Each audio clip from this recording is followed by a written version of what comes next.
The moment I opened my eyes, I found myself thrust into the unforgiving world of train survival. It is a place where every passenger is forced to disembark at each station to explore, driven by the singular goal of staying alive.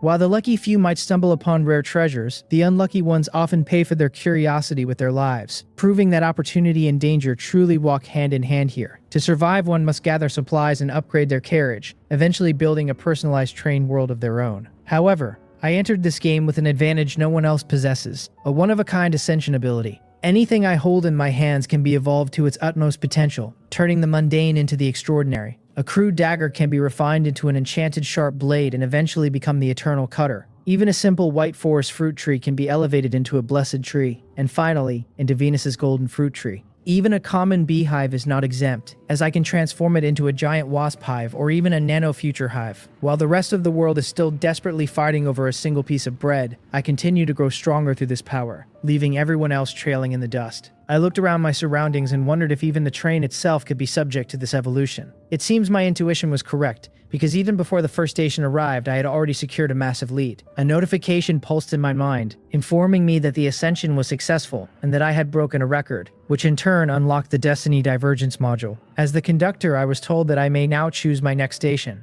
I braced myself as the system warned me to sit tight and hold on, for the train was finally about to arrive at its first stop. Before I continue my story, I'd really appreciate it if you could take a moment to like the video and subscribe to the channel. It truly means a lot to me. I hope you're having a wonderful day. Now, let me take you back to what happened a few hours earlier. The haunting message echoed in the void, wishing me eternal life as the train prepared to depart. When I finally opened my eyes, a sharp ache pulsed through my head, and I found myself rubbing my temples while staring at the unfamiliar interior of a train carriage. I couldn't recall a single detail of how I had arrived here. My last memory was simply staying up late to watch anime before a sudden darkness swallowed my vision, leaving a frustrating gap in my mind. For a moment, I wondered if I had actually died from overworking and been sent straight to hell, but the same mysterious voice from before interrupted my grim thoughts.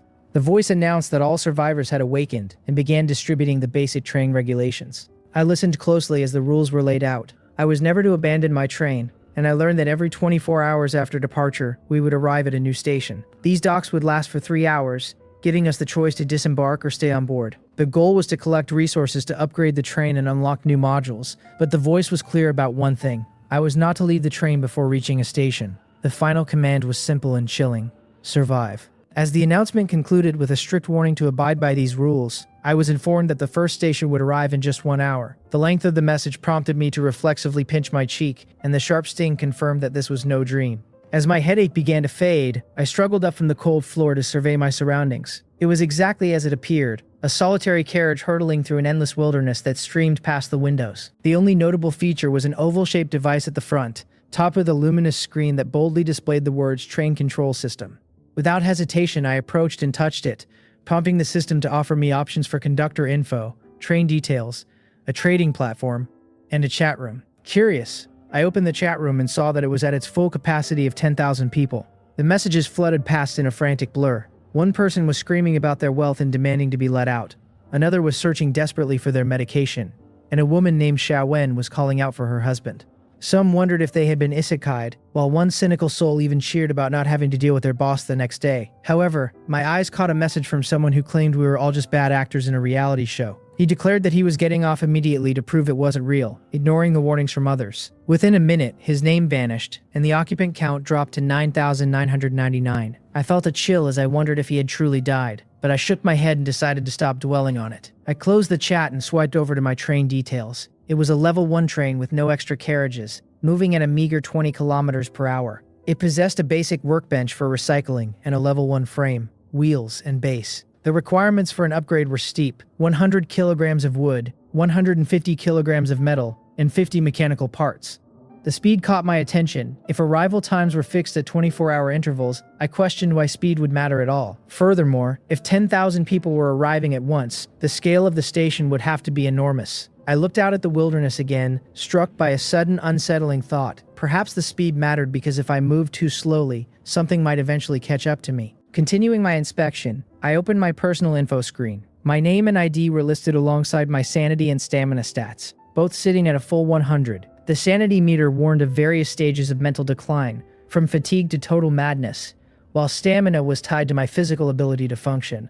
There were no abilities listed, but under the talent section I saw a word that changed everything. Sublimation. When I looked into it, the system explained that I could expend stamina or sanity to evolve or upgrade any existence without any restrictions on category or level. I quickly searched the chat room for any mention of talents, but found nothing at all.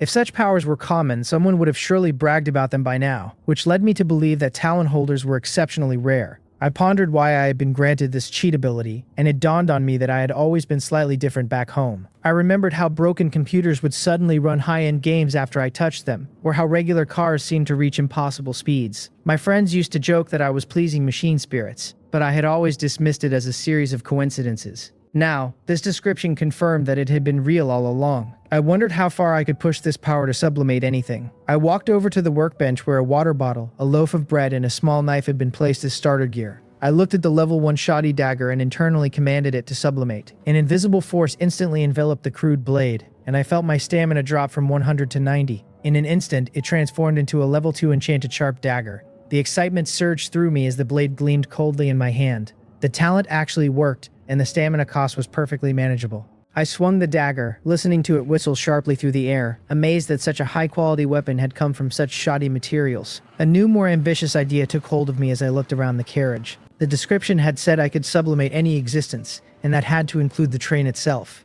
Taking a deep breath with my eyes sparkling in anticipation, I approached the control panel and placed my hand firmly on the oval device, silently giving the command to sublimate. The invisible force manifested once more, but this time I felt my stamina draining at a much more alarming rate than when I had upgraded the small knife. A heavy exhaustion settled over me as I watched my stamina plummet from 90 to a mere 30. I collapsed onto the floor, huffing out a weary breath, yet I couldn't suppress a surge of exhilaration as I watched the train transform before my eyes. A notification confirmed that the upgrade was successful, bringing the train to level 2, and revealing the steep material requirements for the next stage: 200 kilograms of wood, 200 mechanical parts, and 400 kilograms of metal blocks. Beyond the physical changes, I had unlocked several upgrade options, and more importantly, a reward for breaking the record for the fastest train upgrade, a special module card. Once I managed to catch my breath, I took a moment to carefully examine the train's current status. Reaching level 2 had automatically improved the chassis, frame, wheels, and workbench, effectively doubling our speed from 20 to 40 kilometers per hour. What truly piqued my interest, however, was the sense that I could still sublimate this train further. Unlike the knife, which felt as though it had nearly exhausted its potential, the train's ceiling seemed much higher. I knew my current reserves wouldn't be enough to push it again immediately unless I tapped into my mental energy. But after remembering the warnings about sanity, I decided to temporarily shelve that dangerous idea. Instead, I turned my attention to the new upgrade options and the special module card. The level 2 upgrade menu offered 4 blueprints: a basic carriage for free, a water tank for 1 coin, a burst acceleration device for 5, and the ability to extend docking time for 2 coins. I frowned slightly, realizing that these train coins must be the local currency. Since I didn't have a single one, I worried that I might be forced into the free option and lose out on the others. Fortunately, the system confirmed that I could reserve these choices for up to 3 station stops. Relieved, I extracted the free basic carriage blueprint, noting its substantial material requirements. I decided against sublimating the blueprint itself for now, fearing that an upgrade might make the construction costs impossible to meet before I had even secured the basic resources. I turned my focus to the special module card, which materialized as a diamond-shaped card wreathed in pale blue particles above my palm. The description was frustratingly vague, stating only that it would grant a special module upon activation. Naturally, I couldn't suppress the thought of sublimating the card itself. Although my stamina was low, I still had my mental energy, and a quick meal of bread and water had miraculously restored my stamina to 50. I murmured to myself that testing it shouldn't be a problem, and silently gave the command to sublimate. The invisible force returned with a vengeance, and the card released a brilliant spray of blue particles that looked like shooting stars. From an outside perspective, the train must have looked like a comet trailing blue flames as it accelerated through the void. When the light finally faded, I felt a heavy lethargy settle into my bones. My stamina had dropped to 20,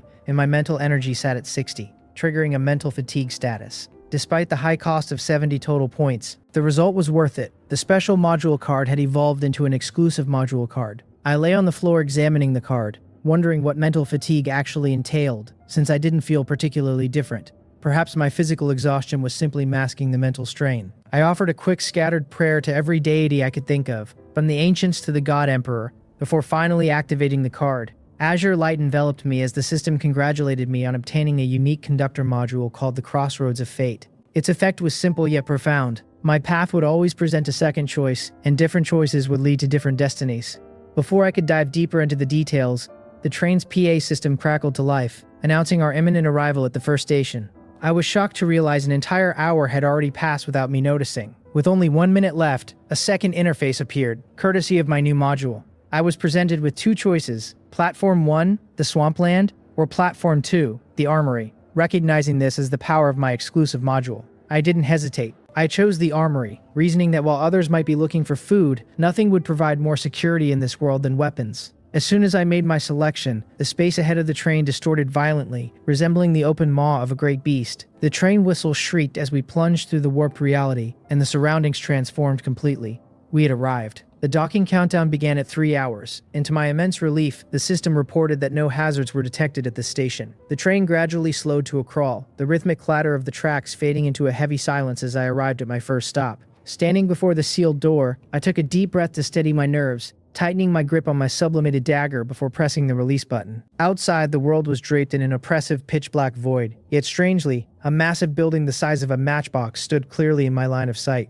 Looking up, I realized there was no sun in the sky, yet the road beneath me and the structure ahead were perfectly visible. It struck me then that space traversal is truly an incredible power. It certainly explained why all the trains shared the same arrival times despite the distances.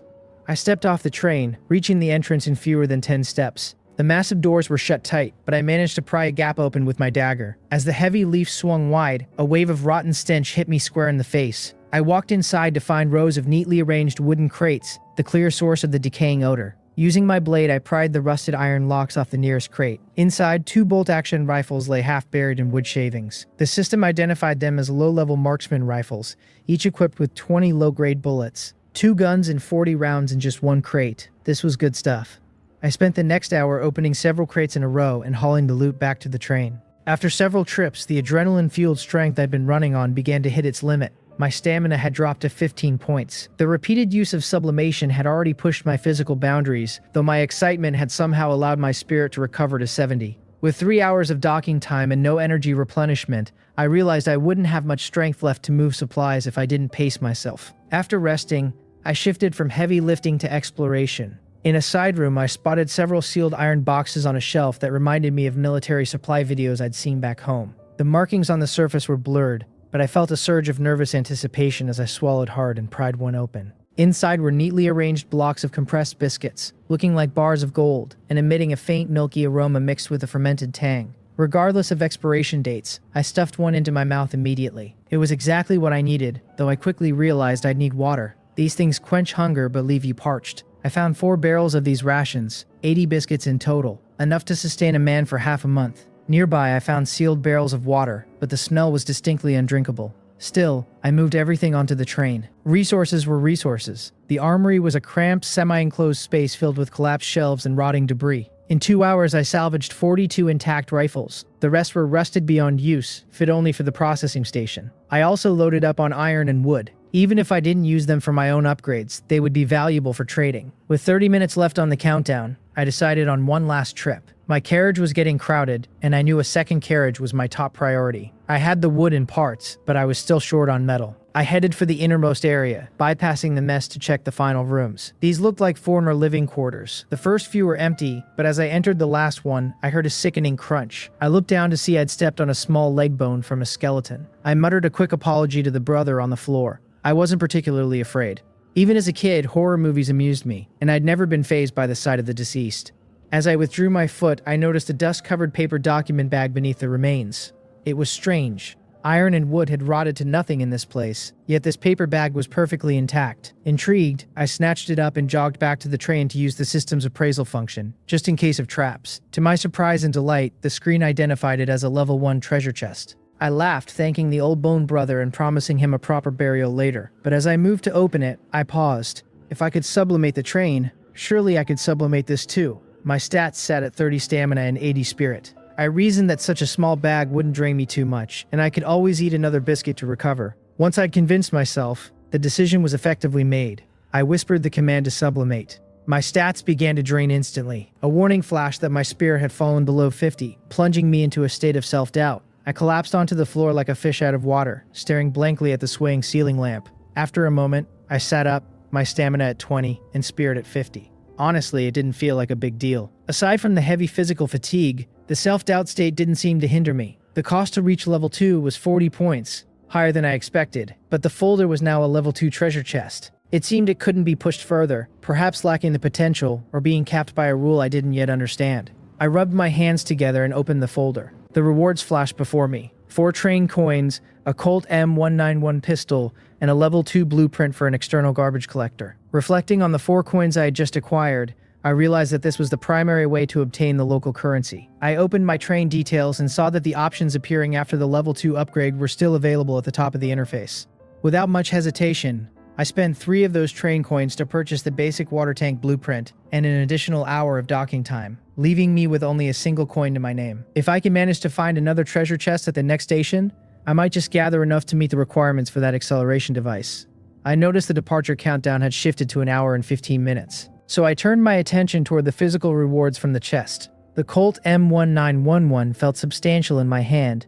Compared to the mass-produced firearms I had salvaged from the armory, its craftsmanship was so refined it could be considered a work of art. I quickly deduced that the firearms in this world likely shared a universal bullet type, so I loaded a magazine with low-grade ammunition to test it out. Aiming at a wooden box outside the carriage, I pulled the trigger and watched as the crate instantly shattered into splinters. The sheer power of the shot took me by surprise, and I rubbed my slightly sore palm where the recoil had bitten into the webbing of my hand. Although this handgun used the same bullets as the ones from the armory, it was clearly twice as powerful. The thought of what it might become if I sublimated it crossed my mind, but I quickly shook my head to dismiss the dangerous idea. Now was not the time for such gambles, especially since my physical and mental reserves were hovering near their limits. It would be far wiser to wait until I had recovered. After putting the pistol away, I used the control system to examine the 2 blueprints I had acquired. The basic water tank would allow me to store water and prevent it from spoiling for 10 days, requiring only 10 kilograms of metal and 20 mechanical parts. The external garbage collector was even more intriguing, as it would automatically gather and store trash from the platforms before departure. It required 30 kilograms of metal and 100 mechanical parts, with an optional modification for an additional 300 parts that would allow the workbench to automatically recycle the waste into usable materials. Looking at my current inventory of 210 kilograms of wood, 60 kilograms of metal, and 220 mechanical parts, I muttered to myself that I could afford to build both. However, doing so would mean putting my first additional carriage on hold for the time being. I decided not to rush, as the extra docking time I purchased allowed me the luxury of a proper rest. When the countdown entered its final hour, I opened the trading platform to scout the market. The rules were peculiar. While conductors could only list items for sale after leaving a station, those of us still docked were free to purchase anything already available. This seemed like a transparent attempt to prevent station-to-station supply transfers, yet it did nothing to stop private trades or purchases by those currently docked. It felt like a glaring loophole, one that made me wonder if the entity behind train survival was subtly hinting that we could ignore the rules to a certain extent. I focused my efforts on trading for metal, scanning my pile of low-grade rifles and compressed biscuits. In a world like this, security and food were the ultimate commodities. However, as I refreshed the platform, I found that while some had posted metal, the quantities were tiny and the prices were absurdly inflated. It was clear that most people were just testing the waters rather than looking for fair trades. Turning to the chat room, I saw it scrolling wildly with messages from conductors who had already moved on from their first stops. One person complained about finding nothing but scrap tires at a garbage station, while another lamented arriving at a stinking grassland filled with black mud. When a few people pointed out that black soil could be used to grow vegetables, others mocked the idea, pointing out the lack of space on the train. The conversation shifted when someone posted a blueprint for a basic mechanical fishing rod, sparking a mixture of envy and confusion. It became apparent that many passengers hadn't found any blueprints at all. People quickly began haggling, offering their starting bread and water rations for mechanical parts. It was a desperate scene, with some even offering to trade for half a loaf of bread just to survive. The atmosphere turned sour when the topic of treasure chests came up. Those who hadn't found any grew hostile, demanding that others share their information for the sake of collective survival. Eventually, someone buckled under the pressure and posted a screenshot showing they had opened a level 1 treasure chest to find 2 train coins, a healing salve, and a blueprint for an aluminum insulation pad. Based on the progression of the rewards, I calculated that if a level 1 treasure chest contains 2 train coins and level 2 contains 4, then a level 3 chest should logically yield 6. Compared to my level 2 haul, the rewards from the first level seemed considerably meager, though I knew that medicine was a precious commodity in this world, and any amount of coins was a step forward. Suddenly, a message in the public chat caught my eye. A user named Li Xiaosheng was asking if anyone wanted metal, stating he had some available for trade and was giving priority to weapons. The fact that he was prioritizing armaments over food suggested he didn't lack basic survival capabilities.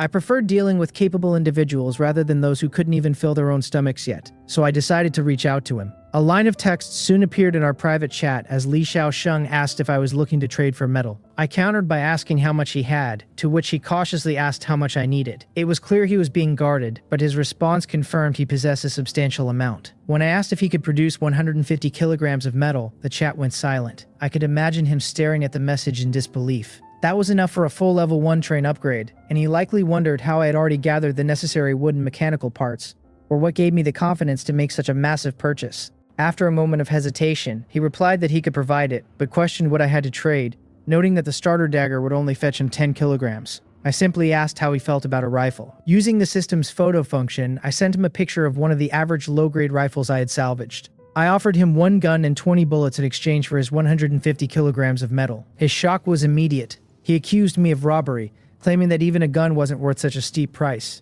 I remained unfazed as I played with a bullet, knowing full well that as the only person selling firearms, I held all the cards. I told him the price wasn't expensive at all, reminding him of the sheer value of a gun and the unknown dangers awaiting us at the next station. Having a firearm would significantly improve his chances of survival, and he knew I was right. He had obtained over 300 kilograms of metal and a treasure chest at his first stop, which likely made him feel like the luckiest person alive. But that pride clearly paled in comparison to the weapon in my hands. When he tried to lower the price to 100 kilograms, I stroked my chin and narrowed my eyes. He had revealed his hand by showing how much he wanted the gun, so I refused to budge. I told him he could take the deal or I would simply find someone else who was more eager. He gritted his teeth and asked for time to think, but I gave him only 10 seconds, claiming I was busy. He had no way of knowing I was still at the first station, or that I was focused on building a carriage rather than a simple engine upgrade. Finally, he hardened his resolve and agreed to the trade. He asked why I needed so much metal and if I had blueprints to mass-produce these guns, clarifying that he wasn't trying to steal my secrets but wanted to know if we could trade again in the future. He boasted that he was confident he could reach level 2 within 3 stops, and offered to promote my weapons once he became known as a top-tier conductor.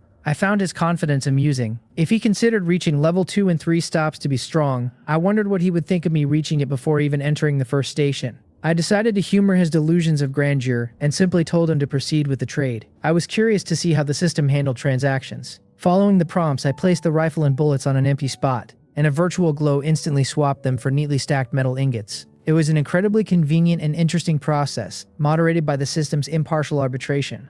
With my new resources secured, I placed the basic carriage blueprint on the processing station. A translucent screen appeared, confirming the materials were ready. When I selected the option to construct, the wood, metal, and mechanical parts vanished, reassembling through a mysterious force at the rear of the train. The new carriage descended smoothly onto the tracks and connected to the locomotive with a satisfying click. The system notified me that construction was complete and mentioned that I could further modify it with glass and fiber. For now, it was a spacious, empty shell about 10 meters long, roomy, bright, and exactly what I needed. It lacked glass in the window frames and had no external door, requiring entry through the rear of the locomotive, but it felt right. A train shouldn't just be an engine, after all. I nodded in satisfaction and checked my stats. Deciding my stamina and mental energy were too low for further sublimation, I began moving my supplies from the locomotive into the new carriage.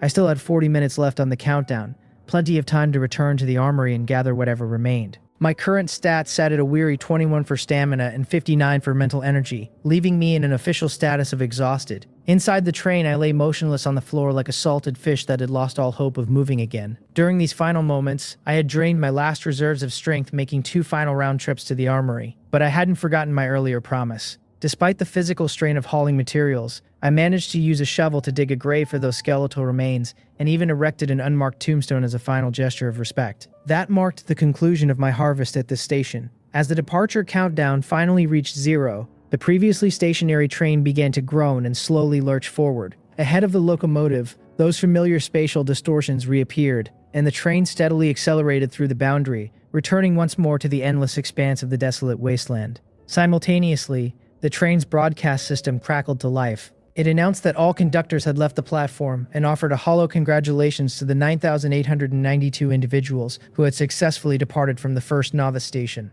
The voice then warned us that we had officially exited the newcomer safety period. Starting from the second station, there would no longer be a guarantee that trains would stop in safe areas. This announcement caused an immediate uproar in the chat. Some questioned the timing, wondering why we had seemingly left the platform an hour later than expected, while others realized with frustration that someone must have stayed an extra hour at the first station. There were even those calling me a cheater, and others lamenting that they hadn't realized the first station was actually safe. Some conductors shared grim stories, like one whose first station was a desert where they nearly perished in quicksand. I remained largely unaware of their bickering, as I was far too busy sitting on the floor organizing my final haul. My inventory was now quite impressive. 49 low-level marksman rifles, 1,100 rounds of low-grade bullets, 150 kilograms of wood, 104 kilograms of metal, and 162 mechanical parts. I had also salvaged a variety of usable tools like crowbars, shovels, and screwdrivers. I tossed the broken ones into the processing station for recycling and kept the rest as backups. My current blueprints for the water tank and garbage collector required 40 kilograms of metal and 110 mechanical parts, which barely made a dent in these newfound reserves. After placing the blueprints and allocating the resources, the control system allowed for their installation. I commanded the system to place the water tank inside the carriage and mount the collector on the left exterior. Once the installation was complete,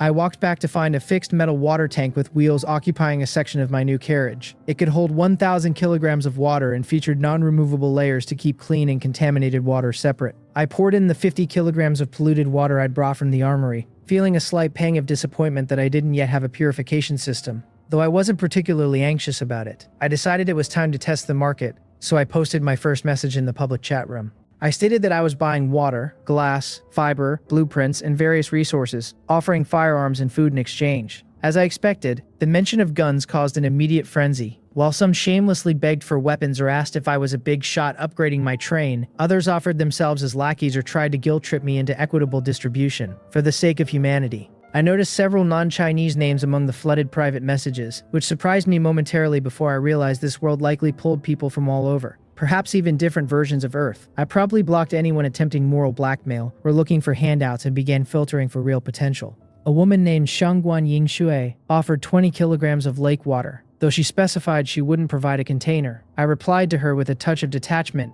noting that lake water could be lethal without filtration, and that she needed to show more sincerity if she wanted to trade for a gun. She seemed frustrated but asked me to name my price. I demanded 50 kilograms. In this world, water was arguably more precious than metal, especially since few people had storage containers even if they found a source.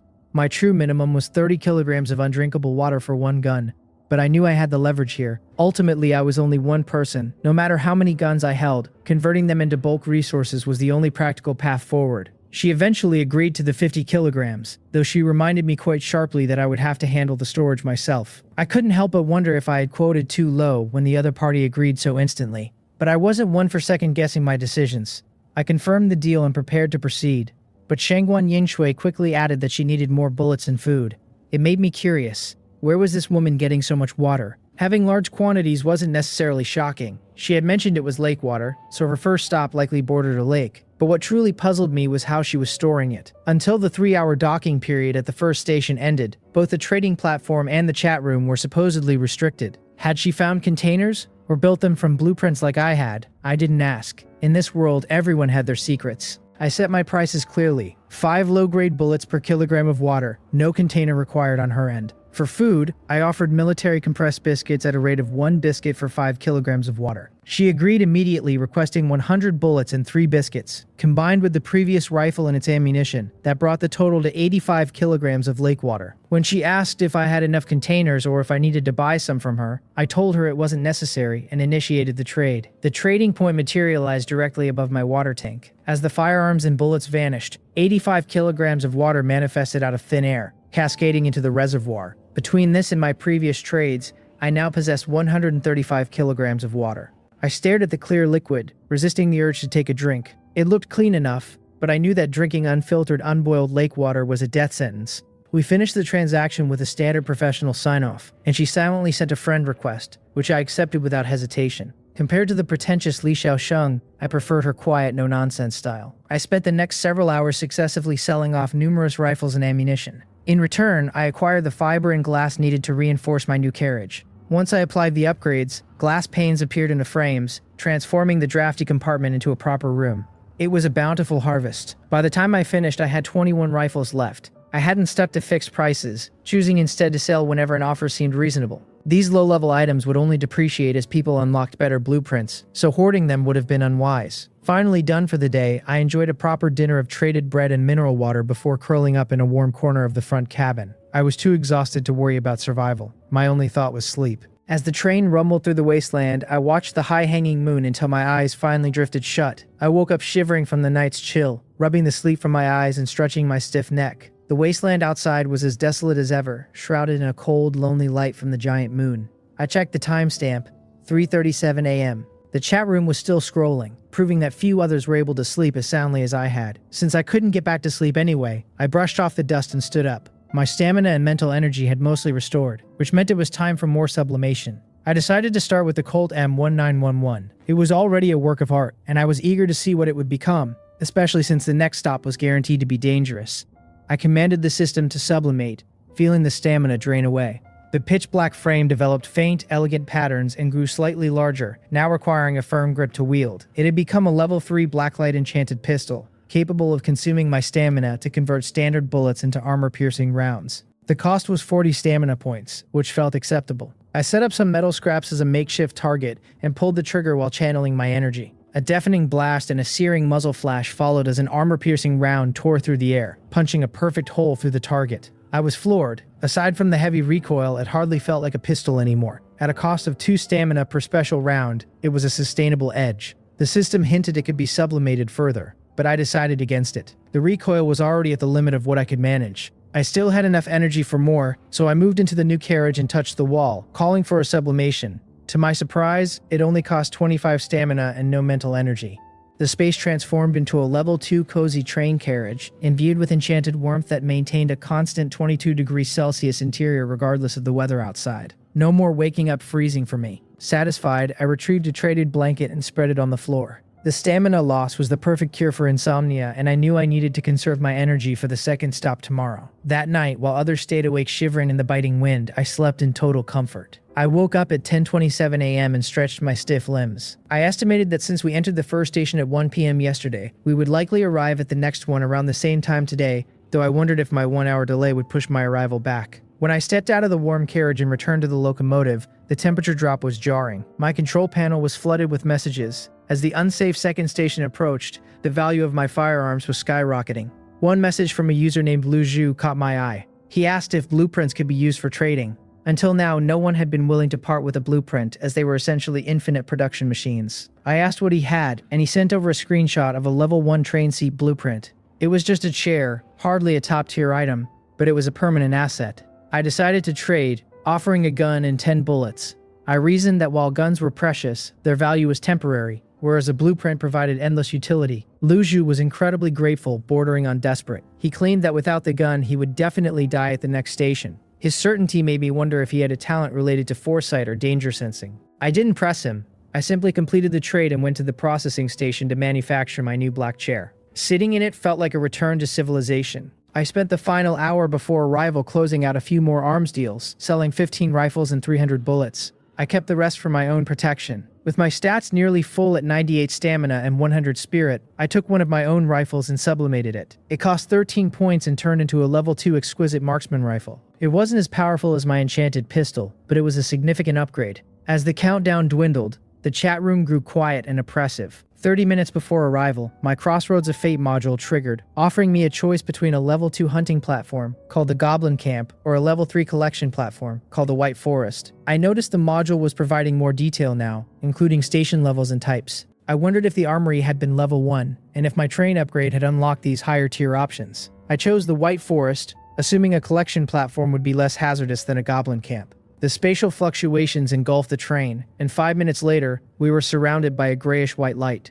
Outside the window lay a forest of bone-white trunks and leaves. The system reported a 4-hour stay and a low-risk warning. Interestingly, no one in the chat had ever mentioned seeing hazard ratings, so I suspected that was another benefit of my exclusive module. I geared up, holstering my pistol, and slinging the rifle over my shoulder alongside a backpack of supplies. When I pressed the door release and stepped out, the world was tomb silent. The quiet was so absolute I could hear my own pulse. I scanned the deep white woods, wondering what exactly a collection platform had to offer besides wood. Then, through the silent trees, I spotted what looked like a path. I stepped onto the path and ventured deeper into the woods, my senses heightening with every step. I remained hyper-vigilant against potential dangers the entire way, my hand never far from my weapon, but fortunately, the silence remained unbroken. As the path ended deep within the gray-white forest, a cluster of trees bearing pale fruit came into view. I wondered if these were the specific collection items the station had to offer. Approaching one of the trees, I used my dagger to slice a stem and caught a fruit as it fell. When I brought it close to my nose, a sweet yet slightly bitter aroma wafted over, a scent unlike any fruit I'd ever encountered in my previous world. I swallowed hard, staring at it. The fragrance was so intoxicating that an inexplicable primal craving to devour it surged through me. Just as I was about to take a bite, a sudden sharp sense of danger snapped me back to reality.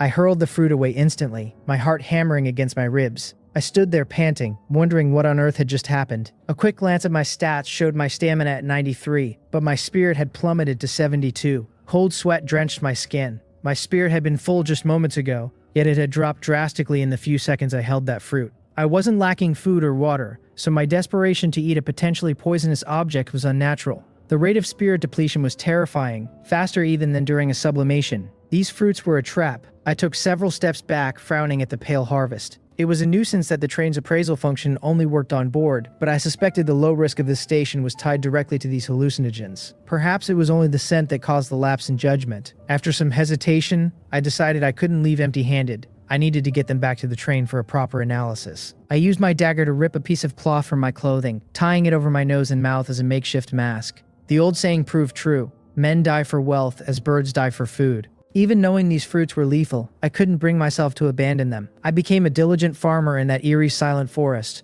harvesting until my backpack was heavy.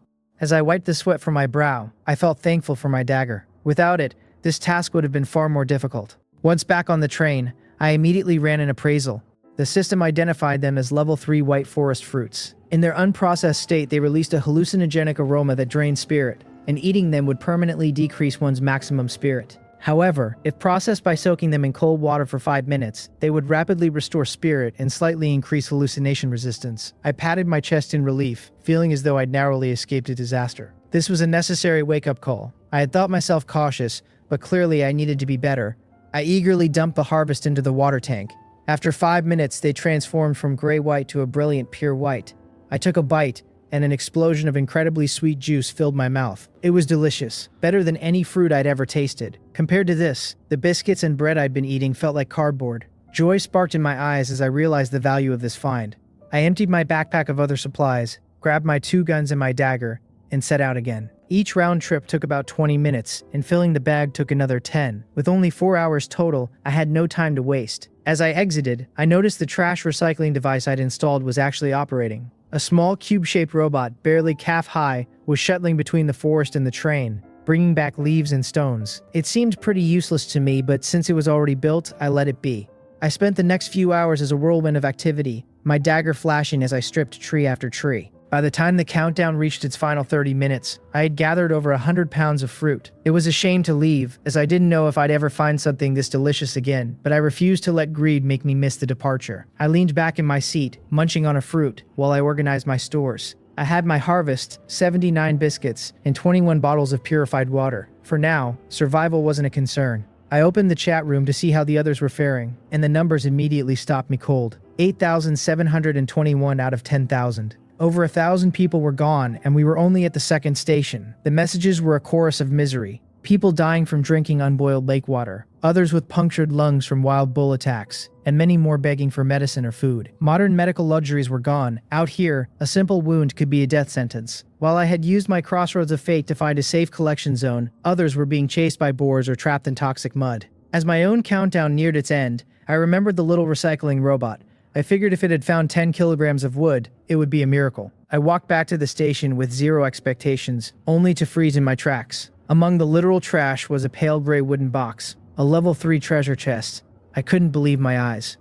I hadn't dared venture deep into the woods for fear of getting lost, yet this little machine had wandered off and found exactly what I needed. I patted its square head with newfound appreciation, feeling a bit guilty for looking down on it. It was worth every resource I'd spent. I resisted the urge to open it immediately. A level 3 chest, if sublimated, would become level 4, guaranteeing better coins and rarer items. My stats were at 45 stamina and 92 mental energy. I gave the command to sublimate, feeling the familiar drain pull at my very soul. When it was over, I was physically spent but mentally soaring. With a creak, I opened the level 4 treasure chest. The rewards were staggering. 8 train coins, an external alert tower system, white forest fruit seeds, a gray-white paint scheme, and an advanced ceramic bulletproof vest. I marveled at the loot, knowing how envious the chat would be if they knew, though I kept the success to myself. Bragging only breeds enemies. I noticed that I couldn't sublimate these new items further. The cost was simply beyond my current total capacity. It seemed level 4 was a major threshold. I immediately installed the alert tower atop the locomotive. It was a sophisticated piece of tech that could equip ranged weapons and provide automated defense within 100 meters, even seeing through invisibility. I equipped 5 of my remaining rifles to it, feeling a massive surge in my sense of security. As for the seeds, they required special white forest soil and 30 days to mature, consuming half a kilogram of fresh water daily. It was a steep price, but I was one of the few who could afford it. In the final 3 minutes before departure, I scrambled to fill several crates with the gray soil the seeds required. I also processed the trash the robot had gathered, gaining some wood and white pigments from the leaves and stones. As the train began to move, I watched the white forest recede into the distance. I was back in the wilderness, but I was stronger than before. I stretched leisurely and noticed my private messages blinking. There was only one person on my friend list. It was Shangguan Yingshui, asking if I still needed water. I typed out a message to her, making my position clear from the start.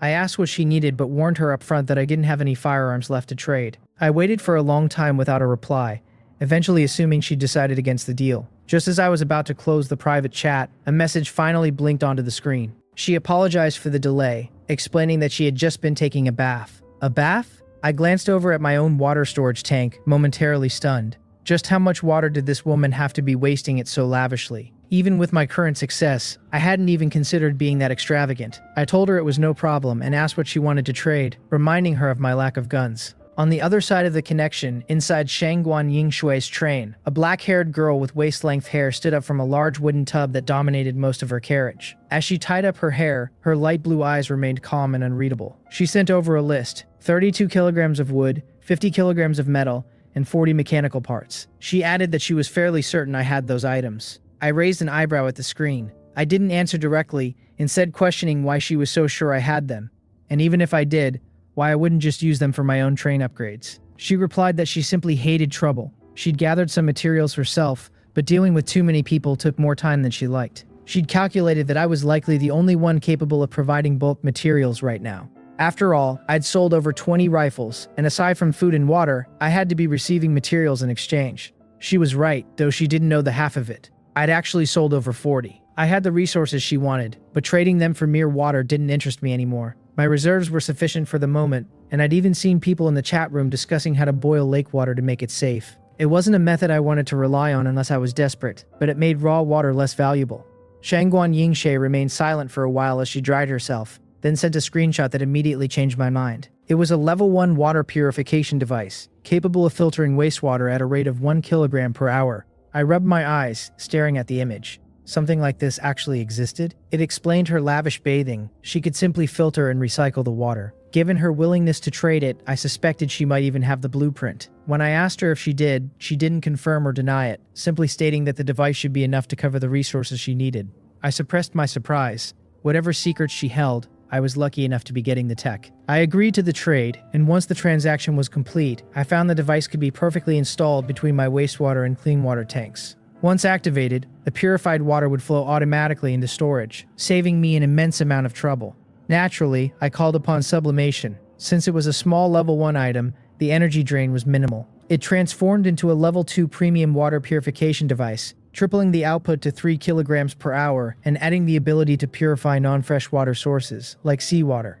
Feeling a surge of goodwill, I sent her another message, asking if she could upgrade her train and if she'd be willing to share what the upgrade options looked like. I was curious to see if her choices matched mine. She hesitated but eventually sent a screenshot of her level 2 options. She had the basic carriage and the extended stop time, which were identical to mine, but her random options were a welding tool set and a wooden bed blueprint. It confirmed my theory. The carriage and time extension were fixed, while the others were random and varied in quality. Her options were noticeably inferior to the ones I'd been offered. As I was nodding in understanding, she asked if I had any train coins. I told her I didn't, and when she followed up by asking if I still wanted to buy more water, my mouth twitched. Knowing she was recycling her bath water, the idea of buying more from her felt unappealing. I declined, and the chat ended. I knew she wanted the coins to buy her own options, but I barely had enough for myself. I still had one critical choice left to make: the train burst acceleration device blueprint. It cost 5 train coins, an amount most people would take several stations to accumulate, but I had more than enough.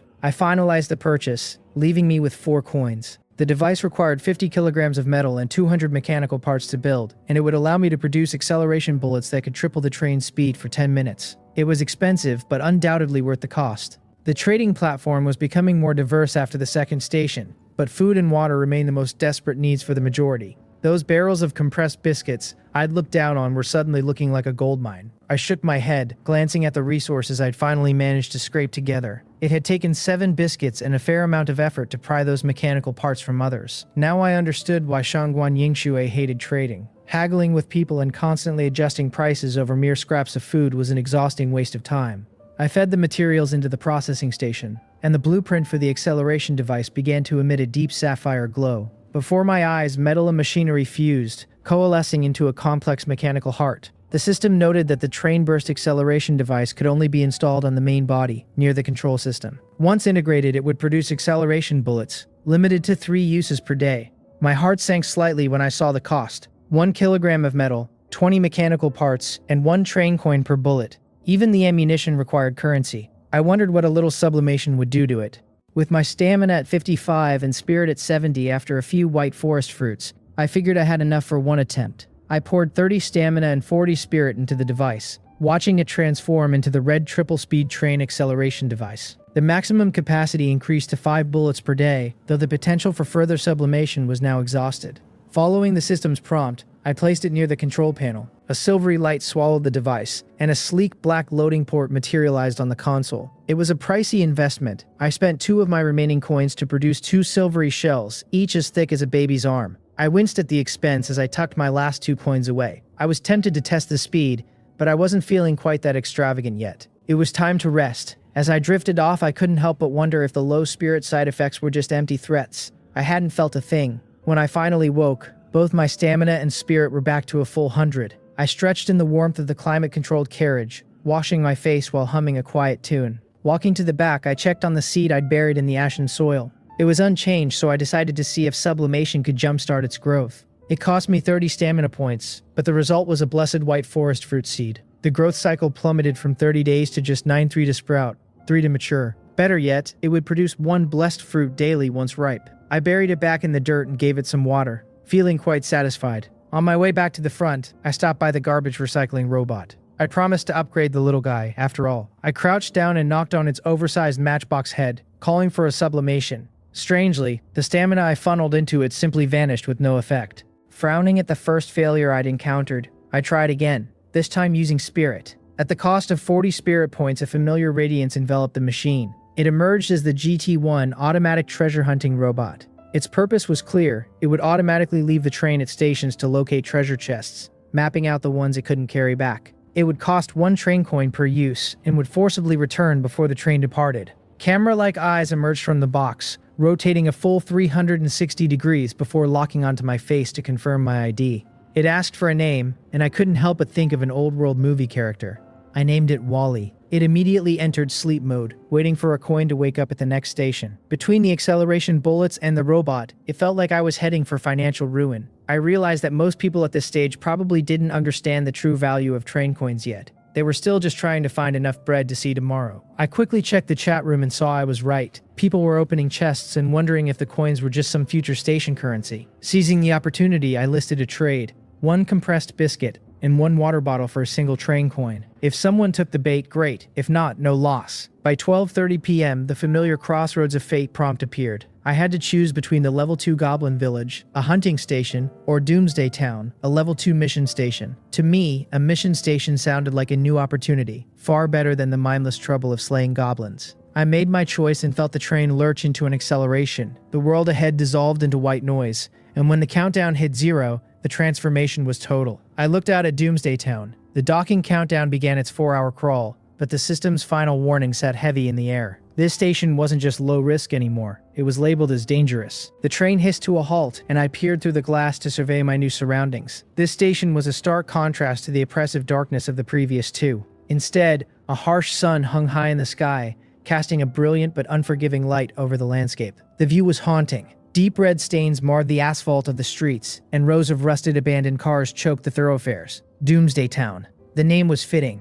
I turned to my small companion. It was time for Wally to get to work. I winced slightly as I dropped a precious train coin into its slot, watching the little bot wobble away through the recycling chute. A part of me wondered if some lurking monster might mistake it for a toy and snatch it up. But I had my own problems to worry about. Specifically, I needed to figure out the task for the station. The answer presented itself soon enough. Through the window, I spotted a corpse slumped nearby, its cold fingers still clutching a backpack. A piece of parchment tucked inside flapped rhythmically in the wind, but it was too far away to read. I did a final equipment check before heading out. I had food, water, my finely crafted rifle slung over my shoulder, and both my black gloss pistol and sharp dagger at my waist. Most importantly, I was wearing the advanced ceramic bulletproof vest I'd scavenged. I had already sublimated the armor, streamlining it from a bulky bucket-like frame into a form-fitting vest that sacrificed none of its protective integrity. Fully armed, I pressed the door release. The doors hissed open, and I stepped out, instinctively closing them behind me with a flick of my wrist. Since only the conductor could operate the doors,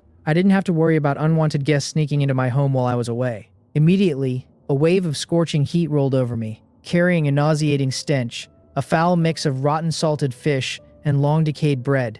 Approaching the body, I used the barrel of my rifle to nudge the backpack open so I could read the parchment. The note began by claiming the deceased was a great courier for the Run Company. Looking at the remains, there wasn't much greatness left, but the writer seemed to have possessed a dark sense of humor, noting that they were probably about to die, but that the courier's mission must never be broken. The task was simple: deliver the contents of the bag to a silverware shop in the southeast corner of town. The note promised a great reward from the Run Company if I showed his badge. So, this was the mission. Curious, I looked inside the bag and found a cake sealed in a transparent box, remarkably well preserved. Happy birthday was written across it in jam. Judging by the state of the body, that birthday was a long-forgotten event. I decided that while the celebration was over, the cake was still a prize worth keeping. I also found a mechanical badge featuring a gear-driven image of a running courier and a map of the town with a red dot marking my destination. Map in hand, I began my trek. The road was a graveyard of skeletons and dark red stains that whispered of old horrors. Suddenly, I spotted movement. A hyena feeding on a corpse. It was the first living creature I'd seen here, or so I thought until it turned its head. Its skull was rotted through and its heart was exposed. It wasn't a dog, it was a zombie. The creature let out a guttural growl and lunged.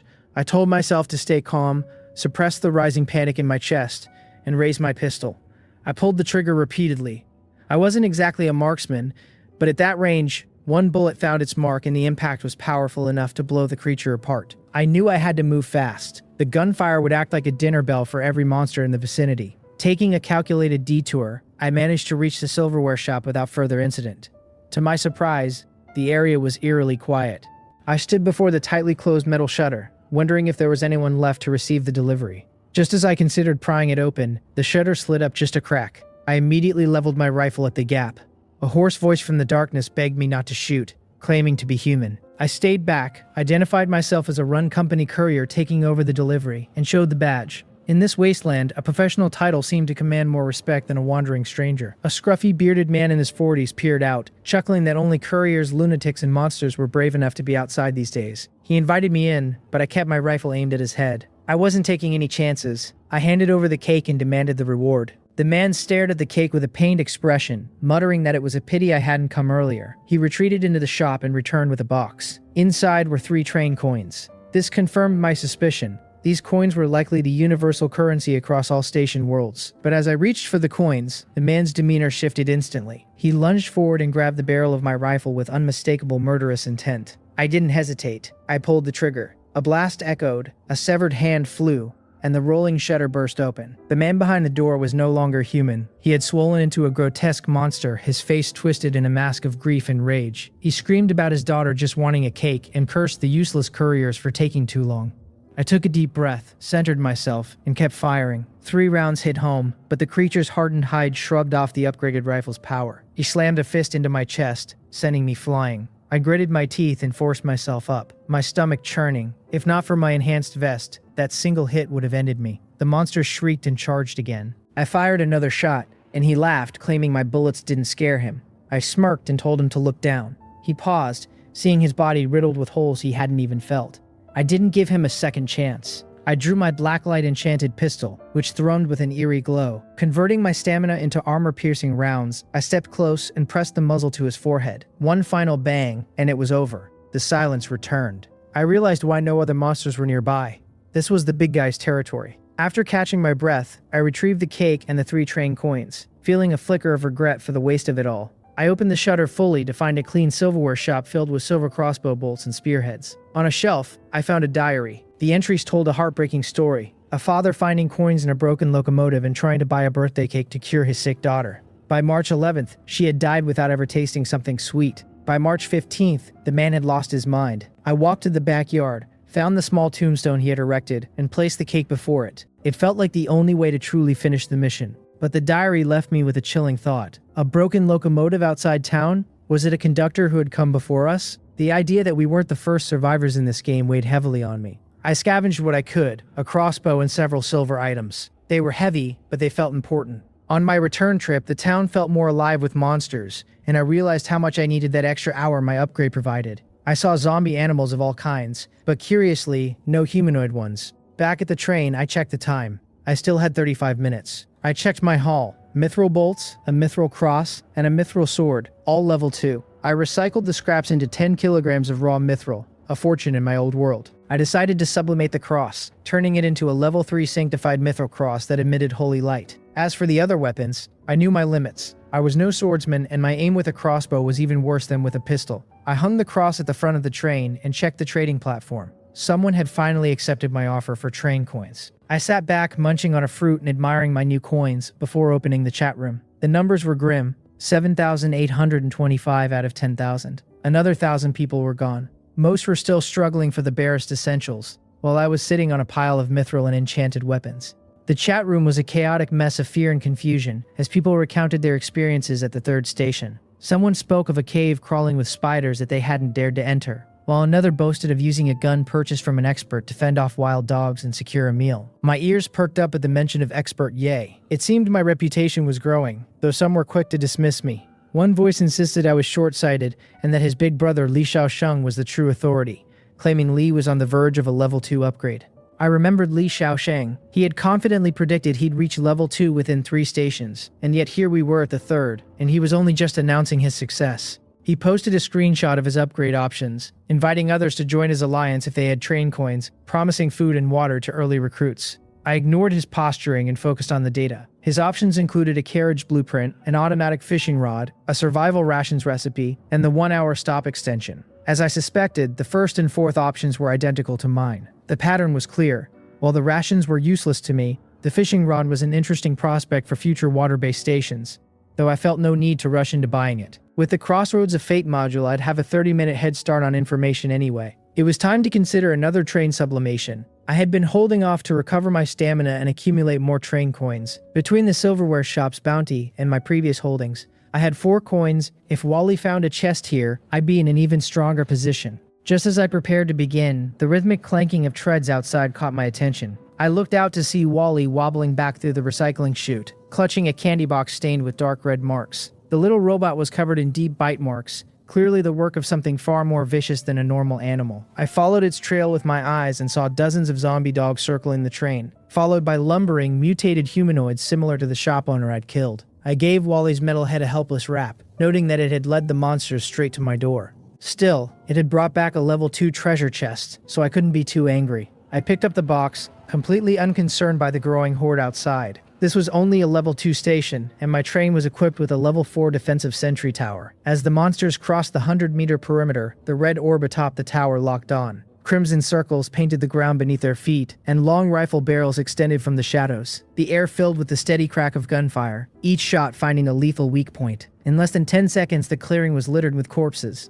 I watched the scene with a detached calm, munching on a white forest fruit as more monsters swarmed in, only to have their skulls shattered by the sentry's superior marksmanship. When the countdown hit 0, the train lurched forward. We slipped into the void, leaving the ruins of Doomsday Town behind for the familiar endless wilderness. The onboard broadcast chimed, announcing that the Newbie Protection period was over.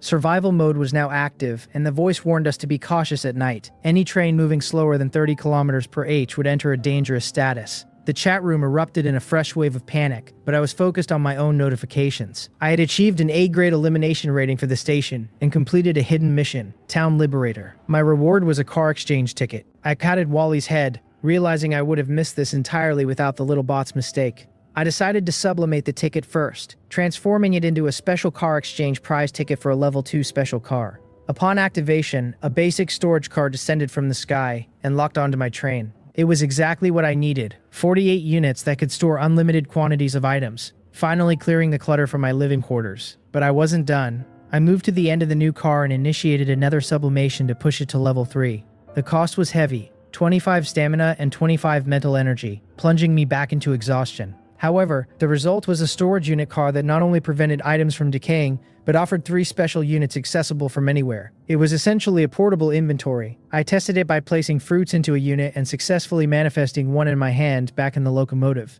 It was an incredible gain. Exhaustion tugged at me, but I still had the level 2 chest Wally had found. Pushing through the haze, I spent another 45 mental energy points to sublimate it into a level 3 chest. The warnings for mental collapse flashed red in my vision, but I felt nothing but a heavy, numbing fatigue. I pried the box open to find 6 train coins, a zombie slayer chainsaw sword, 3 virus serums, and a windproof lighter. With 10 train coins now in my possession, I was likely the wealthiest conductor in existence. I had the resources to claim every upgrade option the next time the train leveled up. But for now, my body was screaming for rest. I had pushed myself to the absolute limit, reaching a state of exhaustion I'd never known before. While I slept, the rest of the world scrambled.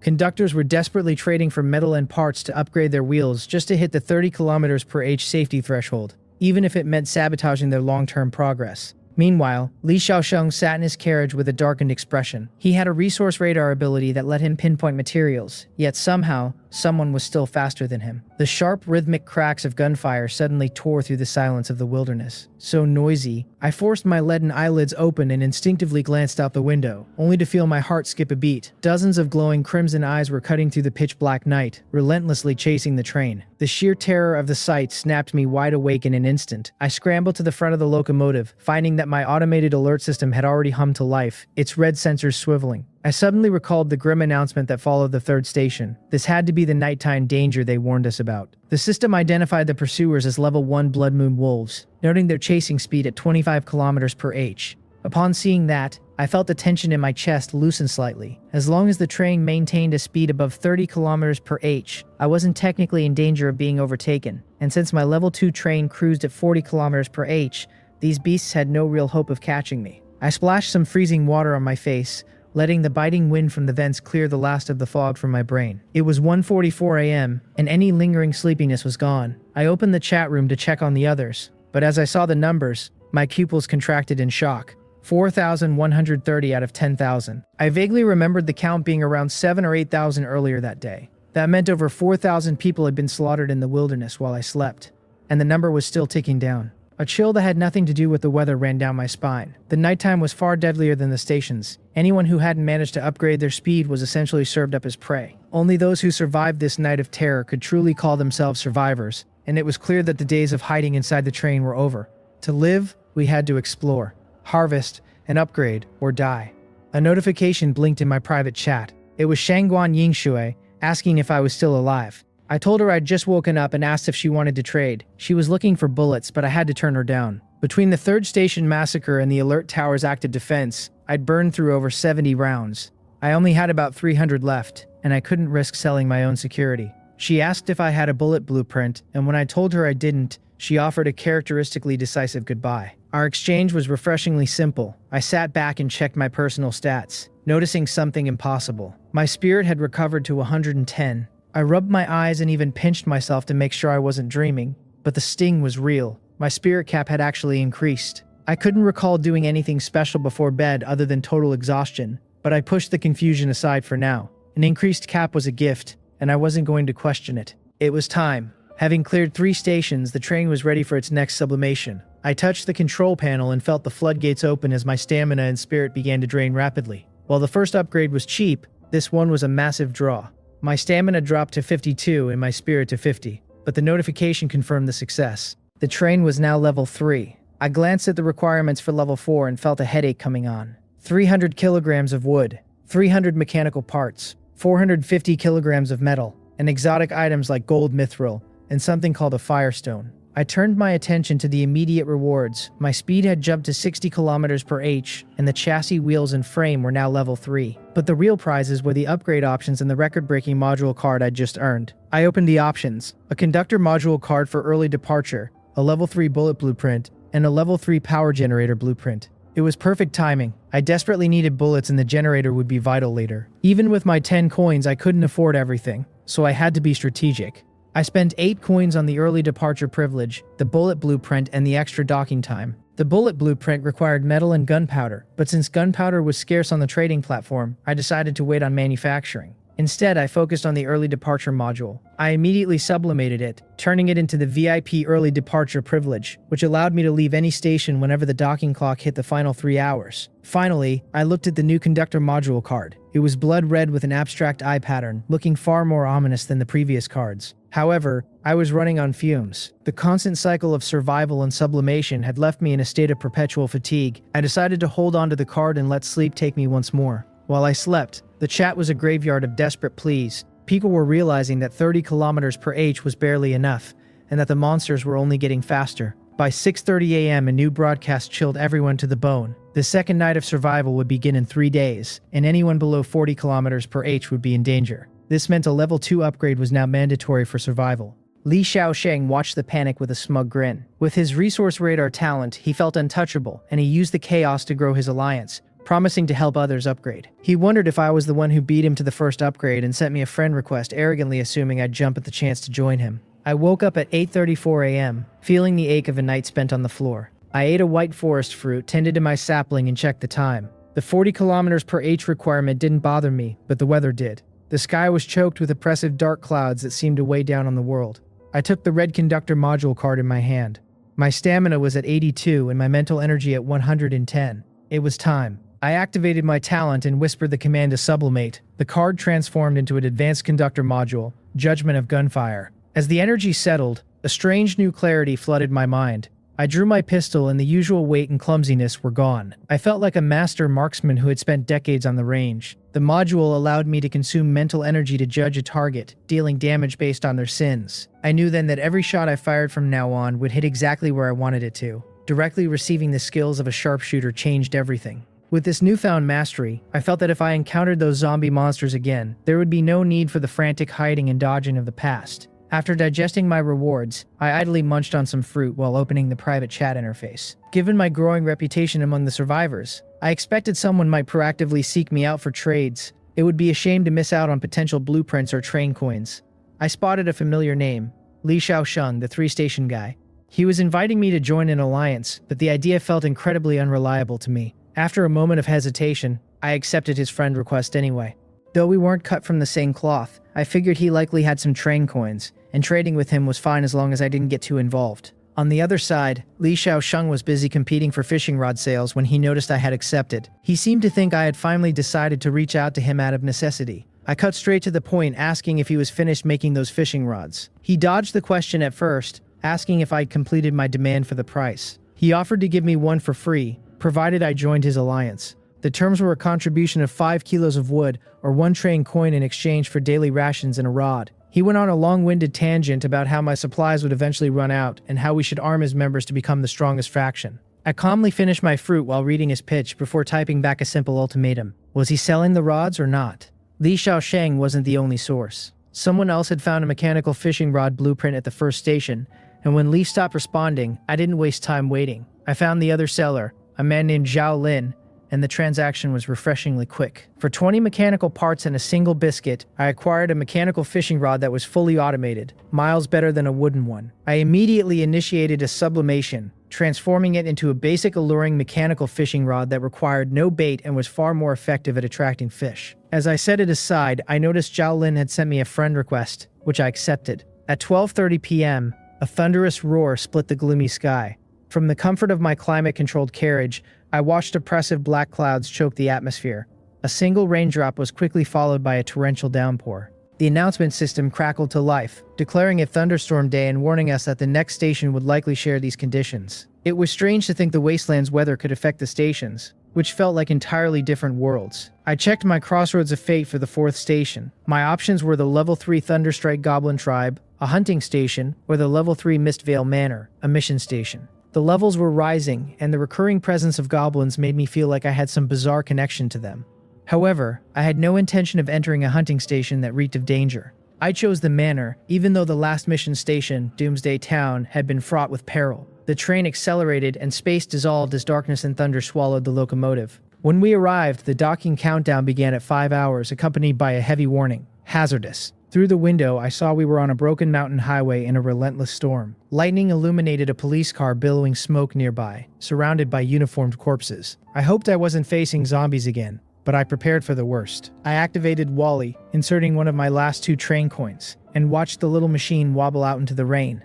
I made my final preparations, checking my special storage units for fruits, bullets, and my blessed virus serums, which now acted as powerful health potions. Armed with my pistol, rifle, dagger, vest, and the mithril cross, and clad in a traded raincoat, I stepped out into the storm. I searched the wrecked police car and the nearby corpses. They weren't turning, which was a relief. Beside one officer, I found a voice recorder. The recording mentioned a tycoon named Ravi who had died at Rainvale Villa on Davil Mountain. The police seemed reluctant to investigate the remote location, but were motivated by the tycoon's daughter and her potential funding. They even discussed pinning the murder on a maid if they couldn't find the real killer. It seemed like a surface-level mission. I found 2 pistols and some low-grade ammo in the car, which I tossed back into the train, since they were of little use to me. Taking the police chief's identification and badge, I headed up the winding road. In 15 minutes, I reached the iron gates of a massive black estate. A nervous guard rushed over, and my disguised identity was enough to convince him to let me in. He begged me to find the real killer, insisting the maid was responsible for his master's death. The guard explained that Ravi had died 4 nights ago, but they couldn't call for help until 3 days ago due to the storm. It sounded like a classic locked room mystery, but I struggled to believe a level 3 station would be so mundane.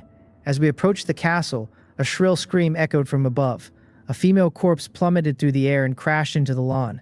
In the flash of lightning, I saw a shadow that definitely wasn't human, and the mithril cross on my chest began to emit heat. The guard screamed that the maid was dead. An elderly butler ran out, and the terrified guard fled into the night, accusing the old man of being the killer. The butler sighed, calling me chief and noting how young I looked. He picked up the maid's body and tossed it into one of 5 pre-dug graves on the lawn, 3 of which were already occupied. He invited me inside, and the sensation of being watched made my skin crawl. Inside, I asked for hot water and pressed him for the truth. The butler explained that after the master died 4 days ago, the children had argued. The daughter was found dead the next morning, which drove the guard mad. On the 3rd day, the young master died too. He admitted he expected to die soon as well, which is why he had dug all 5 graves. He warned me that the estate was cursed and that I should leave, but his bloodshot eyes under the candlelight were unsettling. The mystery had clearly turned supernatural. I gripped my cross, knowing I'd have left already if I didn't have it. I asked why he was still there, and he gave a mournful smile explaining that he couldn't leave. The gates wouldn't let him pass. He had told the guard not to let me in, but it was too late now. He apologized, adding that if I found myself unable to leave either, he would dig a grave for me too.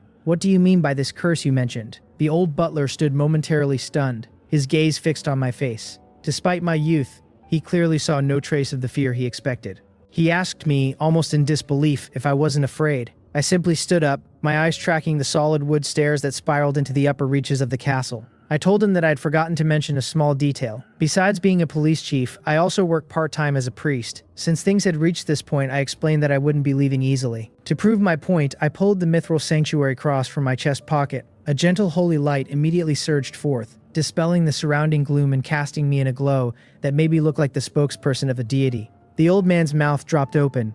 He rubbed his eyes hard, staring at me as if I were a miracle. It took him a long moment to regain his senses, even after the light faded and I cleared my throat to get his attention. He finally gasped out a plea to the heavens, declaring that they were saved. With my new identity as a part-time priest firmly established, the old butler wasted no time in spilling the manor's dark history. It turned out the original owner was a bloodthirsty madman. He had once used his own maid as a scapegoat for his crimes, throwing her to a corrupt police chief who tortured and eventually executed her. Following her death, the manor was swallowed by an eternal storm of thunder and rain. When it finally cleared, every soul inside, including the treacherous police chief, had died an unnatural death. Over the next 30 years, the manor changed hands a dozen times, and every owner met a violent end on a rainy night. Ravi, the current owner, had been a miser who didn't believe in ghosts. He saw a tax-free mansion at a bargain price, and couldn't resist. Now the cycle was repeating. The rain, the isolation, and the deaths. The butler noted that the only difference this time was that they'd successfully reached me, hoping I could finally break the curse. I asked him where the first mate had died, and he pointed toward the clock tower at the highest point of the castle.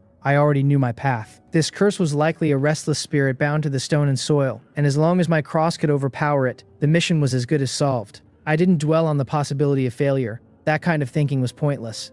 I took an oil lamp and followed the butler up the stairs. The castle was a symphony of cold, damp echoes and the rhythmic dripping of leaks, but when we reached the clock tower, the cross in my palm began to pulse with a sudden intense heat. I knew we had arrived. The butler stayed back, paralyzed by fear, so I gritted my teeth and stepped into the tower alone. The moment I crossed the threshold, I felt something lock onto me, rushing through the air at high speed. I didn't panic. I simply told it to get lost as the mithril sanctuary cross unleashed a blinding soft light. A piercing scream shattered the night, followed by the metallic clang of something hitting the floor. I looked down to see a smooth, translucent skull resting at my feet. I blinked, wondering if that was really it. I pinched my thigh to make sure I wasn't dreaming, but the pain was real. I searched the room, finding nothing else. It was over, just like that. Looking at the cross, I realized I'd probably underestimated its power. For anyone else, this station would have been a death trap, but my ability to sublimate the level 2 mithril cross into this sanctuary version had given me a weapon the world hadn't prepared for. I exhaled deeply, picking up the skull. Even if I didn't know its purpose yet, I wasn't about to leave a level 3 drop behind. When I emerged, the butler was nearly white with ghost-pale terror, but I reassured him that the curse was lifted and showed him the skull as proof. He stammered out his gratitude, though the thunderstorm outside continued unabated. I knew the spirit hadn't caused the storm. The storm had likely birthed the spirit. Since the manor seal was gone and I'd only been here for an hour, I decided to make the most of my time. This was a wealthy man's home, and while there weren't trained coins or weapons lying around, it had something far more vital.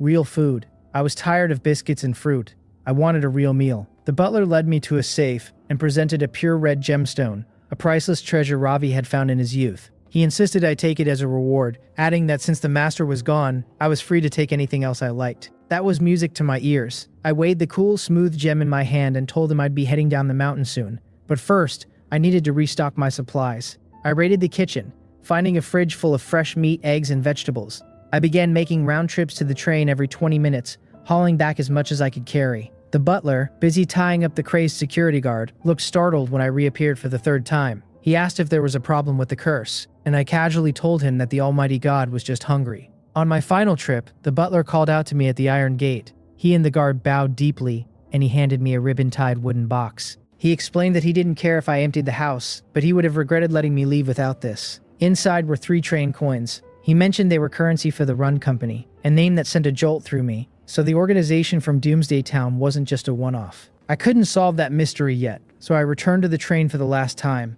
I ditched my raincoat and looked at my pile of fresh food and kitchenware with a grin. I stored everything in the storage units to prevent spoilage and immediately fired up a grill for a thick premium steak. As it sizzled, I set out containers to catch rainwater and organize my haul. The skull had become a purified earthbound object, a level 3 item that could ward off evil, and the ruby was a level 1 valuable. I decided to sublimate the skull immediately, feeling my stamina and spirit drain away until I was nearly empty. The skull transformed into a perfectly smooth glowing jade stone, a level 4 pure earthbound stone. This thing was a powerhouse. It nullified all evil spirits below its level and absorbed negative effects meant for me. It still had potential for more, but that was a task for another day. With 42 minutes left on the clock, I was enjoying my steak when I heard a familiar wobble. Wally emerged from the recycling chute with a blood-stained gift box. A level 3 treasure chest. I patted his head and promised him some oil later, before he went back to hibernate. There was no reason to stay any longer. I commanded the train to depart. As we accelerated through the void and back into the wilderness, the station chat room erupted. People were losing their minds over the news that monsters would now attack during the day, and that the Newbie Protection was gone. I ignored the chatter about whether anyone had actually reached level 3 yet.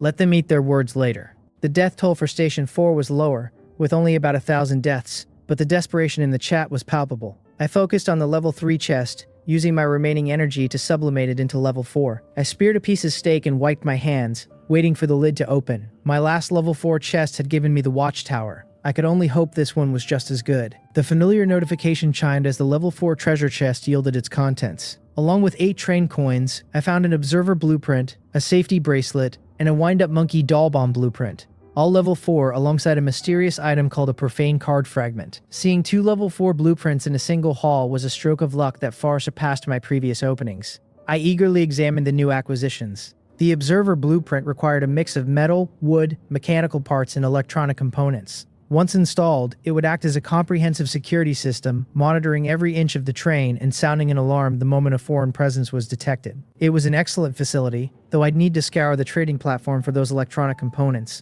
The safety bracelet was even more straightforward, but perhaps more vital. Its brief description promised to block a single fatal attack before shattering. In this world, survival is the only currency that truly matters. And as I slid the bracelet onto my right wrist, an inexplicable sense of security washed over me. The monkey doll bomb, however, presented a logistical hurdle. It required a significant amount of gunpowder, 400 grams per unit. Considering 100 bullets only used 500 grams total, the cost was steep. Shaking my head at the frustration of having blueprints without materials, I realized I'd have to take matters into my own hands and purchase what I needed. My focus then shifted to the black and gold shard. It was only 1/3 of a whole, labeled as a profane card fragment. The system indicated I needed 3 to synthesize the full card, though the ultimate function remained a mystery. It clearly wasn't something ordinary, and obtaining 2 more fragments would likely require finding more level 4 chests.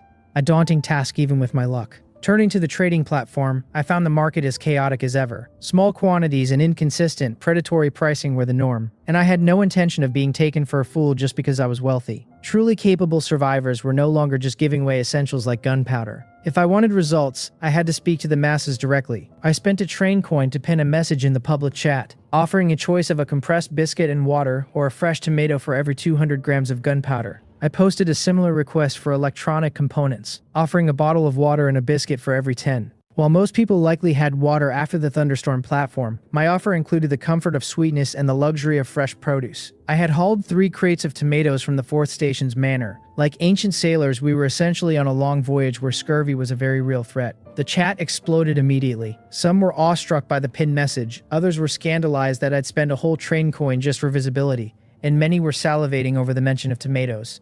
As I suspected, there were prepared individuals among the survivors. Within a short time, I completed 10 trades, securing 2 kilograms of gunpowder. I immediately went to work manufacturing my first batch of level 3 bullets. They felt heavier and more significant than the low-level rounds I'd started with. To test them, I fired a single shot from my black gloss pistol at a stack of metal scrap. Where my old rounds would have simply pierced the target, this one blew the entire stack apart. I couldn't help but marvel at the sheer intensity of the power increase. I quickly processed the rest of the gunpowder and stored 999 level 3 bullets in my special storage unit, ensuring I could access them even when away from the train. Soon, my private messages began to flicker. All 3 of my contacts had reached out. Li Shaosheng was busy with his usual delusions of grandeur, suggesting we join forces to become the kings of conductors. I ignored him. Zhao Lin, the fishing rod seller, was looking to buy a gun with train coins, a partner worth keeping. Then there was Shangguan Yingshui. She asked about my train level, and I gave her a vague answer, simply stating I had just upgraded.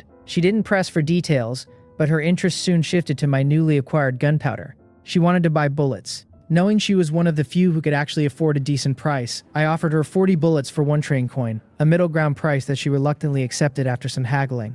I didn't stop there. I offered to sell her a level 2 exquisite sharpshooter rifle for 2 train coins, throwing in 10 extra bullets to sweeten the deal. She gritted her teeth and agreed, likely feeling as though I knew exactly how many coins she had in her pocket. As a final request, I asked her to use her blueprint to craft me a wooden bed, providing the materials myself. That trade was a massive win. I walked away with 3 more train coins and a proper place to sleep. The rifle was useless to me anyway. With my judgment of gunfire module, my handgun was more than enough for long-range targets. I then turned to Zhao Lin and sold him several sublimated level 2 rifles for 2 coins each, and even traded some bullets for 5 freshwater fish. My wealth had grown to 16 train coins. After acquiring the necessary electronic components, I built the observer device in the 3rd car. I also finally purchased the energy-powered generator blueprint for 6 coins.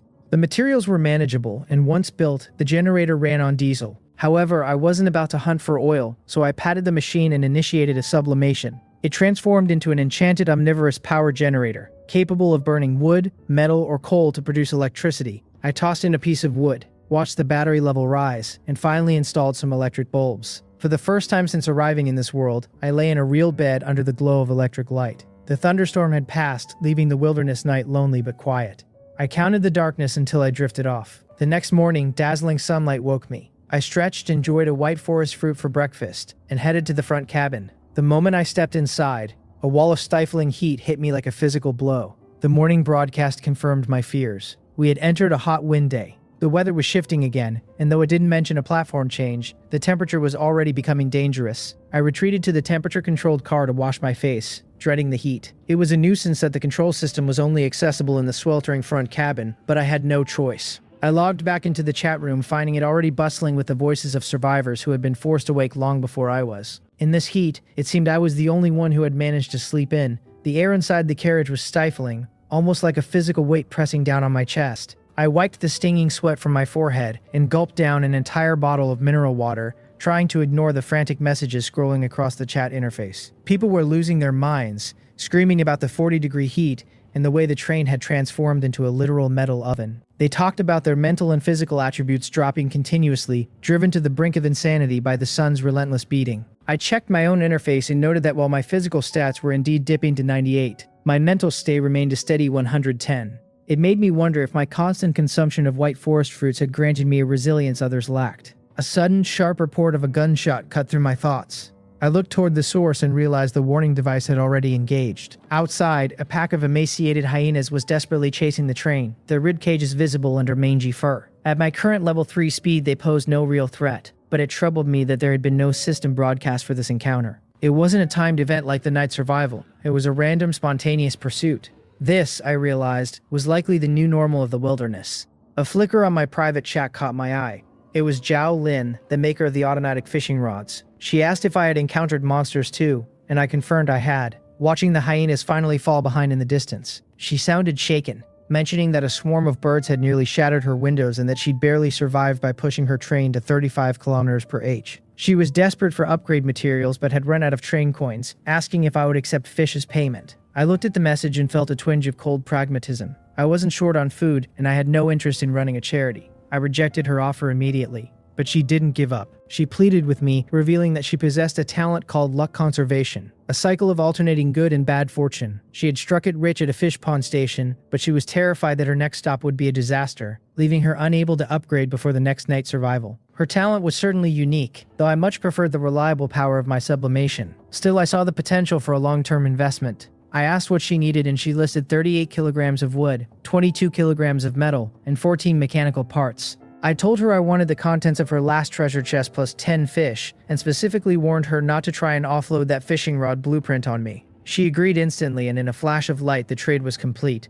Among the items she sent was a level 1 plant nutrient solution. While the waterproof boots and fishing line were mediocre, the solution was exactly what I needed. I immediately sublimated it twice, watching it transform from a basic liquid into a blessed plant elixir. I hurried to the rear of the temperature-controlled carriage and poured the glowing elixir into the wooden box of my white forestry. The transformation was breathtaking. A milky white glow erupted, and the sapling shot toward the ceiling in seconds, its branches heavy with fruit. When the light faded, I had a level 4 blessed white forest tree that produced 3 fruits daily. More importantly, the fruits themselves were now level 4, meaning they could be eaten without the tedious 5-minute water soak. I took a bite, savoring the rich sweetness, and realized I now had 55 life-saving fruits stored in my special compartments. As the hours passed, I lounged in my 22°C sanctuary, enjoying a steak and a beer while the rest of the world sweltered. My only complaint was that the beer was warm. A fridge was definitely next on my list. 30 minutes before reaching the 5th stop, the Crossroads of Fate appeared. To my surprise, both options were level 4,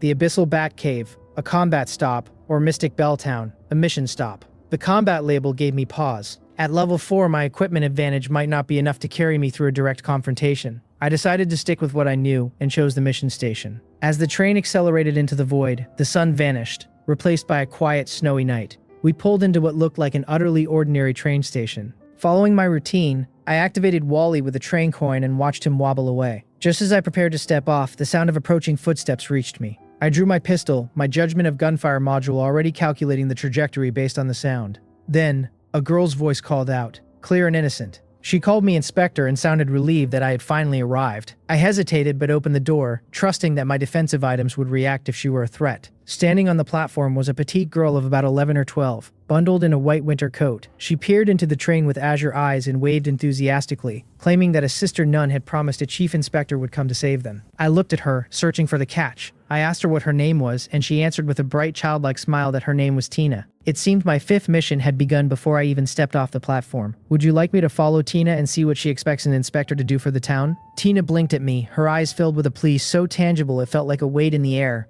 She asked if I was truly the inspector everyone had been waiting for, and I couldn't help but offer her a kind smile as I nodded. I reasoned that since she claimed the person arriving by train would be the inspector, and I was the only one here, it had to be me. She let out a joyful cheer and urged me to follow her quickly, but I asked her to wait a moment. I reached into my supplies and handed her an ordinary white forest fruit. The little girl took it without a trace of fear, and as she bit into it, she marveled at the sweetness. I just smiled, checking my gear one last time and donning the sanctuary cross before finally stepping onto the platform. After sealing the door and setting my warning tower to maximum sensitivity, I told the girl to lead the way to these people she mentioned. We left the unnaturally sterile station and entered a town dusted with a light, silent snow. There were no streetlights. The only beacon was a single lantern hanging above a church that looked uncannily like an upright train cab. The silence was heavy, and I could feel unseen eyes tracking our movement from the shadows. Whispers skittered through the dark, sending a chill down my spine that had nothing to do with the temperature. I kept one hand on my black gloss pistol and the other near my cross, acutely aware that this station carried a danger rating far more severe than the others.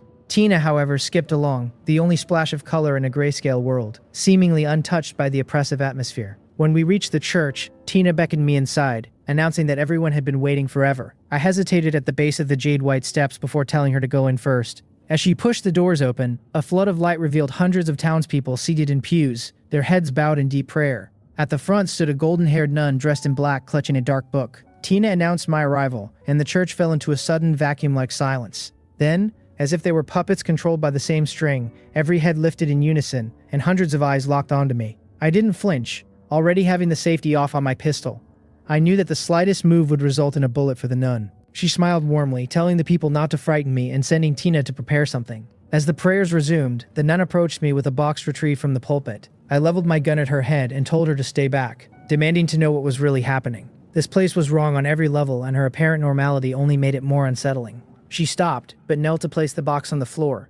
Inside was a black and gold shard, a fragment of a blasphemy card. The nun prayed before the card, her smile never wavering as she told me that only those who blaspheme against gods can enter this world. She called me the inspector, but then corrected herself, calling me a blasphemer or a conductor. She asked me which stop this town was for me, and though my cross didn't react to her, I knew I had to get out. I gave a cold laugh, told her only a fool wouldn't run, and bolted back toward the station. She shouted for the townspeople to stop me, and the praying residents transformed into sprinting hunters with impossible speed. I realized then that this stop was going to be a nightmare. I fired a headshot at the lead pursuer, but the nun's voice echoed through the town, mocking my efforts. She claimed my bullets were useless against her creations, and that a novice like me couldn't hope to win. Her triumph turned to shock, however, when she felt her connection to the puppet sever. My level 3 armor-piercing rounds were doing what ordinary bullets couldn't. With my judgment of gunfire module, my aim was effortless. I was picking them off, creating distance, and it looked like I might actually make it back to the train. Then, with a soft sigh that chilled me to the bone, the nun appeared directly in my path, less than 100 meters from the station. She had teleported as if she had always been standing there. She admitted her surprise that a level 3 train could defeat her puppets, just as my warning tower hummed to life. Before it could fire, black chains lashed out and bound the barrels. Seeing my defense so easily neutralized, I realized I was outmatched. I tried to play it off, suggesting she just take what she wanted without the hostility, but she assured me she wasn't there to hurt me. I helplessly sat on the ground, acknowledging that I couldn't run from a woman who controlled chains and space itself. She introduced herself as Shea and pulled me to my feet, her slender, elegant figure contrasting with the terrifying power she had just displayed. Back inside the church, she shoved the blasphemy card fragment into my hands. I tried to decline such a precious item, sensing the danger attached to it, but she just laughed it off, asking how a kind-hearted nun could possibly harm anyone. My skepticism grew when she casually crushed the skull of one of her puppets, a head that had required my best ammo to penetrate, with her bare hand. I quickly promised her I wouldn't throw the card away. Shea then asked me what my talent was, and though I remained silent, she claimed she wasn't curious. She was a strange woman, alternating between holy grace and erratic frustration. She grew annoyed when I didn't ask her questions, teleporting in front of me and crushing another puppet's skull, just to make a point. I hurriedly rattled off a string of questions to satisfy her, but she just covered my mouth, telling me to pick one. She eventually sat cross-legged on a bench and revealed that she was a senior of sorts, having arrived in this world 20 years ago. She explained that she had been sealed here by someone who erased the station from the records, making it impossible for high-level trains to find her. Only a low-level train like mine could enter, but it shouldn't have been able to reach this platform. She deduced that my talent was the reason I had found her, and she warned me never to reveal my abilities or the blasphemy card to anyone. She told me that if others found out, they would come for my life, and I'd end up trapped just like her. I stared at the card in my hand, desperately wishing she would take it back. It felt like a death sentence, but looking into Shea's eyes, I knew I was stuck with it. I looked at her and asked directly, Shea, were you among the first batch of survivors to arrive in this world? Since it seemed she didn't actually intend to kill me, the paralyzing fear I felt earlier began to ebb away. I decided I might as well be bold and clarify the things I needed to know. After all, a senior who had been here for over 20 years had to possess knowledge far beyond my own. She shook her head, explaining that there were quite a few batches of survivors before her time, though she noted that we rarely encounter them. When I asked why, she snapped her fingers, and several black chains materialized in the air, assembling themselves into a spectral train track. She reminded me that the world we were in is infinite and that all stations represent different worlds. In her era, there was a powerful man who wanted to measure the vastness of the wilderness. He united the strongest conductors of that age to gather resources and boosted his train's speed to levels even she found hard to imagine. Shea clicked her tongue as if recalling a terrifying number. She mentioned that the man had a module, asking if I knew about them yet, and explained that her chains were a module as well. She described them as magic or sci-fi weapons, the best way for a conductor to enhance their power. However, she looked at me and noted that as a level 3 conductor, obtaining modules wouldn't be easy, as they usually only appear in level 5 plus treasure chests, or after specific upgrades. Then, she gave me a scrutinizing gaze asking if I had already obtained a module from my upgrade options, since I had shot so accurately earlier. I could only chuckle sheepishly in response. I had indeed obtained a module, but it wasn't for marksmanship. It was the early departure privilege. I asked what happened to that man and if he ever successfully measured the world. Shea remained silent for a moment before shaking her head. She told me the man died. He had traveled at that unimaginable speed for a full year without ever encountering another train in the wilderness. One day, his friend's avatar simply grayed out, signaling his death and the destruction of his train. But his death wasn't worthless, she added. Because he traveled for a year without finding others, they concluded that the wilderness we traveled through their own distinct worlds. Unless the population in a sector reaches a certain threshold, they won't encounter each other. Suddenly, she produced a lollipop and popped it into her mouth, casually asking if I wanted one. When I thanked her but said I wasn't hungry, she grinned mischievously, telling me I was welcome because she wasn't planning on giving it to me anyway. It was her last one. She removed her nun's hat and stood up, clearly finished with that topic. She told me she would answer one last question before I'd have to find out the rest myself, warning me that my level was too low and knowing too much would only lead to overthinking. Then, contradicting herself, she produced another lollipop. Without waiting for me to speak, she unwrapped it and stuffed it directly into my mouth. It was sweet with a slightly bitter aftertaste, and the cooling sensation made me feel unexpectedly relaxed, wiping away the exhaustion from my earlier escape. When I pointed out that she'd lied about having only one left, she just remarked that the more beautiful a woman is, the better she lies. I crunched the candy and asked my final question. Did she know about the Run Company? I described what I had seen in Doomsday Town and Rainville Villa. She looked confused, admitting she didn't know the company. However, she noted that if I'd seen them across multiple stations, they were likely just one of many forces established by former conductors who grew tired of risking their lives and chose to settle down and influence certain stations. She told me the time was almost up and offered to show me her train. She clapped her hands, and Tina came running from behind the church. The girl happily took my hand and swung it playfully, thanking me for helping them. Shaya casually mentioned that Tina was her puppet, her finest creation. I rubbed my eyes, staring at the girl. She was completely indistinguishable from a real person. I even poked her cheek, wondering if she had once been human. A dark thought crossed my mind about Shea being some sealed demoness, and I realized I'd better stay on her good side, so I wouldn't end up as a puppet myself. Suddenly, the church began to tremble. Shea led Tina to the prayer platform and commanded the system to prepare for departure. I watched in a daze as light screens flashed everywhere. The church itself was the locomotive of her train. She tossed me a black box, calling it a reward for helping her open this world, and promising it would suit my current level. The church finished its transformation into a massive locomotive, and black tracks appeared beneath its wheels. In an instant, we were at the station outside town. I was stunned by the speed. Compared to her, my train moved like a snail.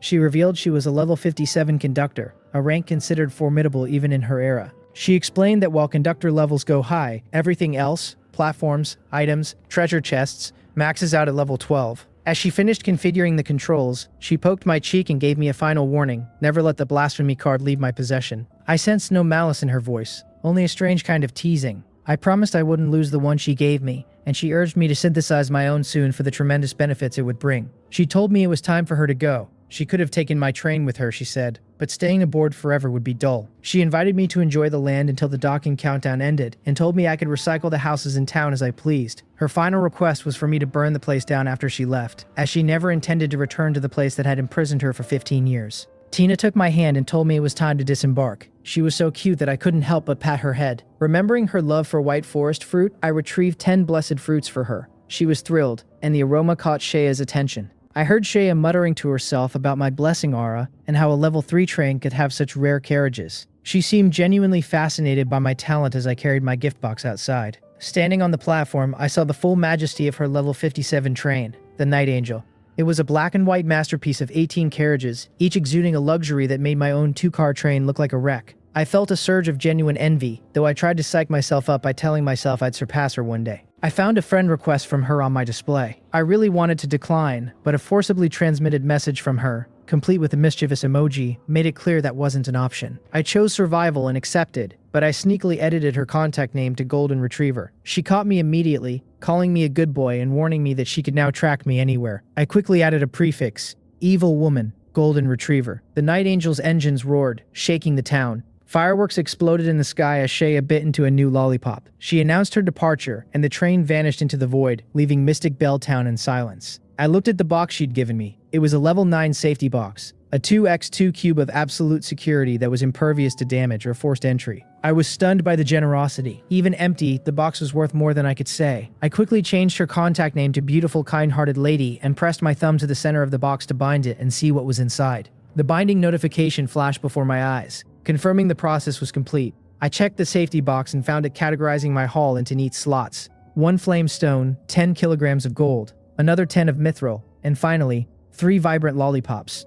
It seemed the box operated on a system of quality over quantity, keeping everything organized by type. I looked at the materials and felt a wave of calm. These were exactly what I needed to upgrade the train to level 4. Without my sublimation talent, finding a flamestone this early would have been a near impossible feat. Shea obviously had no inkling of my true abilities, so her gift was a perfectly calculated strategic boost, but the candy was what truly caught my attention. Upon closer inspection, the system identified them as Shea's healing lollipops, a level 8 masterpiece crafted by the Dark Nun herself. Consuming one would form a protective membrane against external damage, while rapidly mending wounds and restoring stamina. The note attached was clear. As long as I wasn't dead, these would ensure I stayed that way. Suddenly, a chime echoed as a message from Shea arrived. She asked if I liked her little surprise, reminding me that the jump from level 3 to level 4 is a major threshold. She explained that for most newcomers, flamestones are incredibly rare until at least the 10th station, so she was effectively saving me weeks of struggle. She warned me not to snack on the lollipops casually, and urged me to stay alive long enough to complete the blasphemy card. I read her words and felt a complicated surge of gratitude. Though I didn't strictly need the head start, I appreciated the gesture. I muttered a quiet thank you to the empty carriage, knowing that if I ever found another fragment of that card, I would stop at nothing to obtain it. I couldn't help but wonder what power would be unleashed if it were ever made whole. Meanwhile, far away in the infinite wilderness, the Night Angel thundered forward. Shea stood at her prayer platform, munching on a fruit while gazing at a horizon that never seemed to change. She received a message from a mysterious contact who expressed surprise at her return after 15 years. Shea simply replied that fate had chosen a new path, and that she was now focused on retribution. When asked about the Run Company, Shea expressed disdain at their reach, only to be told that the Heavenly Organization's inspectors had already vanished. Back in Mystic Belltown, the clock was ticking.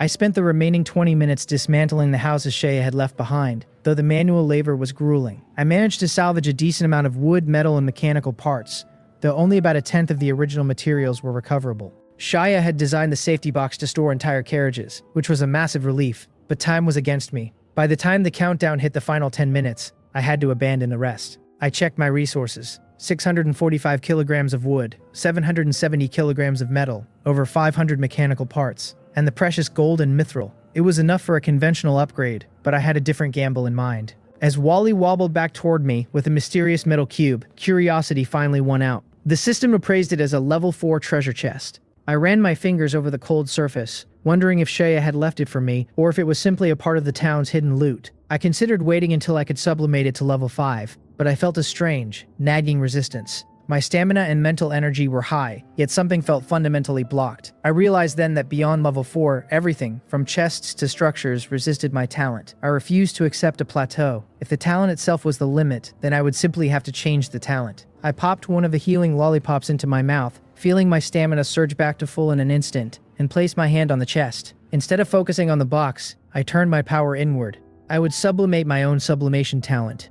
The world turned red. Blinding screens of warning text appeared as a massive energy surge shrouded the train. Conductors across the entire sector felt a momentary tremor of primal fear. Amidst the chaos of the red light, my consciousness faded into black. I drifted in a void, vaguely aware of distorted system messages. There was an error in the crossroads of fate. Something was trying to correct a selection, then failing. A countdown started. 5 seconds. 4. 3.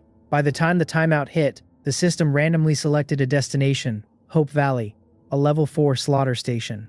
The train accelerated through the void. More errors appeared as a mysterious force tried to interfere with my departure, attempting to set the countdown to infinity to trap me forever. However, the train system fought back, eliminating the interference and resetting the clock. The new countdown was 10 hours. The station was marked as extremely dangerous. In the quiet of the train, my consciousness finally began to return. The train had already been stopped for 10 minutes when the sunlight streaming through the window hit my face, finally waking me from my deep slumber. The blinding glare forced me to look around in a daze, and as I peered outside, vast stretches of forest filled my vision.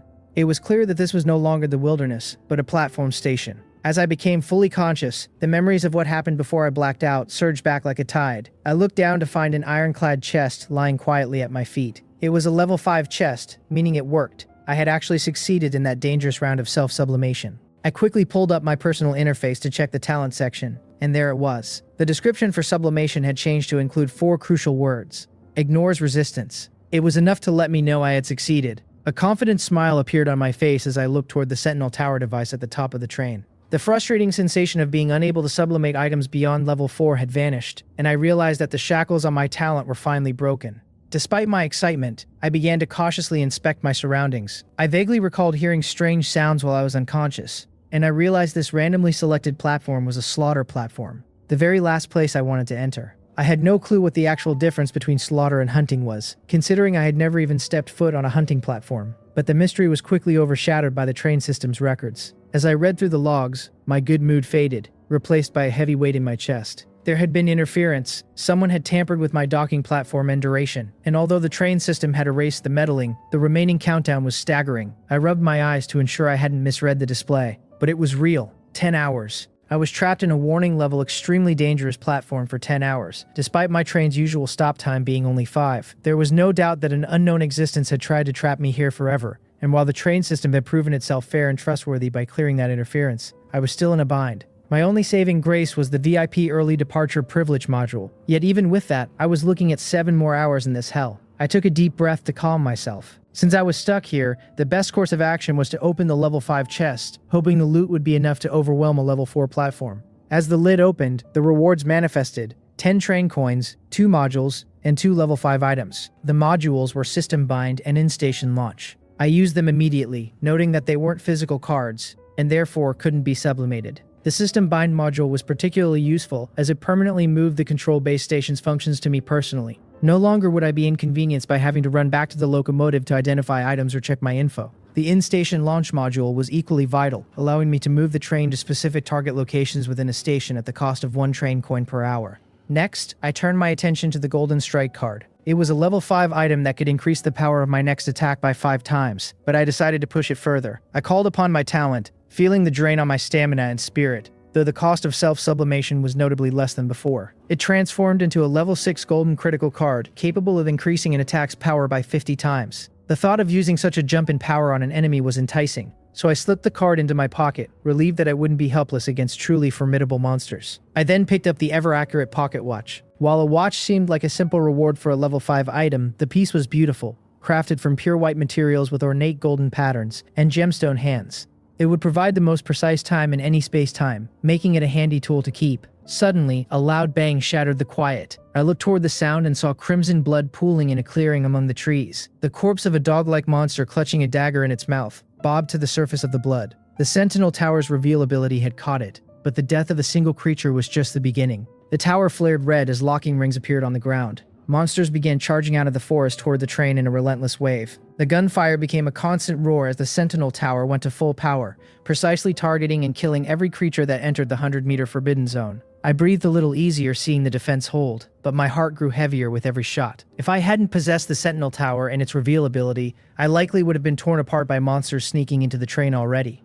I found myself wondering about the true nature of this platform. In this world, the difference between hunting and slaughter was thin. While hunting meant killing the enemy, slaughter could easily mean being the one waiting in despair to be butchered. This encirclement was clearly designed by that unknown interference to ensure I died in this forest. I sat in the quiet of my carriage, staring at the screens with a cold, unwavering resolve, because whoever wanted me dead was going to be sorely disappointed. I had already decided that no matter how dangerous this place claimed to be, it was still just a level 4 platform, and I was far from helpless. As the initial wave of slaughter began to taper off and the monster's desperate siege finally ceased, I climbed onto the roof of the train. I reached out to touch the warning device that was still hot from firing, and decided that a level 5 defense should be more than enough to handle a level 4 station. I initiated a sublimation, watching my spirit drop from 90 to 40, but the results were instantaneous and successful. The device transformed into a sentinel guard, and the jump in power was undeniable. It can now be armed with up to 9 different weapons and was capable of appearing anywhere on the train, extending its surveillance range to a full 150 meters. It would now automatically lock onto any hostile targets and dispel their illusions or stealth, while even possessing the ability to briefly detach and pursue threats. Best of all, I could activate an overlimit mode for a single train coin to double its attack speed if things grew truly dire. However, I wasn't finished with the upgrades. My level 4 installations weren't limited to the roof, so I moved to the third carriage where the surveillant device sat idle. It had seen little use while the sentinel handled everything outside, but I knew I had to be prepared for the worst, because the sentinel's eyes didn't cover the train's interior. If a monster managed to bypass the external detection, the surveillant would be my final line of defense. I poured 40 points of stamina and 10 of spirit into it, successfully sublimating it into an illusion surveillant. It was now capable of monitoring every corner of the train, sounding alarms and releasing disorienting illusions to trap any intruder. After 3 consecutive sublimations, a heavy exhaustion settled over me, yet I forced myself to keep moving. I returned to the lead carriage to gather both the mithril cross and the pure earthbound stone. While the mechanical sensors handled physical threats, these 2 items would be my shield against anything supernatural. I knew the pure earthbound stone still had untapped potential for one last sublimation, but with my energy so depleted, I had to be patient and wait for my recovery. I donned my bulletproof armor and tightened my grip on my black gloss pistol, preparing as thoroughly as possible. I was leaving this station alive, no matter the cost. Before settling in, I remembered one more thing and activated Wally. Since I was already trapped here, it would be a waste not to gather whatever resources I could. With the preparations finally complete, I realized I was absolutely starving. I took meat and vegetables from my storage and set up a grill just outside the train, preparing lunch amidst the occasional sound of distant gunfire. After being unconscious for an entire day, I felt I truly deserved a proper meal. While the food sizzled, I checked the system logs and was surprised to find several updates following the completion of the 5th station. The restrictions on private trading and listing items on the trading platform from within a station had finally been lifted, and I could now list up to 5 items at once. This was excellent news, although I felt a brief pang of regret for missing the trading window while I was out cold. The private chat interface began to flicker with messages from my few contacts. Shangguan Yingshui reached out first, asking if I had felt the tremors, but her abrupt apology afterward left me puzzled about what had happened during my blackout. Zhao Lin also messaged me, thanking me for the help with her upgrade and sharing a photo of the snack shop she had reached for her 6th station. I felt a flicker of envy at her haul of snacks and alcohol, but I remained skeptical of her luck conservation talent. After all, good luck was always shadowed by inevitable misfortune, and for all I knew, she might end up in a place like this next. Finally, I saw a message from Li Xiaosheng, who was still peddling his empty alliance and claiming he would be the first to reach a level 3 train. He offered future help in exchange for my weapons, but the proposal was nothing more than a hollow promise from a man who acted like a shady corporate boss. Remembering the fishing rod incident, I realized he was a waste of time and promptly deleted him from my friend list. As I scrolled through my contacts, I noticed several names had turned gray, signifying destroyed trains and lost lives, which served as a grim reminder of Shea's warnings. I cleared the remaining chats and posted a bulk purchase request for gunpowder in the public channel, noting that only 2,453 survivors remained out of the original 10,000. The responses were slow, likely because many were still exploring without the modules that allowed them to access the system away from their trains. This was fine by me, as it meant my message wouldn't be buried. An hour had passed since I docked. Thanks to the Sentinel's efficiency, the 150-meter radius around the train had become a localized sanctuary. I sat there enjoying my grilled meat, a white forest fruit, and an iced beer I had traded from Zhao Lin. For a moment, it felt almost like a vacation in a scenic wood, and I chose to ignore the faint metallic scent of blood lingering in the air. After eating and drinking my fill, my mind began to clear, and I realized that while this slaughter platform seemed to demand only a passive defense, that didn't mean I was forced to sit idly by. The monster corpses left in the wake of my sentinel guards were more than just eyesores. If I could collect and recycle them at the processing station, they would undoubtedly yield some valuable gains. Without hesitation, I took action. I purchased a large bamboo basket on the trading platform, threaded some ropes through it to sling it over my back, and tied a sharp dagger to the end of a wooden stick to create a simple hooked sickle. During the brief lulls after the sentinel had finished its grim work, I hurried out into the clearing to drag the carcasses back to the train. One by one, the remains of level 2 blackhorn hunting dogs, level 3 swift fierce snakes, and level 3 assassin lizards were fed into the processing station. The harvest was substantial. I obtained 10 portions of hunting dog meat, 5 of snake meat, and 10 of lizard meat. Beyond the food, I recovered specialized materials, like an assassin lizard skin, which promised to slightly reduce my presence when carried, and a corrosive hunting dog dagger. I quickened my pace, moving freely within the 150-meter safety zone, confident that as long as I stayed within the Sentinel's lock-on range, these monsters couldn't touch me. So far, the slaughter platform had provided more of a bounty than a burden, as my level 5 Sentinel guards proved overwhelmingly dominant against any creature level 4 or lower. Even when an occasional beast tide attempted to swarm the perimeter, a quick activation of the overlimit mode was enough to repel them effortlessly. Between the automated defenses and my own prowess as a marksman, aided by the judgment of gunfire module and armor-piercing rounds, the forest had essentially become my personal slaughterhouse. I knew my equipment was powerful enough to pierce even Shea's puppets, so these flesh and blood monsters stood no chance. However, after 5 hours of constant engagement, the danger revealed itself in the form of my ammunition count. I had started with nearly 1,000 rounds, but despite our perfect accuracy, fewer than 400 remained. As the sky began to darken, the monsters seemed to grow more wary. The sight of their fallen kin and the heavy scent of blood in the air acted as a warning, keeping them wandering just outside the death zone as if they were waiting for something to change. I checked my gemstone inlaid pocket watch. The time was 1812. With night approaching, I had no intention of pushing my luck further into the woods. I lit a campfire with my lighter and prepared a fresh piece of snake meat, skewering it over the flames. My efforts had netted me 810 kilograms of various meats, now safely stored in my units, where the storage carriage's unique properties would keep them from rotting. As the meat roasted, I pulled up the system light screen to check the chat room. The survivor count had dropped to 2,044. It seemed the 6th station had claimed many more lives while I was occupied. The chat was a frantic mix of panic and desperation, with people realizing the next night's survival event was imminent. Some were terrified, still stuck with level 1 trains and lacking the resources to upgrade to the 40km speed required to outrun the coming darkness. I watched as people begged for metal and parts, willing to trade every scrap of food and water they possessed just to survive the night. Others pointed toward Li Shaoshang's alliance, though the reports were grim. He was charging sky-high prices, demanding a train coin for a mere 15 kilograms of metal. His lackeys were in the chat defending the Brother Li monopoly, claiming only he was brave enough to sell materials now, even as they hiked the price to 10 kilograms per coin. Looking at the 2,000 remaining conductors, I realized about a tenth of them were still trapped behind that level 1 threshold. Whether through poor choices or sheer misfortune, they were now desperate enough to spend anything to bridge the gap. I still had 16 train coins, but I knew the next round of upgrades would be expensive. If there was an opportunity to earn more, I wasn't going to pass it up. I composed a message and sent it into the fray, offering 30 kilograms of metal or wood, or 20 mechanical parts, for a single train coin. My prices were far more reasonable than Li Shaosheng's, and I made it clear that quantities were limited and the terms were non-negotiable. The reaction was instantaneous. While some called me a bloodsucker, the majority of the chat recognized the value. Desperate conductors flooded my private messages, while Li Shaosheng's supporters tried to trash my reputation, only to be shut down by those grateful for a fair alternative. I ignored the petty squabbles entirely. My listings on the trading interface sold out in a heartbeat, and in an instant, my wealth grew by another 10 train coins. The chat room remained a cacophony of noise, filled with voices begging for material listings, while a relentless flood of private messages overwhelmed my inbox. I decided to list another batch of resources, but the return was meager. Only 3 train coins. It wasn't that the demand had vanished, but rather that almost no one actually possessed the coins anymore. Treasure chests were becoming a rare luxury in this world. Reflecting on my own journey, I realized that without Wally's specialized assistance, the only chest I likely would have found was that initial one from the armory. No chests meant no coins, and no coins meant a lack of resources for the upgrades essential to surviving the next night. It was a cycle of certain death for many, but I reminded myself that it had nothing to do with me. I couldn't save everyone. Listing materials was a business move to harvest what few coins remained. In my eyes, if a conductor couldn't manage their first upgrade after 6 stations, they simply weren't cut out for this environment. As I scanned the desperate pleas for trades, I noticed a recurring pattern. Almost none of them offered anything of value to prove they were worth the effort.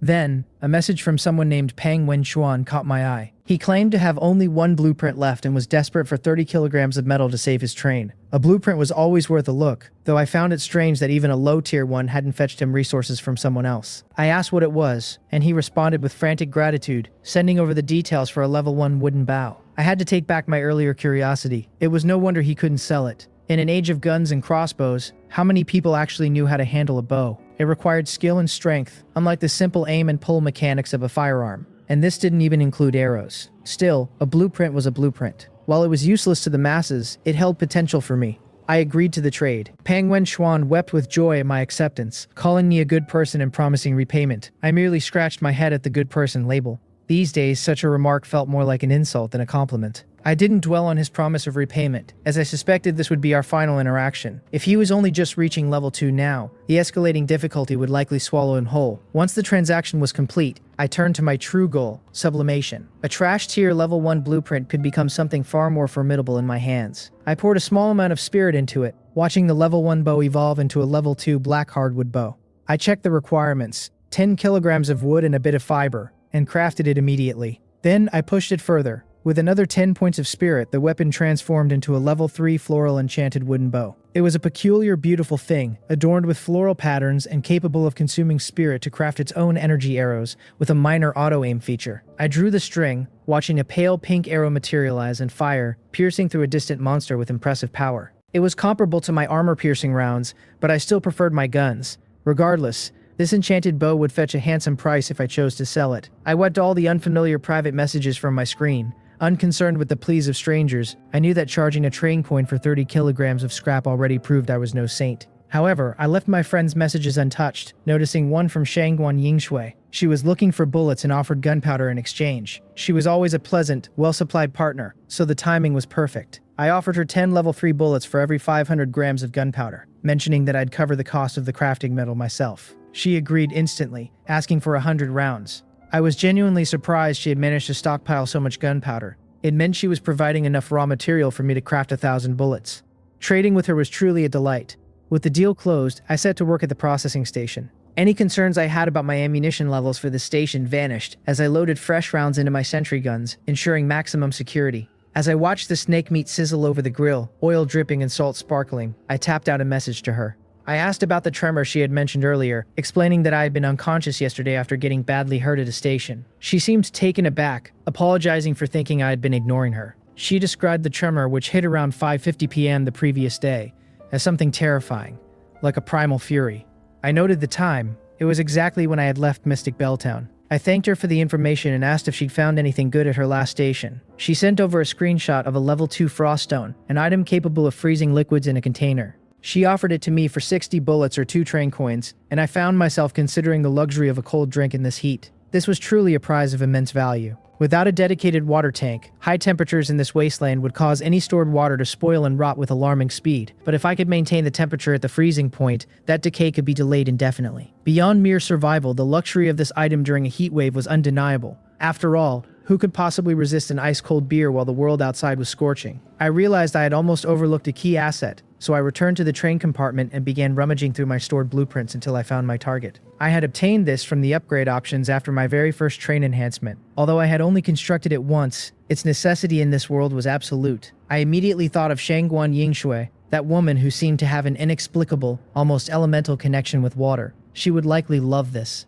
I sent over the description of the basic water tank and asked if she would like to buy it. She was interested immediately, asking how many train coins it would cost. I told her 2. She hesitated, protesting that she didn't have that many and asking if she could buy it on credit, especially since she thought 2 coins was expensive for a basic tank. I told her she could trade other items instead, but as for credit, I asked her what she honestly thought of that idea. Shangguan Yingshui clearly knew credit was a fantasy in this world. After a moment of hesitation, she made her move, offering an ice condensation pearl instead. I was internally stunned. She agreed just like that? She didn't even try to bargain. I patted the iron frame of a basic water tank, knowing that, to put it bluntly, this thing was just a lump of iron with a few special functions. The blueprint had only cost me 1 train coin, yet I was effectively about to sell a single unit for a value of 3. Appearances truly could be deceiving. When she asked if I was uninterested, I told her the trade was acceptable and to wait a moment. If she was willing to pay that much, I certainly wasn't going to refuse. I took the blueprint and the necessary materials to the processing station and began crafting. A brand new water tank materialized just as her trade request arrived. I accepted and the exchange was complete.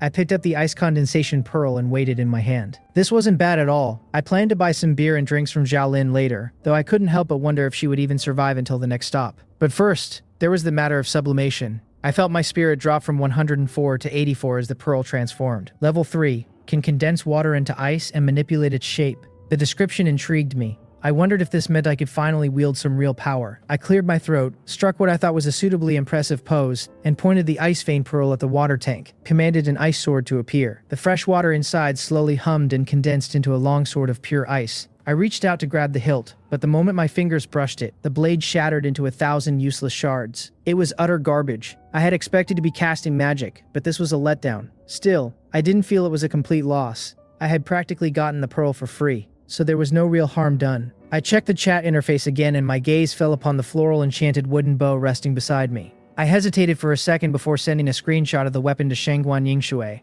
offering it for 4 train coins or something of equal value. She seemed to freeze at the offer, replying that she was broke, and that the price was too high. I countered confidently, telling her it wasn't expensive at all for a level 3 weapon that completely outclassed any monster we had encountered so far. I reminded her again that she could trade items of equal value as she lacked coins. She sounded resentful, asking why I hadn't mentioned the bow earlier. If I had offered it from the start, she wouldn't have wasted her resources on bullets. I shamelessly maintained the deception, telling her I had only just remembered it and pointing out that she was the one who had asked for bullets in the first place. I told her that if she couldn't trade, I would just find another buyer. I was still probing her limits. Compared to Zhao Lin, Shengguan Yingshui seemed far luckier. She was, after all, the first conductor besides myself to upgrade her train. She likely had more hidden away. I asked her if she had found anything else in that treasure chest from the last station besides the pearl, adding a casual note that I wasn't hinting she should trade them. My words must have stung, because I could almost feel her urge to delete me from her contacts through the screen. She probably wondered if I really thought she was that desperate. It was just a level 3 weapon after all. It wasn't as if she absolutely needed it. Then, a screenshot appeared. Level 2. Consumes 2 spirit points to predict the next day's weather at noon. She made it clear that if I wouldn't sell for that, she was done. She had truly offered everything she could. It wasn't out of desperation, but a level 3 weapon was an incredible temptation for someone still navigating with a level 2 train. She had decided that if I refused this time, she wouldn't offer another scrap. I replied immediately, telling her that since we had traded so much already, I would do her a favor and accept the deal. Despite my composed reply, I was beaming with joy. I had struck gold again. I had taken a blueprint obtained for a mere 30 kilograms of scrap and flipped it for what amounted to 3 train coins. I was starting to feel like a business genius. The trade went through smoothly. The fresh water filled my tank, and a white sunny doll appeared in my hand. It was actually quite cute. I didn't wait long before initiating another sublimation. My spirit fell from 84 to 69. Level 3. Consumes 1 spirit point to predict today's and tomorrow's weather at any time. The upgrade was perfect. I could now check the weather whenever I wanted rather than waiting for noon, and the cost was halved. Its appearance remained the same, so I hung it up in my climate-controlled resting compartment. This string of trades had brought me significant gains, not a total transformation perhaps, but a massive accumulation of wealth. I now had 30 train coins in my possession. I briefly considered sublimating the train again, but I decided it was better to wait until I had left the station. It simply wasn't safe here. Having made up my mind, I stepped out of the compartment, only to be hit by a sudden pungent odor. I sniffed the air, and my expression shifted to one of horror. My meat was ruined. The snake meat I had been roasting was completely charred and inedible. I sighed, realizing I would have to start over. As I prepared to relight the grill, I realized that Wally still hadn't returned after all this time. I couldn't help but wonder if the little guy had actually died out there. I could practically feel the waves of fury radiating from Li Xiaosheng as the chat room remained in an uproar. He was clearly beyond incensed, likely wearing an expression of pure disgust after realizing I had actually deleted him from my friends list. To make matters worse for him, I was selling materials at prices that undercut his own, which he undoubtedly saw as a deliberate attempt to oppose his authority. He likely felt like he'd swallowed a fly seeing that glaring notification, muttering threats about making me regret my choices while he sat surrounded by his hoard of basic wood and metal. He let out a triumphant laugh, convinced he was the chosen one because he could upgrade every 3 stations, and immediately initiated his transition to level 3. However, his arrogance likely hit a wall the moment he looked at the new requirements. I could imagine his frown as he stared at the names he didn't recognize: Flamestones, Gold, and Mithril. His talent, as powerful as it seemed, evidently had its limits. It allowed him to pinpoint basic resources like metal and wood,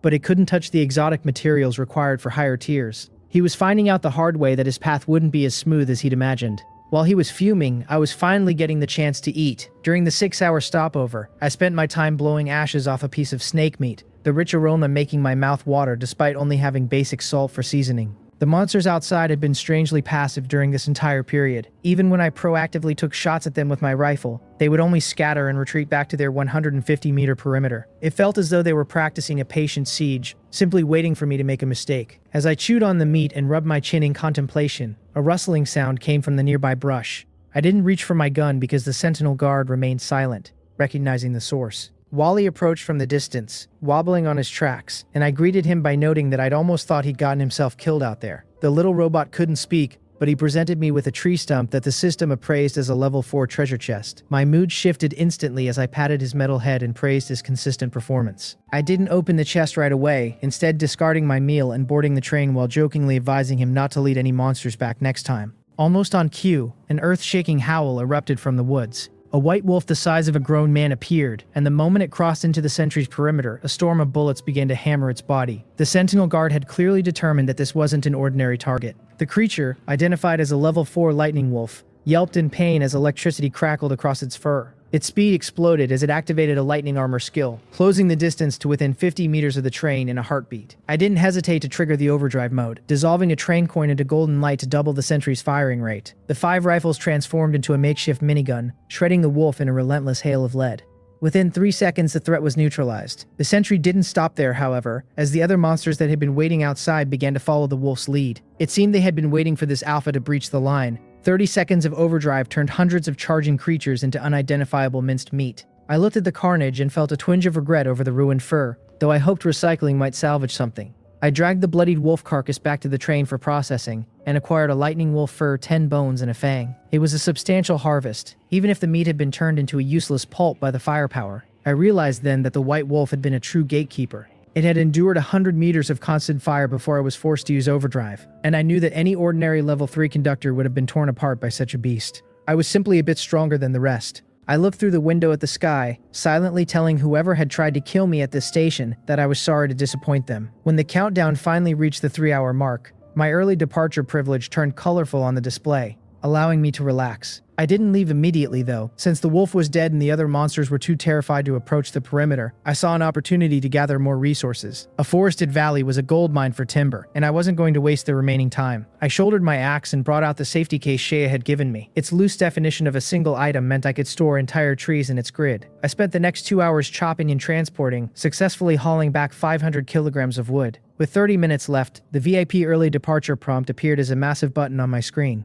I cast one last glance at the dark, silent forest before slapping the button. Spatial distortions rippled ahead as the tracks extended and the train accelerated into the void. We passed through the darkness until bright moonlight finally streamed through the windows, marking our arrival at 10:30 p.m. The announcement confirmed that all conductors had officially left the 6th platform.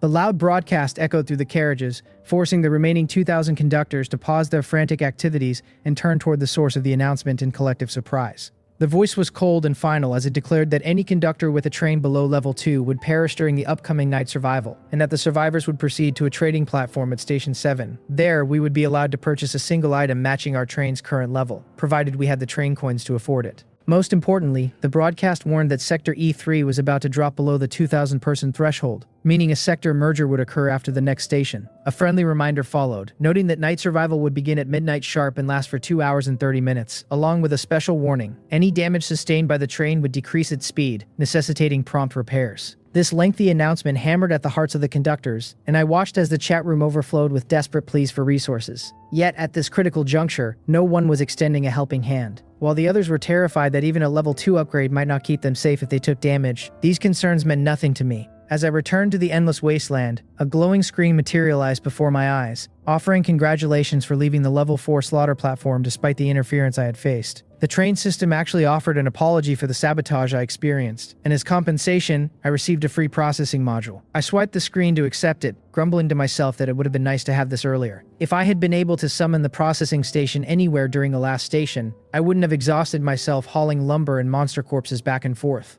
Despite my brief complaint, my focus quickly shifted to the tree stump in my hands, or more accurately, the level 4 treasure chest Wally had recovered. Night survival was an afterthought to me. I had far more important matters to attend to. I initiated a sublimation, and as my stamina dropped to 50 and my spirit to 95, the box transformed into a level 5 treasure chest. 50 points felt like a bargain compared to my previous experiences, and I eagerly opened the lid. The rewards were substantial: 10 train coins, a level 4 lightning assault conductor module, a level 5 weapon conversion card, and a blueprint for lightning wolf leather boots. The lightning assault module was particularly intriguing, as it would allow me to consume stamina to envelop my body in lightning for a burst of super speed, providing an excellent way to dodge or escape.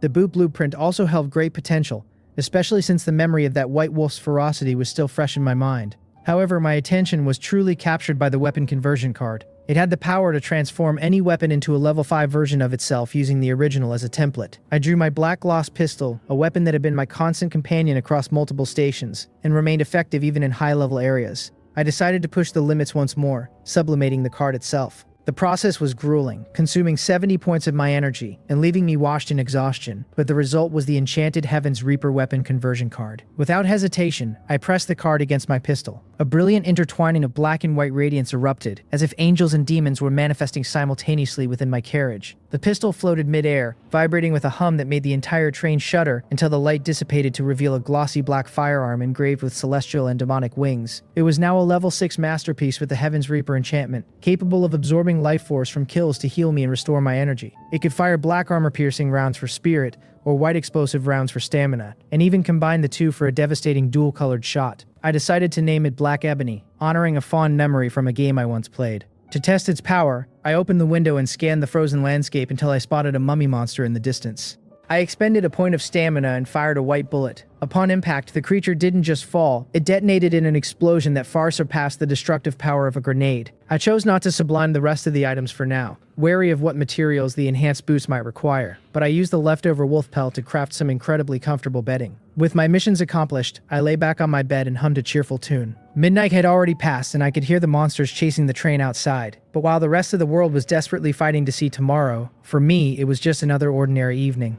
My path was clear. Tomorrow I would finally reach level 4. The distant screams of those who had failed to reach the second level echoed across the wilderness as the night claimed them, and I could only listen to their desperate, futile pleas for help. Those who hadn't upgraded became nothing more than prey for the monsters, and even some who had managed to enhance their trains met tragic ends when damage slowed them down enough to be overtaken. It was a cold reminder of the world we now inhabited, but as the morning sun began to stream into my carriage, those horrors felt a world away. I went through my morning routine with a sense of calm, washing my face and preparing a warm breakfast while the soft light filled the train. The sunny doll had been right about the weather, and as I opened the window to let the cool, mild breeze flow in, I had to admit it was the most comfortable day I'd experienced since arriving here. I checked the sentry tower's logs and saw that we had spent 70 bullets during the night survival period. It was fewer than I expected, but some side-on attacks had still managed to scuff the train's flank. I made a mental note to prioritize avoiding damage in the future, as repairs were a drain on my precious materials. My personal stats were fully restored, sitting at a perfect 100 stamina and 120 mental energy. I finished the last bite of my white forest fruit and rubbed my hands together with a surge of anticipation, ready to see what the 4th level of train upgrades had in store for me. I walked to the locomotive and placed my hand on the original control interface, maintaining the ritual even though my new system modules made the physical contact unnecessary.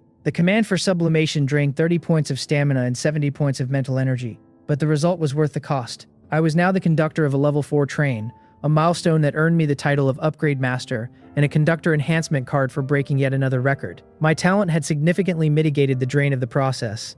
Without that self-enhanced efficiency, an upgrade of this magnitude might have left me completely hollow. I was somewhat surprised to be the first in the sector to reach this level. After all, Shea had given me a flamestone, so I assumed other veterans might have similar influences on new survivors. It seemed I was wrong, and that Shea's intervention had been a true anomaly in a world where the old guard rarely interfered with the new. After the upgrade, my train speed jumped by another 20 kilometers, but the real intrigue lay in the new purchase options. I stared at the screen, my face filling with silent questions, as I looked at the prices. A luxury dream bed for 5 coins, a space enhancement for 8, an anywhere door module for 6, and a smart chip for 10. Buying everything would cost 29 train coins, nearly wiping out my entire savings. I couldn't help but wonder if the system was tailoring these costs specifically to my current wealth. It was ridiculously expensive, and I winced at the thought of spending so much. But I knew these opportunities might never return. I evaluated each one carefully. The luxury dream bed promised optimal rest and a guarantee against nightmares, which was a dream compared to the back-straining metal slab I had been using. I purchased it immediately. The space enhancement was an obvious choice as well, reminding me of the expansive interior of Shea's church carriage, so I added that to my cart along with the anywhere door module, which would allow me to move between any carriage with ease. When I reached the smart chip, I hesitated. The idea of granting Wally basic artificial intelligence was tempting, but I forced myself to be pragmatic. I only had 20 coins left, and with a trading station approaching where I might need currency, I couldn't afford to go broke. I decided to let Wally wait for now, confident that I could replenish my coins over the next few stations. Once the purchases were finalized, the train felt noticeably roomier, the extra meter in every dimension making a world of difference. I moved the new bed into the temperature-controlled carriage that served as my bedroom.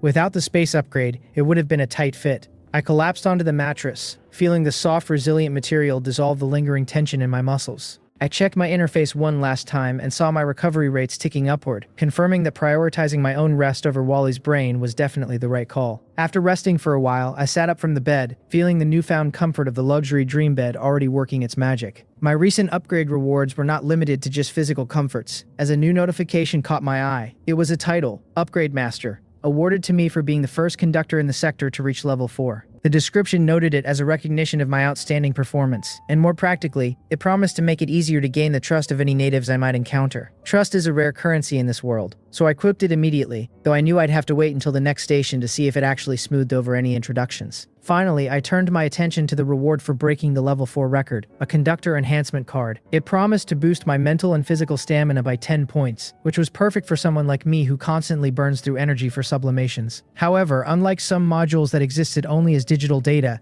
this card had a physical form, which meant I could push it further. I funneled 35 points of mental energy into it, watching it transform into an advanced conductor enhancement card. Now, the potential boost had doubled to 20 points. I held the card between 2 fingers and pressed it close to my heart, choosing to enhance my physical stamina first. The card dissolved into tiny red particles of light that merged into my skin, sending an indescribable wave of comfort through my body that lasted for several minutes. When the process finished, my physical stamina limit had jumped from 100 to 120. Clenching my fist, I picked up a stray piece of wood and snapped it with a light squeeze. The strength was staggering. If I were back in my old world, I'd be considered a superhuman. It seemed that stamina in this system acted as a catch-all for physical power and speed, just as mental stamina likely governed more than just focus. I decided not to overthink the mechanics for now, as I needed to recover my condition before the next stop. The clock struck 1 p.m., the scheduled time for station entry, yet the familiar spatial distortion was nowhere to be found.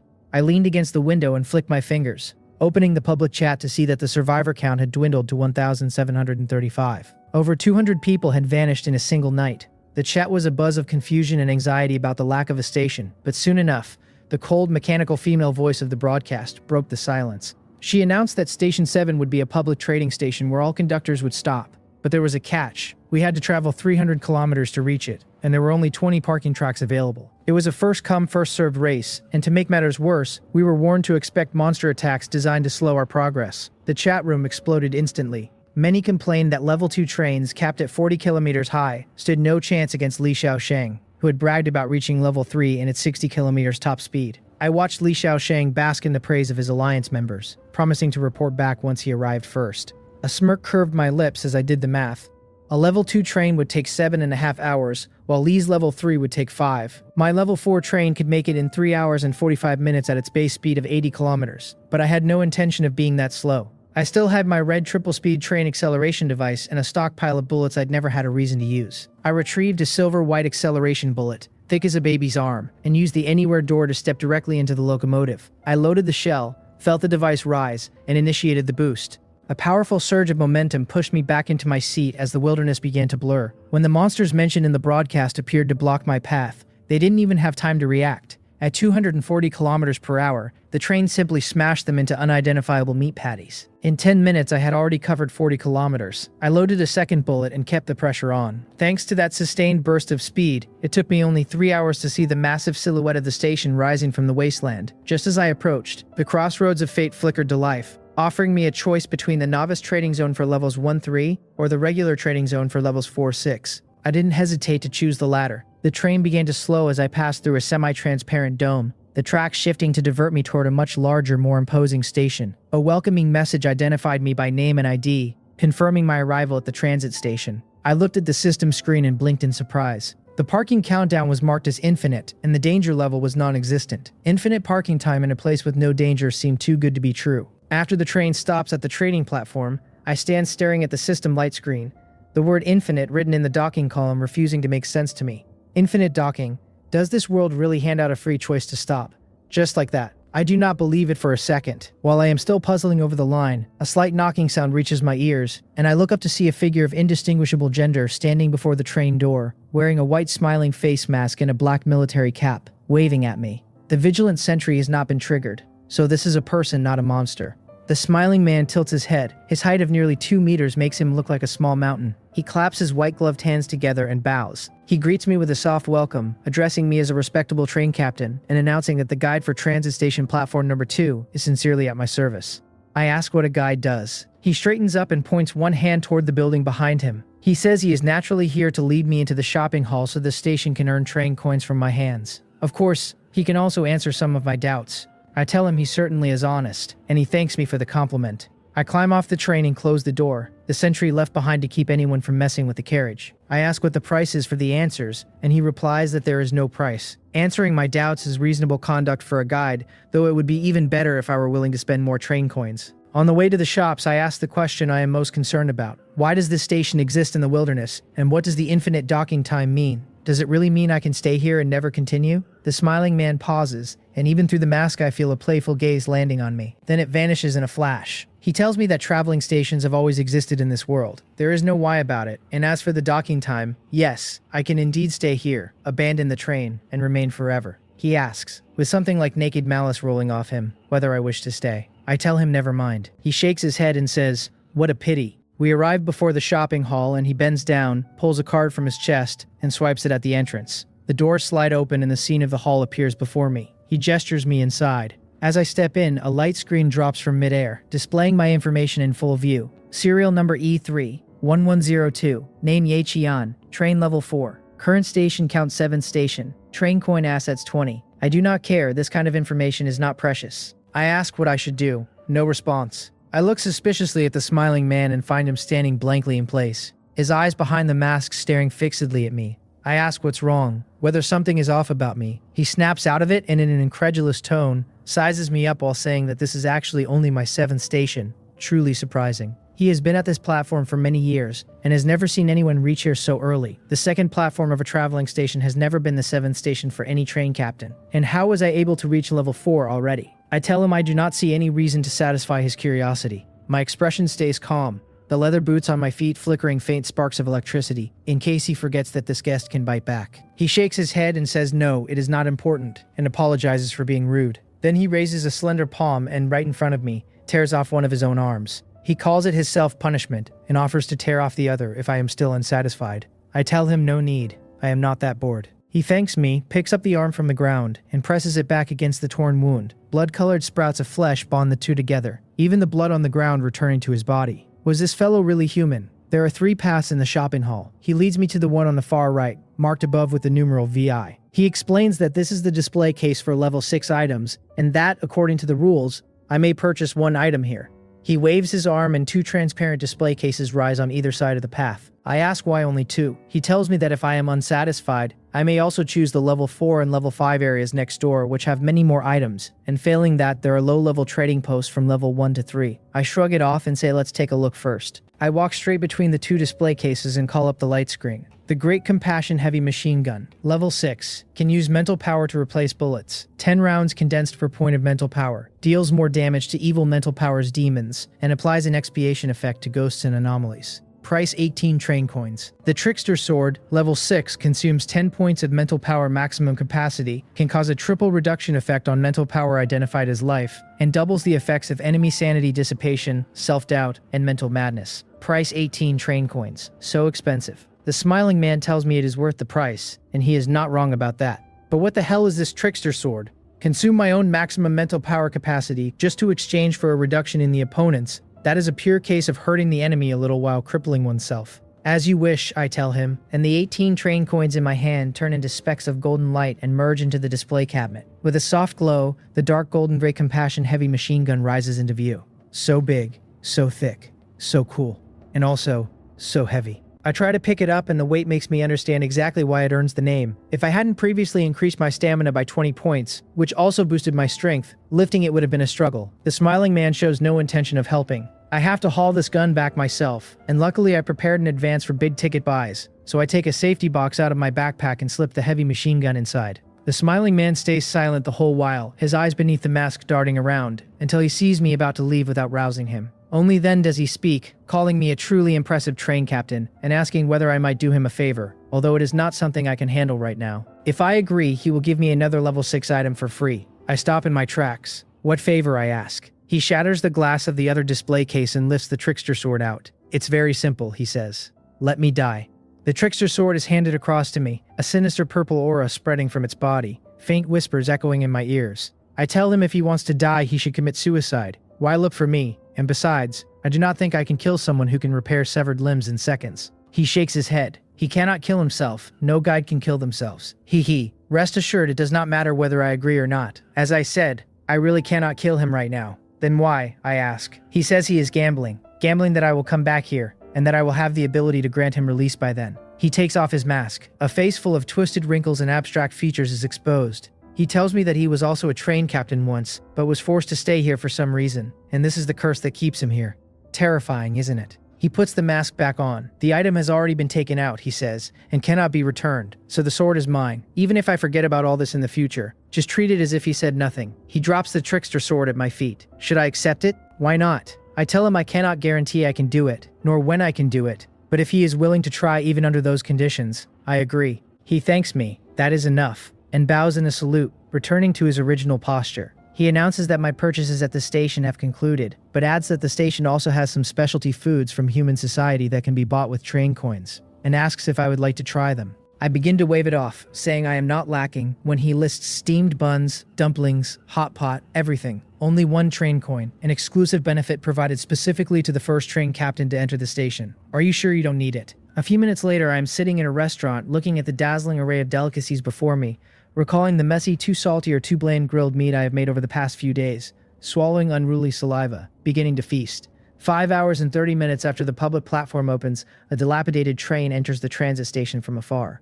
It stops, and Li Xiaosheng comes running out in a disheveled state, coughing and cursing the accursed monsters that set his train on fire. Good thing the speed was fast enough. Otherwise he would have been finished. Damn it, his carriages were all destroyed. Now his train only has the engine carriage left. The two carriages that originally stored quite a few resources were ambushed on the way. If it hadn't been for the speed, he would have been blown to pieces along with his cars. He punches the ground, takes a while to calm down, then looks across the empty platform with the corners of his mouth curling up. He declares himself the first. Ha ha ha. This time you must buy blueprints that can craft weapons, then trade the blueprints to others for flamestones. Then he can continue to lead. Permanent stop. Who wants to stop? He is the man who is going to become the protagonist. He stands up, sees the building ahead, and strides over. He does not know that everything he does is being watched by someone at this moment. In the ordinary trading zone, there is only one train on the empty platform, and I am sitting leisurely on the roof, enjoying a peaceful sunbath. The smiling man stands silently beside me. I ask him whether he is sure they cannot see this side from over there.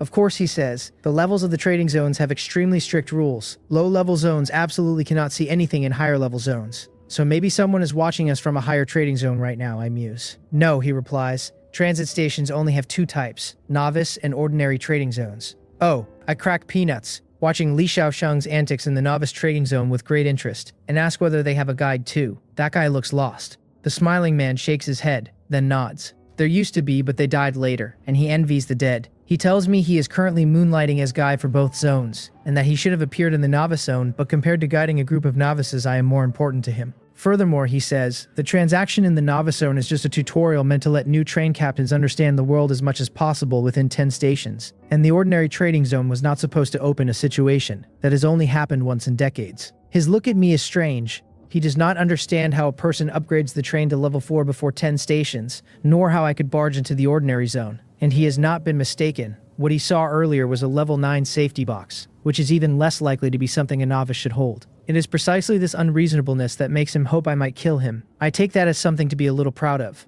By the way, do you want to eat? I ask, holding the last peanut out. He doesn't speak, only silently turns his head away. Sorry, I forgot you can't eat. Tossing the last peanut into my mouth and clapping my hands clean, I summon the light screen, raise my eyes, and stare at him. So, I say, the infinite stop time displayed by the system really is problematic, isn't it? He chooses silence. Understood. I nod and stop asking, because I have already gotten my answer. There is a message notification waiting in the chat background from Zhao Lin. If I remember correctly, this woman's luck is conserved, and right now she should be in a state of bad luck. However, her avatar has not turned gray yet, meaning she is still alive. Though given her good luck at the last station, and her bad luck at this one, I am not sure she can really make it to the station alive. 40 minutes ago. Brother Ye, do you want to meet up when we arrive at the station? How about I bring you snacks and alcohol? 9 minutes ago? Oh no. There are so many mummies blocking the front of my train, but they are so slow like snails. Haha, it seems my bad luck isn't that serious after all. It's just that the alcohol I prepared for you shattered. Sorry about that. Now, alright brother Ye, I've really started to have bad luck. The wheels got caught in a mummy's corpse and the speed has decreased a lot. Can you sell me some repair materials? You know, at the last station for the things I put on the trading platform? I don't know why, but nobody bought them except you. Sure enough, the bad luck has begun. I tell her getting your wheels stuck by a mummy is so like her. Zhao Lin, clutching her gun in a corner and peeking outside from time to check whether monsters are blocking the way ahead, sees the message and grabs hold of it like a lifeline. She tells me she didn't want this either. Brother Ye knows her talent. She was supposed to sell the items she got at the last stop for resources, but no one is buying, and she really doesn't understand why. It seems her bad luck did not just begin at the station. It began the moment her good luck ended. As for why no one bought her snacks, that isn't hard to understand. Among those still alive, except for a very few, who could spare extra resources just to satisfy an appetite. I tell her to just deal with it. She wails that she can't just deal with it. She'll give me all her snacks, please sell her materials for repairs. Behind the dialogue box is a chibi emoji of someone kneeling and crying, which is honestly amusing. Funny or not, I do not intend to be her savior. I tell her she must have opened a treasure chest at the last stop, and I want the train coins from it. Use them to trade for materials. The chat falls silent. I am not in a rush. Less than a minute later, her response comes back. Okay, following that are the materials she needs. Just 42 machine parts. Any other time, Zhao Lin certainly would not have been willing to take out 2 train coins for that trade, but now she has no choice. Profiteer, she cries. Even if she reaches the trading station, she won't be able to buy anything. This is too bullying. After getting the materials, she repairs her train before the monsters can catch up. Then with a mournful face pats her empty wallet, lamenting that she sold me so many snacks for nothing, that I do not know how to cherish a lady at all. Boo-hoo, her money, all gone. A new friend message arrives. I tell her right. I'll tell her something as a friendly gesture. Does she want to hear it? Trying to scam my money again, big profiteer. I won't fall for it. Although she says that, an instant later, I want to hear it. Tell me, brother Ye. The docking time at this trading station is infinite, I write. Huh, really? Doesn't that mean the moment Zhao Lin sees the message, she stands up straight in excitement, head bumping into the wooden cabinet, items spilling onto her head. Ow, that hurts. She doesn't care about that and continues tapping. If I could stay here forever, wouldn't that mean I don't have to continue the adventure? As expected, if I hadn't warned her, she would likely have chosen to stay. Her talent keeps her constantly cycling between danger and happiness. Especially when facing great good luck, she does not feel surprised. She feels even more afraid of the next bad luck. That is terrifying. But this is a trap, right? She eventually writes. Otherwise, I wouldn't have told her in advance. She would have discovered it herself once she arrived. She takes a deep breath. The excitement gradually fades, replaced by helplessness and lingering fear. That's true, she says. How could this world ever let us off the hook? Even if she really stayed there, she would definitely face things even more terrifying than on the train, especially since her current stop is bad luck. How could anything good happen? Thank you, I understand. She is very smart. She got the answer from just one sentence. I do not say anything else. I only reminded her because this little hen occasionally lays golden eggs. Her living a bit longer will not hurt me. As for whether she dies in some future instance of bad luck, that will just be a pity. A second train enters the station with a deep rumbling. A woman with smooth waist-length black hair steps off the vehicle. She looks around and frowns slightly when she sees only one other train in the station besides her own. She takes out a light blue Japanese-style flip phone. She types out a question. Am I not at the station yet? I am already level 3. This train isn't mine, is it? I, who was playing Gomoku with the smiling man, hear the system prompt and look over in confusion, thinking that unlucky girl has gotten into trouble again. But when I pull up the light screen, it is Shangguan Yingshui. So that vehicle is hers. She has arrived quite fast. And how is she talking to me from outside? A mobile phone. I had not expected the woman to be the very one I have been trading with daily. That makes sense though, since besides me and Li Xiaosheng, she is the most outstanding among the remaining train captains.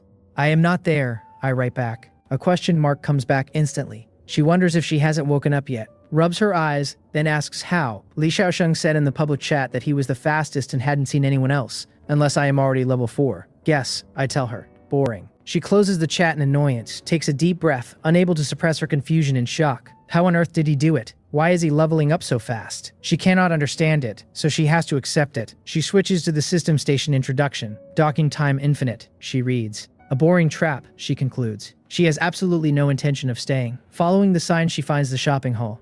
There are 3 paths here as well. Roman numerals I to 3. She chooses the third without hesitation. Just as she is about to enter, she sees Li Xiaosheng walking out. An exquisite marksman rifle appears from her phone, dark muzzle aimed directly at the top of his head. He swallows in fear, raises his hands, and points trembling at the warning sign nearby. No killing. 4 large characters written clearly. He stammers that he is Li Xiaosheng, that killing is not allowed here. Move aside, she says. He says he'll leave right now. Please don't shoot. Bypassing the gun barrel, he runs out 2 steps, still shaken, before suddenly remembering himself. He is Li Xiaosheng, the first to arrive here, the president of the Alliance. Since she was able to arrive after him, she must also be very capable. Can he invite? Bang. The bullet lands at his feet, a hair's breadth from piercing his thigh. The first, she repeats, blowing the smoke from the muzzle, looking at him as if he were an idiot. Heh. Feeling the blatant mockery, his face turns the color of pig liver. If not for the fear of that gun, he would have left long ago, scuttling out of the shopping hall in defeat. Only when he is clear does Li Xiaosheng dare to bellow that she will regret this. This guy really is flexible. After watching the show, I turn around and jump off the train. I should be going too. I pull a water pipe connected to the shopping mall from the window of the first carriage and toss it back to the smiling man, telling him I'm done. Take this back. The water tank is currently overflowing. The smiling man silently pinches the pipe and answers faintly that having the train captain fetch water at the trading hall is against the rules. It's already good enough that I found this water pipe. I smile. I said that, but in the end, didn't he still agree to it? I board the train and close the carriage door. Outside, the smiling man takes off his mask once again. He asks me to remember, no matter when or where, never to trust the infinite. If I trust it, this is the end result. I will remember it, I tell him. Next time we meet, he says. He hopes I can help him find release. If I cannot, that is fine too. He has been disappointed many times. One more will not make a difference. Looking at his distorted and deformed features, I feel neither disgust nor fear. I shake my head, take out a blessed white forest fruit from my storage unit, and hand it through the window. Don't worry, I tell him. I will remember. Next time we meet, I will definitely help him find release. He takes the fruit, and I press the start button. At this station, the departure time is completely free. The train travels far, passing through the void-like screen ahead. Looking back, the station that had existed behind me has already disappeared. Although it is a station in the wilderness, it is still a bit different, isn't it? There are too many secrets in this world, not something I can figure out right now. Throwing myself onto the bed, I call up the system light screen and begin to tally my gains. First are the 2 level 6 items, the Great Compassion Heavy Machine Gun, and the Trickster Sword. The former, without doubt, has to be installed on the Vigilant Sentry. Its 9 weapon slots currently hold 5 exquisite shooter rifles and 1 mithril crossbow, which can already handle a level 4 slaughter station without breaking a sweat. And adding the heavy machine gun means I could actively drive around a level 4 slaughter station looking for monsters to kill. As for the latter, honestly the Trickster Sword's appeal is near zero. A weapon that consumes my mental power limit is sentenced to death in my book. But since it was obtained for free stuff is always good, and even if I just sell it later it would be a huge fortune. Beyond that, my water tank is now filled with 1,000 kilograms of fresh water. Even after 7 stations, fresh water is still quite precious, since a person can go 7 days without food, but not 3 without water. Phew, still can't rest yet. Leaving the soft bed, I take out the Great Compassion Heavy Machine Gun from its safety box. Looking at the domineering machine gun in front of me, I rub my hands in excitement.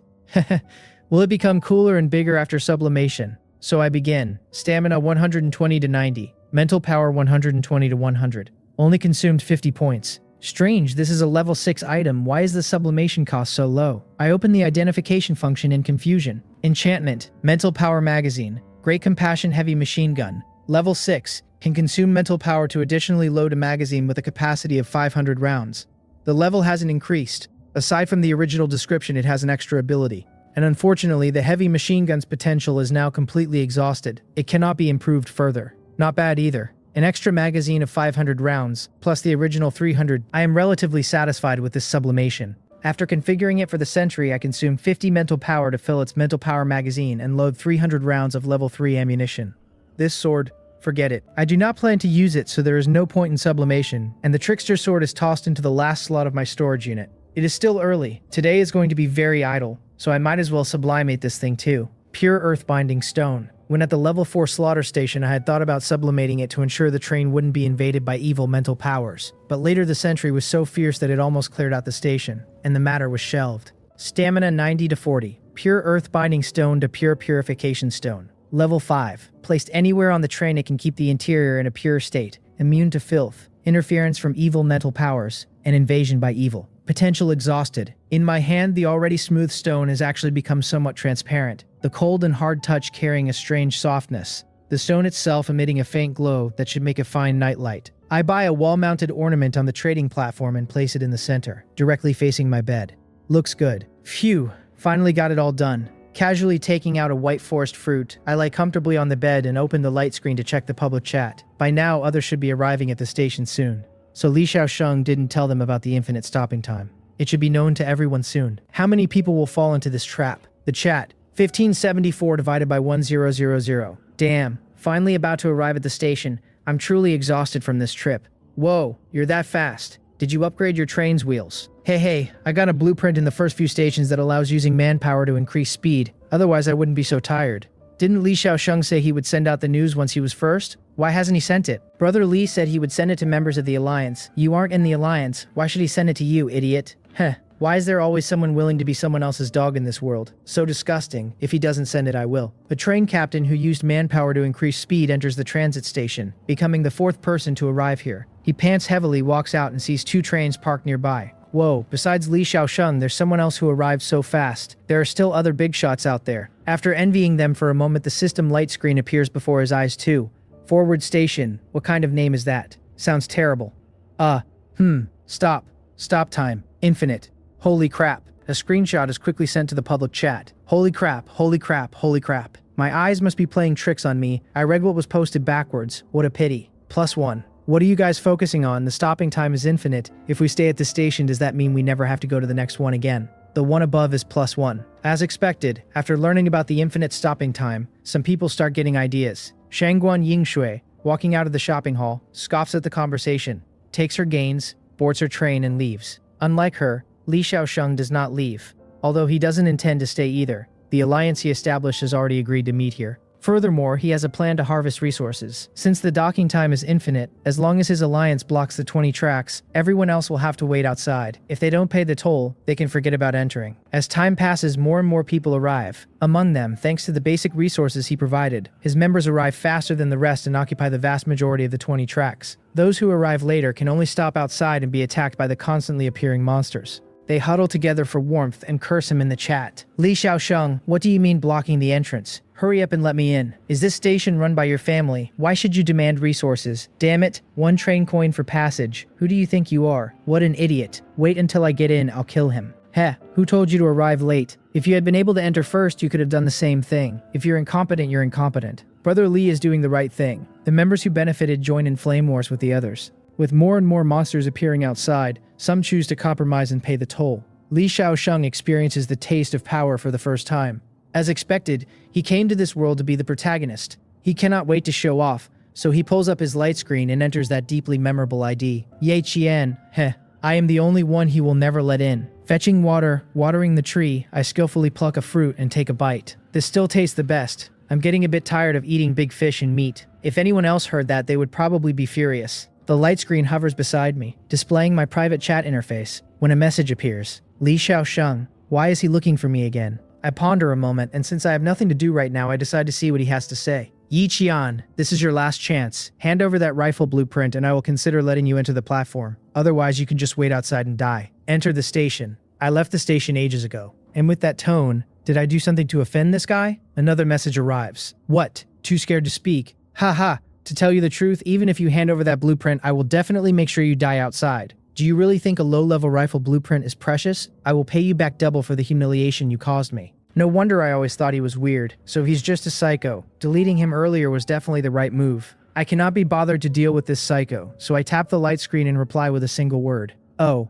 Then I block and mute him, completely cutting off contact. Inside the station, Li Xiaosheng, who has been waiting for my response, sees the word "oh" and instantly has veins bulging on his forehead, frantically tapping his light screen, sending a long string of messages only to find the send option has turned gray. Blocked, he dares to block me. His face turns bright red, looking as ugly as a big-headed clown about to explode. As time passes, even without paying the toll, the number of people entering the station continues to increase, because his plan has a huge and obvious bug. There are 20 tracks, and the prerequisite for keeping people out is keeping all 20 occupied. When outsiders pay the fee, someone occupying a track must leave first, then notify the next person to follow up. But this way, the occupying members keep leaving, and once outsiders enter, they don't listen to him at all, staying if they want and leaving if they want. If it weren't for some who, upon learning of the infinite docking, decided to try staying, the 20 tracks would have long been impossible to keep occupied. And among those, quite a few are his own alliance members, who have no intention of leaving. The alliance's gains are minimal. This makes Li Xiaosheng, who has already spent a large amount of materials upgrading wheels and speed for his members, look increasingly grim. The so-called alliance was never solid to begin with. Everyone joined just to freeload materials, and when it actually came time to do something, lip service counted as high moral character. Furthermore, he could form an alliance and others could secretly plot to snatch resources from his hands too. He spends his days showing off supplies. Everyone knows how wealthy he is. If this continues, he will become the most conspicuous fat sheep. The members' gazes toward him are gradually changing. With no other choice, he has to slink away from the station, the trash plan having failed even to recoup the capital he spent on the others. Li Xiaosheng's departure does not mean that everyone can enter at will. The 20 tracks are firmly held. Even those still outside who would spend resources to enter find no one paying attention, because those who remain there have no intention of leaving. They feel that regardless of how long they can stay, or whether there are food and supplies, as long as they don't get on the train and don't encounter a new station, they can live a few more days. Zhao Lin, currently suffering bad luck, is one of those unable to enter. With a mournful face, she hugs the gun she bought from me tightly, only this bringing her a sliver of security. Did I not die inside the station? Am I going to die outside? Woo. Why am I so unlucky? Outside the train, the sounds of monsters can be vaguely heard in the dark wilderness. She curls into a corner, covers her ears, buries her head. As long as she does not hear them, she will pretend the monsters do not exist. 24 hours. A strange bell chimed suddenly. All the monsters gathered outside scatter and flee as if they have sensed some kind of terror. Zhao Lin looks up in confusion and stares out the window.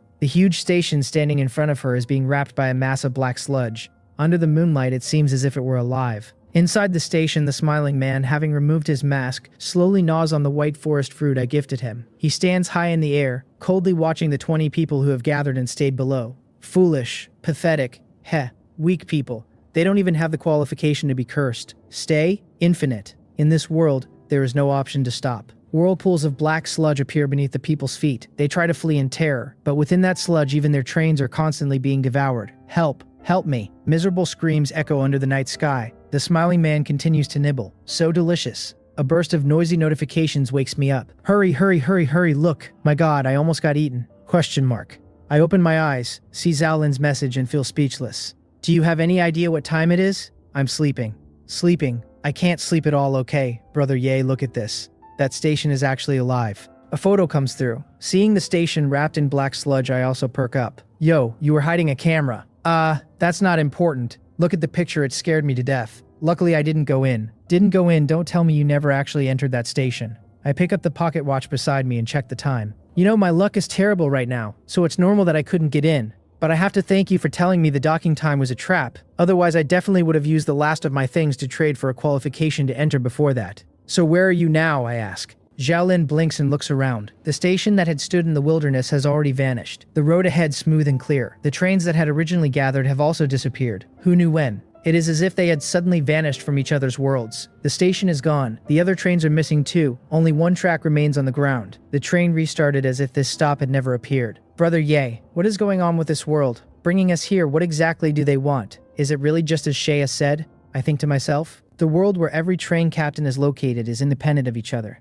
Phew, just how many worlds are there? It's truly unimaginably vast. After a small sigh, I turn over to a more comfortable position. Don't think so much, I write back. Instead of having time for that, you'd be better off sleeping more. Don't forget we'll arrive at the next stop tomorrow at 1 o'clock in the afternoon. Oh, you're right. Good night. The chat ends immediately. Beneath the wilderness in the middle of the night, only the roar of the passing train echoes. Who knows what will happen next? Early morning, 6:30. A cold broadcast voice wakes everyone still sleeping. We will arrive at the 8th stop today. There are 2 stops left before the end of the novice period. After the 7th stop is completed, the survivor's incentive reward will be distributed. Different amounts will be distributed according to the order of arrival at the 7th stop, the public trading station. The first to arrive at the public trading station will receive 4 train coins. The second place gets 3. The third place gets 2. Other arrivals receive 1 train coin. Those who fail to enter the station get no reward. Today's weather: clear skies. Remaining number of people in the current E3 block, 1204. The block merger will take place in 3 hours.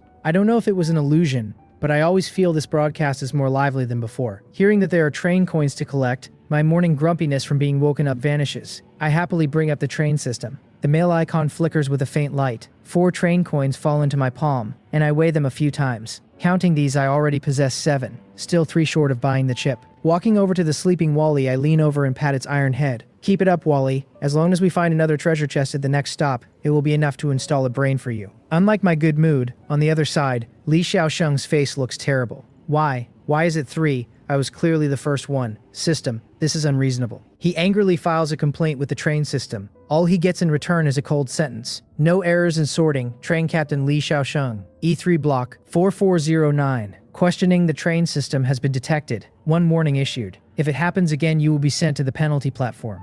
Damn, then who exactly was it? Who could possibly be faster than me? Compared to his reaction, Shangguan Yingshui falls into deep thought after receiving 2 train coins. That guy was telling the truth, she muses. He was indeed the first to arrive at that station. However, why didn't he buy anything? Recalling the 2 level 3 item display cases seen in the shopping hall, one was taken away by Li Xiaosheng and the other bought by her. Then what did Ye Qian buy? She does not believe for a second that he had no train coins. That profiteer is definitely the richest among everyone. It really makes one curious what kind of talent he has, the young girl whispers to herself, casually bringing up the light screen where in her personal information there is an existence called talent. Mirror Moon consume mental power to randomly obtain an item lower than the train's level. She rubs her brow, sighing at the pile of shriveled water balloons she has obtained through her talent, lamenting that she failed again. Of all the useful items in these past few days, besides the water purifier, there was only the mobile phone. And the feeling after consuming mental power is so uncomfortable. The self-doubt after it drops below 50 is already this terrifying, and if it dropped further, can a human really withstand it? I can't use my talent for a while, she mutters, and this recovery speed is just too slow. Sublimation. Mental power 120 to 110. Low-level carriage blueprint to comfortable new carriage blueprint. Requirements: 150 kilograms wood, 200 kilograms metal, 90 machine parts. Can submit additionally 30 kilograms glass, 20 kilograms fiber for carriage modification. Carriage construction successful. Current number of carriages: 3. The low-level carriage blueprint I had obtained at the very beginning is now sublimated. Sure enough, I was right not to sublimate it back then. The materials required for construction have increased a lot, but for me now it isn't much. Construction complete. Entering the interior, compared to the low-level carriage it is cleaner, tidier, and everything is new. Not like the old one, which no matter how thoroughly cleaned could not hide the rust marks everywhere and the teeth-gritting noises. But I am not satisfied with this. Sublimation. Mental power 110 to 95. Comfortable new carriage to planting carriage. Planting carriage. Equipped with temperature regulation functions for different blocks. Plants grown in this carriage will grow at a faster speed. Can be equipped with smart chips for automated modification, after which it can automatically complete planting, harvesting, and watering work. Note: this carriage requires electricity consumption and must be equipped with any power generation device before it can be used. Planting: not bad, just in time to move the white forest tree over. As for the generator, that goes without saying. I have the blueprint, so I directly spend resources to craft it and then perform sublimation, resulting in a device that only requires burning wood and metal to generate electricity. The environment inside the planting carriage is relatively humid, and it has 6 sections that can be freely divided in size. The temperature and humidity in these sections can all be adjusted. Beneath my feet is not the steel floor of the train, but black fertile soil, and I plant the white forest fruit tree right in the center, where the skylight that can be opened freely above the carriage allows sunlight to shine down perfectly. There is still plenty of space left, so I simply plant the tomatoes I obtained from Yoyu Manor as well. The growth acceleration of the planting carriage is quite significant. They have already taken root and sprouted shortly after being planted. The first batch of tomatoes is expected in 3 days. I also buy watermelon seeds on the trading platform. Obviously what someone had left over after eating, tossed onto the platform at a cheap price that nobody else bought. Just my gain. Wiping the sweat from my forehead, I look at my masterpiece with satisfaction. There is still empty space, so in the future I can keep an eye out for seeds and plants at stations. Useful ones can be transplanted in. Nothing else on the trading platform feels urgent right now, and the blocks are about to merge anyway. Train conductors and other blocks will surely bring new trade products. 9:30. Once the 3 hours are up, the broadcast rings out right on time. Starting block merge. D56, D119, E3, E19, E28, E103 totaling 10,000 people. Starting merge. Merge complete. Current number of people, 1000 divided by 1000. Nothing earth-shattering happens. Only the number of people in the chat keeps climbing until it returns to the initial 10,000. On the public screen, lines of scrolling text make people feel as if they have returned to when they first arrived in this world. Holy crap, it really merged. Hey, can the brothers in other blocks see this? We can see, haha. Finally someone to chat with again. We only have over 300 people left on our side. Almost all dead. How about you guys? A little over 1,000. But just how many blocks are in this world? Damn, there are even 3-digit numbers following the letters now. A little over 1,000 is decent, so it seems our D119's 1,900 people count as the most. Right. That's right. With Brother Zhao here at the very least, we won't starve to death. Who is Brother Zhao? Is he that awesome? Of course, Brother Zhao is our D119's most awesome big shot. Started growing vegetables at the first station. A lot of the food we eat now is bought from him. Plus Brother Zhao has a level 3 train. So what if it's level 3? So what if he grows vegetables? It's like we don't have that here. Our brother Lai is definitely the first to upgrade to level 3. Exactly. Our block even has people selling guns. Do you guys have that? Arguing, laughing, showing off. While people from different blocks merge, they attach different labels to themselves. Even if the survivors within the blocks have no actual emotional connection, that line of letters and numbers before their individual numbers still brings a tiny sense of self-identity. Even though it had nothing to do with them, they use the excellence of others to show off, as if the blocks shared in each other's glory and shame. Started growing vegetables at the first station. As expected, there are capable people among the survivors. Tisk tisk. I'm still too weak, it's almost the 8th station and I've only just started growing vegetables. I'm way behind. I shake my head with a sigh, take a bite of a white forest fruit, and open the trading platform I am most concerned about. Since the blocks merged, the platform should have merged as well. Sure enough, inside there is a significant increase in items and supplies. Each block has its own situation. Just like that D119 from just now, they seem more inclined to sell food, but no seeds or anything like that. This is normal. After all, with someone who started farming at the first station, most of D119's seeds would naturally end up in his hands. There's quite a lot of stuff. Let me see. After browsing the trading platform for a long time, I buy a few changes of clothes, a bar of soap, a toothbrush, and toothpaste. The price is neither high nor low, and very few people buy them. Most are still struggling to survive, and few would spend resources to improve quality of life. With these things, I simply splurge a little. I also buy a large wooden barrel, fill it with clean water, strip off my clothes, and jump inside. Hiss, ha. The water is very cold, but it feels very comfortable. I squint my eyes in enjoyment, body constantly relaxing in the water. All my fatigue dissipates at this moment. After taking a bath and changing into a clean set of clothes, I lie on the large soft bed. If not for the roaring sound of the wheels by my ears, at this moment none of the train survival stuff matters anymore.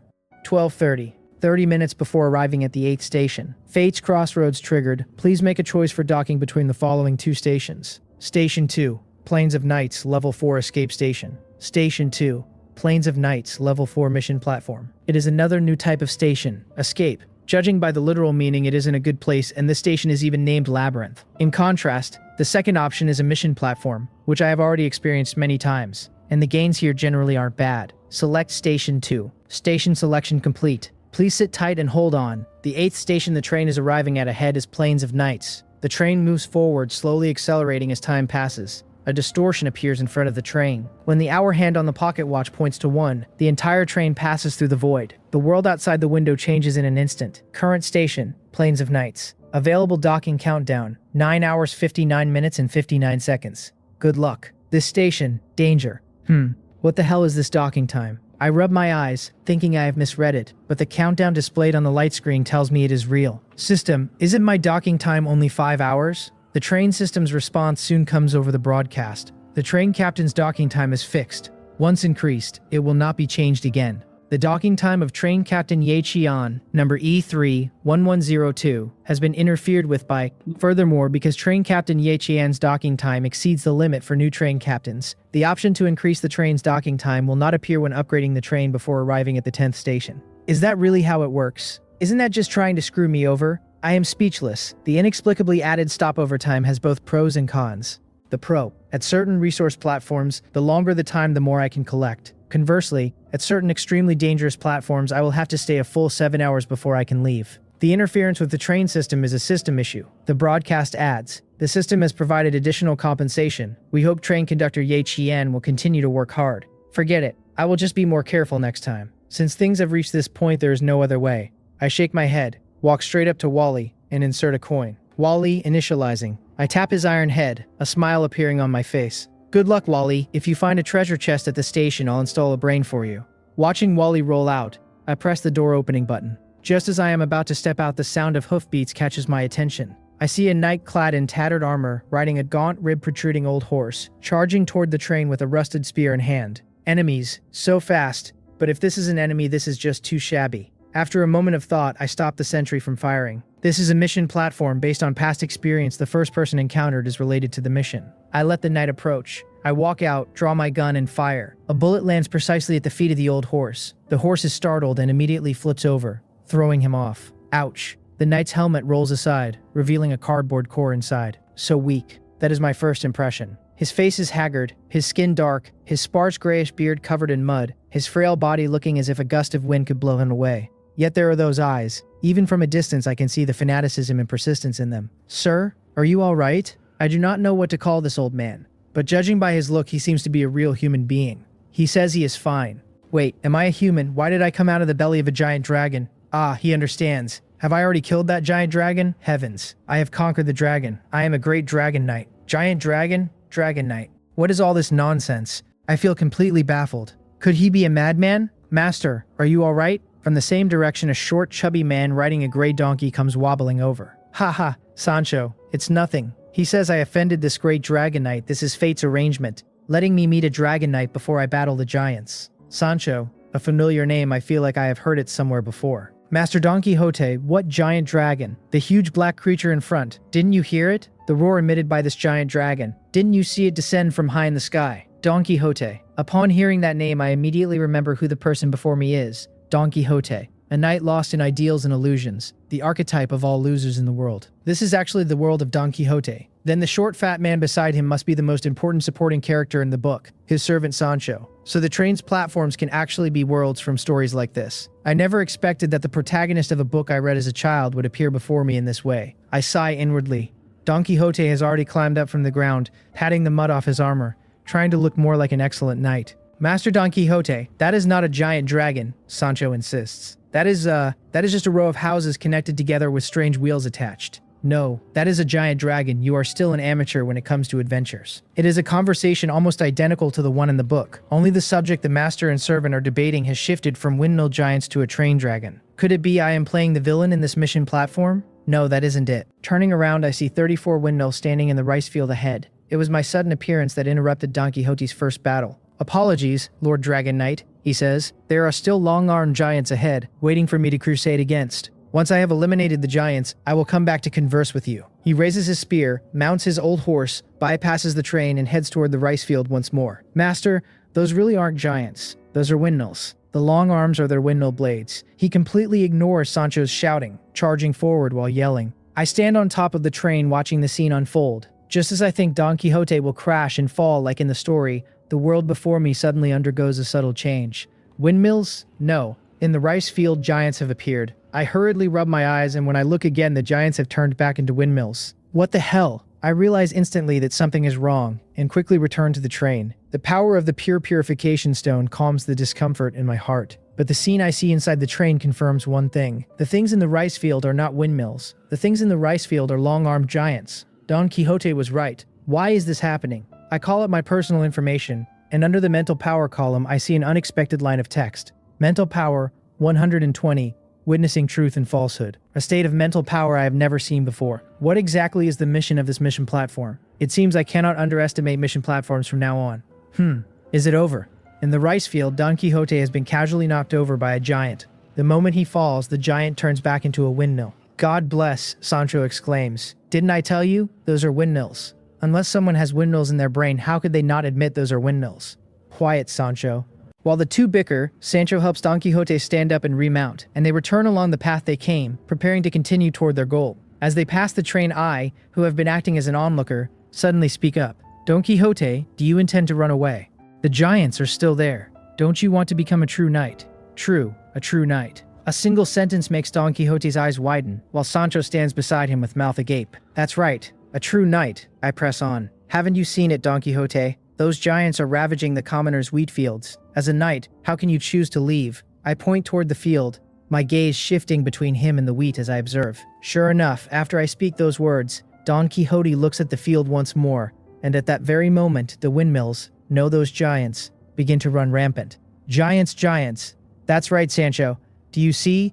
Those are giants. Great Dragon Knight, thank you for the reminder. Sancho looks back and forth between Don Quixote and me, confused. He even suspects he has gone mad. There are only windmills in the field. Where did the giants come from? Master Don Quixote, they really are just... Enough, Sancho. Are you questioning the Dragon Knight? Don Quixote excitedly puts his cracked helmet back on. Lord Dragon Knight, you are right. How can a knight flee from battle? I must fight them. He turns the horse and charges toward the wheat field once again. From my perspective, the giants in the field grow increasingly solid, raising their arms and reaching toward Don Quixote. Giants, prepare to die. Facing monsters dozens of times larger than himself, he shows no fear, raising his ragged lance to thrust forward. Bang! The moment the tip of the lance touches the giant's arm, the sound of a gunshot rings out simultaneously. The bullet fired by Ebony strikes the giant's palm, and Don Quixote's lance simultaneously pierces into the bullet hole. The giant lets out a painful howl and then collapses to the ground. Don Quixote rubs his eyes and shouts excitedly, looking at the giant's corpse. Haha, Sancho, did you see?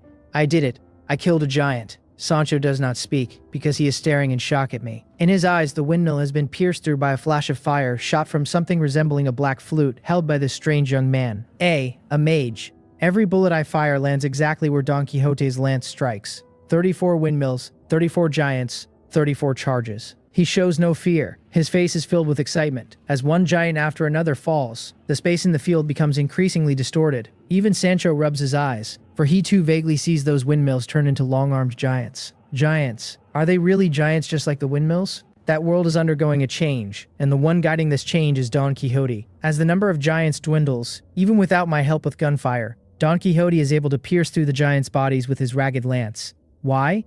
Because he has already determined in his heart that he could do it. Just as he had already determined that what was in the wheat field were giants, not windmills. The perception of this world is changing along with him. I watch all of this and understand that this is the task for the station. When the last giant falls, Don Quixote, covered in blood, waves excitedly towards Sancho and me from the field. Haha, Your Excellency Dragon Knight. Friend Sancho, did you see? I did it. I killed all the giants. I am a true knight. He holds his lance high, and his old horse Rocinante inexplicably appears tall and mighty. Friend Sancho, I didn't lie to you, did I? Those were giants, and I am the knight who eliminated the giants. From now on, you must call me the Giant Knight. Oh, and Your Excellency Dragon Knight, the Giant Knight thanks you for your help. It was thanks to you that I did not disgrace the name of a knight. I do not yet know your name. My name is Ye Qian. I tell him, there is no need to thank me. I only did what a knight ought to do. My gaze stays fixed on the field, and I do not pay much attention to his actions. To commemorate the friendship between knights, please accept this. A wooden round shield is offered over, which finally makes me turn my head in some surprise.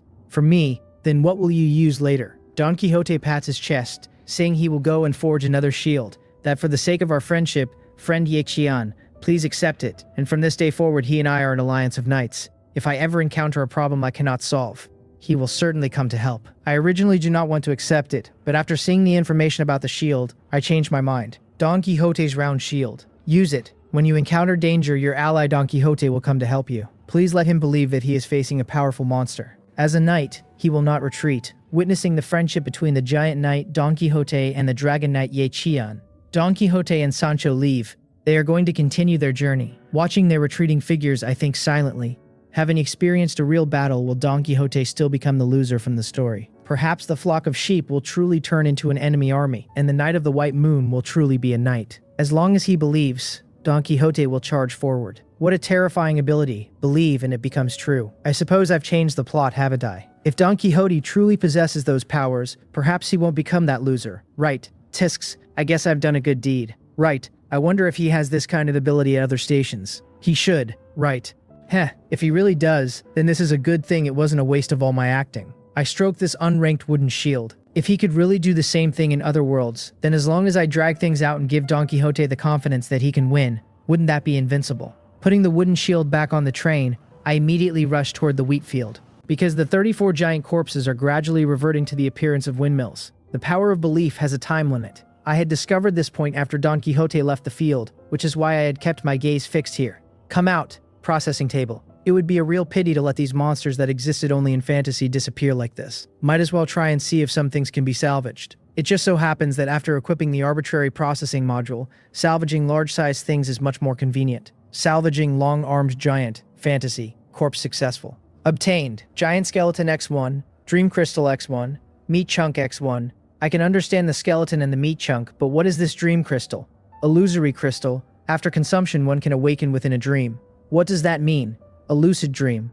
What use does this thing have? I do not think too much about it and continue salvaging. One corpse takes 10 minutes to consume, 34 would take over 5 hours, but factoring in the time it takes for the giants to revert into windmills, the final number I can salvage is likely around 13. Giant skeleton X13, phantom crystal X5, meat chunks X13. The final harvest is just this. If the processing table's recycling speed were faster, I could have collected all the corpses before the giants turned back into windmills. But the processing table is integrated with the train. To upgrade it, the train must be upgraded as well. The remaining corpses had already returned to the shape of windmills, and I do not waste them either, recycling them into wood. The biggest harvest this time is the giant meat, but I do not intend to eat such things. The meat of humanoid monsters is disgusting just thinking about it. However, just because I won't eat it doesn't mean others won't. 13 portions of giant meat translates to 130 caddies in weight. I fill all 5 trading slots, pricing each portion at 1 train coin. For survivors who haven't tasted meat in a long time, this price is extremely cheap.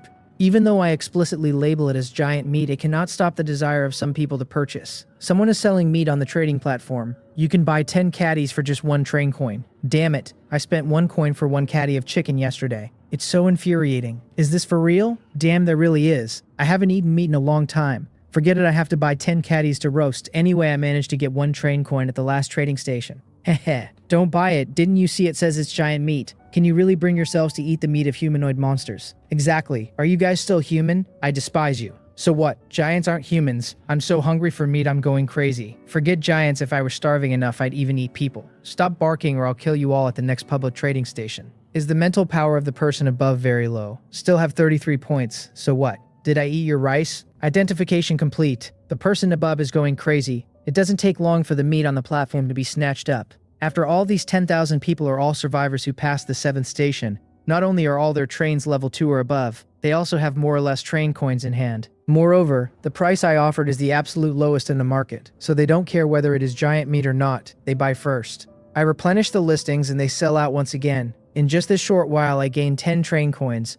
I do not sell the remaining 3 portions, keeping them just in case they might be useful. Furthermore, from the conversations of these people I noticed something. It seems that for others, once mental power drops, it is very difficult to recover, and after falling below a certain percentage, they will gradually fall into madness, which is what they call mental fatigue, self-doubt, sanity dissipation. But what about me? Having used sublimation so many times, even when my mental power was at its lowest below 20 points, I still felt nothing, and my recovery speed was also very fast.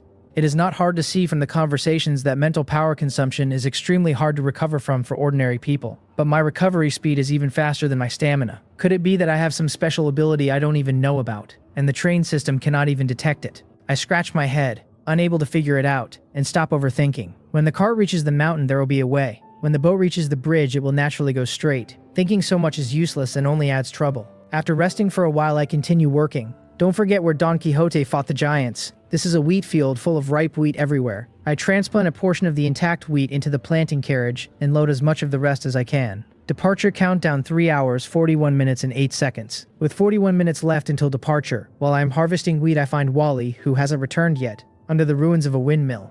You weren't pinned under here the whole time, were you? No wonder you haven't come back for so long.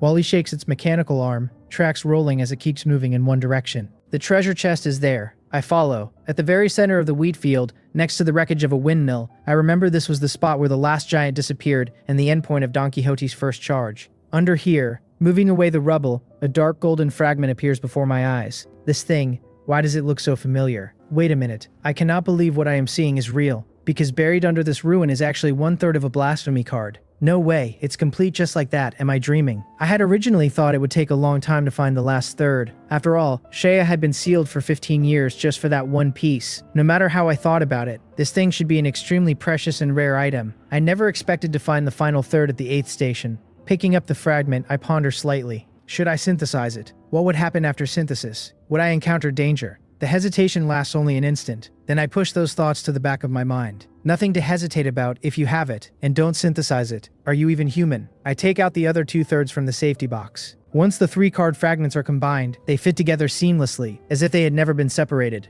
Dark golden radiance flows out from the blasphemy card, turning into infinite streams of light that envelop the entire world. The card floats in midair, and a faint whisper suddenly rings in my ears. I cannot understand it, but the sound grows louder and sharper, as if 100 sopranos were shouting, singing, and proclaiming something. Even covering my ears does not help. The unbearable sound makes me pull out my gun, preparing to just shoot the card. When the sound suddenly stops at that moment, the radiance dissipates, and the dark golden card falls into my palm. Creepy. This thing is definitely not a good item. I'll just check the effects. If it's no good, I'll just throw it away. Despite saying that, my eyes are full of anticipation as I look at this blasphemy card. Blasphemy card 7. Anchorer. Anchor. Consume mental power to set an anchor point. A maximum of 3 can be set. Cooldown 1 day. Voyage. Consume mental power to teleport to the location of the anchor point. Banish. Remove all anchor points and forcibly banish the enemy to the wilderness. Return. Consume all mental power or gulp. On the light screen, the description of this blasphemy card makes me swallow hard. So strong.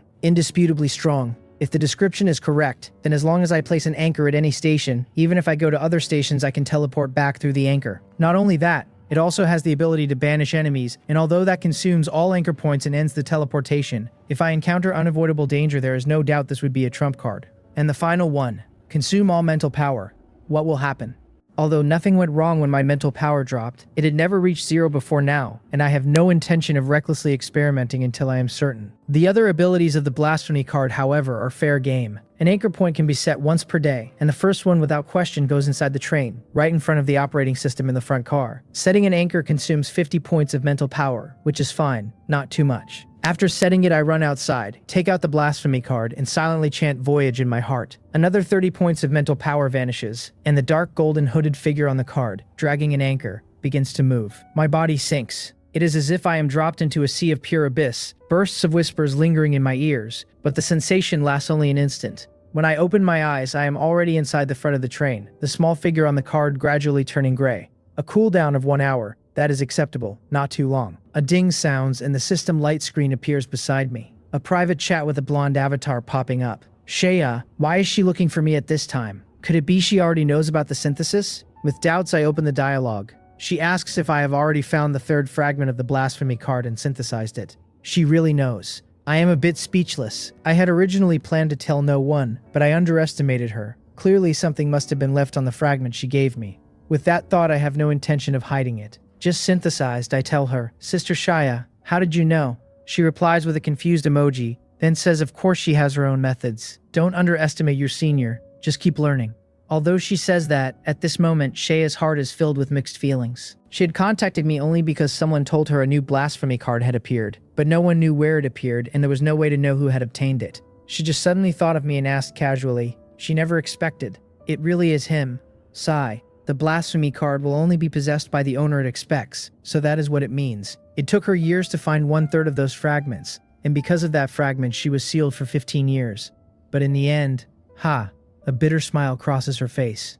She calms her mood and continues on the light screen. Your blasphemy card is, forget it, she will not ask after all. Even if she did, I would not tell her. Right. I chuckle and do not reply. Keep that card safe, she warns. Do not let others discover it easily. Try not to use it in front of others. And definitely do not give it to anyone else. Rest assured, only she and I know I possess it. That is all. She is still busy. The chat box closes with a playful tongue-out emoji. Then she sits down in her church and looks up at the white light above. God, she whispers, why is the person qualified to commit blasphemy against you, not me? The conversation ends, and the heat in my chest gradually cools. Shaya's appearance reminded me, this world is not just populated by our batch of survivors. And ahead of me, I do not even know how many people exist. With power, resources, and talents I cannot match at the moment. I cannot get carried away. I almost want to put the blasphemy card into the safe box, but if I do that I cannot carry it with me, which is no different from not having it. If only the things in the safe box could be taken out at will like in the special storage unit. Then a wonderful idea pops into my head. The safe box is also an item, right? Could it be placed into the storage unit?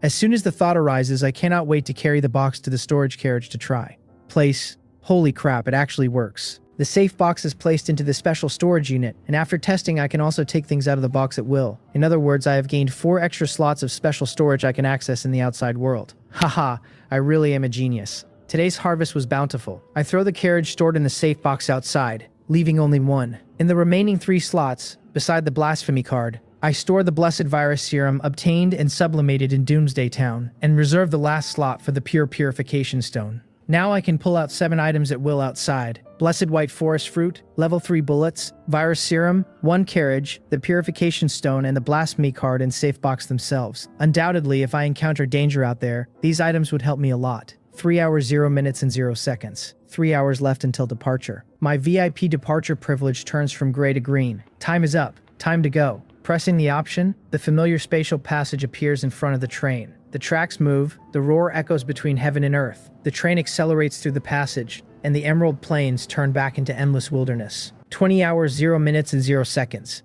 The broadcast sounds. All train captains have left the 8th platform. Extreme weather will appear tomorrow. Monsters adapted to that weather will appear in the wilderness to chase the train, and trains with a speed below 50 kilometers per hour will fall into a dangerous state. Please prepare for defense and upgrade as soon as possible. Just that, but enough to make many wail. 9,641 divided by 1000. No way. How long has it been and the speed needs to climb again? 50. That means either upgrade to level 3 or upgrade the wheels separately. Fortunately, I didn't dare to sell materials. Level 3 is short, but a wheel upgrade is more than enough. How is this fast? The frequency hasn't changed for stations. Don't slander sister broadcast. Those without the ability to upgrade should look at themselves. Have you collected resources? Have you exchanged for food? I was planning to save up train coins, now I have to upgrade in advance. From the recent conversations, it is easy for me to see that the quality of the train conductors has improved significantly following the block merger. At the very least, they no longer seem paralyzed by terror when facing the threats mentioned in the broadcasts, as the vast majority of people have long since prepared themselves for the necessity of increasing their train speed once again. I know that increasing speed isn't just a matter of upgrading the wheels or the train itself. Back at the 7th station, a certain train captain who relied on manual labor for acceleration listed a human-powered energy device on the trading platform, which he had manufactured using a blueprint. By pedaling this power-generating bicycle, one could increase their train speed by 10 kilometers per hour. For those who lack the resources to upgrade their trains but still want to survive, spending a single train coin to purchase such a device is their best option, though the consequence is overdrawing their future and making subsequent improvements even more difficult.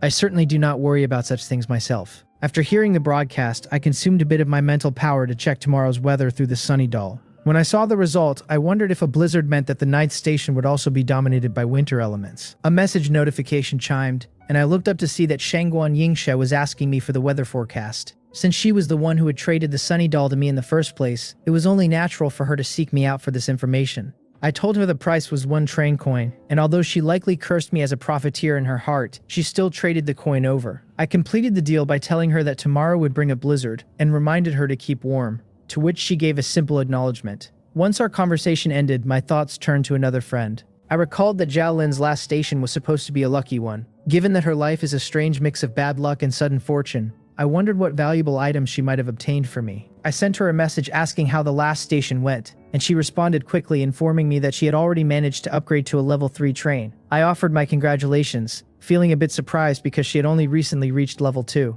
It seemed her harvest at the 8th station was truly bountiful, but I also knew that the degree of bad luck at her 9th station would likely be even higher as a result. She laughed it off as mere luck and mentioned she had been planning to find me anyway, asking if I was interested in buying a shaved ice machine. She pitched it by suggesting that on such a hot day, a delicious bowl of shaved ice was exactly what I needed, offering to throw in a large block of ice as a bonus for just 1 train coin. The corners of my mouth curled into a smile at the realization that she was trying to turn the tables and make money off me. I told her that while her harvest was impressive and the machine was nice, I would pass on the purchase. Instead, I offered to sell her a piece of news for 1 train coin. She agreed immediately, asking if she could use the shaved ice machine and the ice block as payment. In her eyes, I am a capable person. She has spent enough time in the public chat to realize that even the seemingly powerful train captains don't quite compare to me. I accepted the trade, and after receiving the machine and an ice block the size of a human head, I informed her about the upcoming blizzard. She thanked me profusely, admitting that she might have frozen to death without the warning, and she hurried off to buy cold weather gear, reminding me to stay warm as well. With the chat finished and the machine in my possession, I made myself a large cup of shaved ice. I crushed some white forest fruit to use as jam, poured it over the top, and took a spoonful. The sweet taste combined with the icy texture was an unbeatable flavor. As I enjoyed it, I remembered a final task I needed to handle. I walked to the temperature-controlled carriage and pulled up the train details on the system light screen. The upgrade options for the level 4 train still showed 1 remaining item, a smart chip for 10 train coins. Although Wally hadn't found a treasure chest at the last station, my sales of giant meat chunks and my trade with Shangguan Yingshe had brought my balance back up to 17 coins. It was enough. I made the purchase, and the 10 train coins dissolved into specks of light. In their place, a chip the size of an infant's palm appeared in my hand, glowing with flowing blue light in a high-tech aesthetic. I now had 2 potential uses for this chip, automating the planting carriage or increasing Wally's intelligence. To me, the choice was obvious. Before installing it, however, I decided to use sublimation. My stamina dropped from 104 to 64 as the smart chip transformed into an emotional smart chip, which would allow a machine to possess genuine emotions.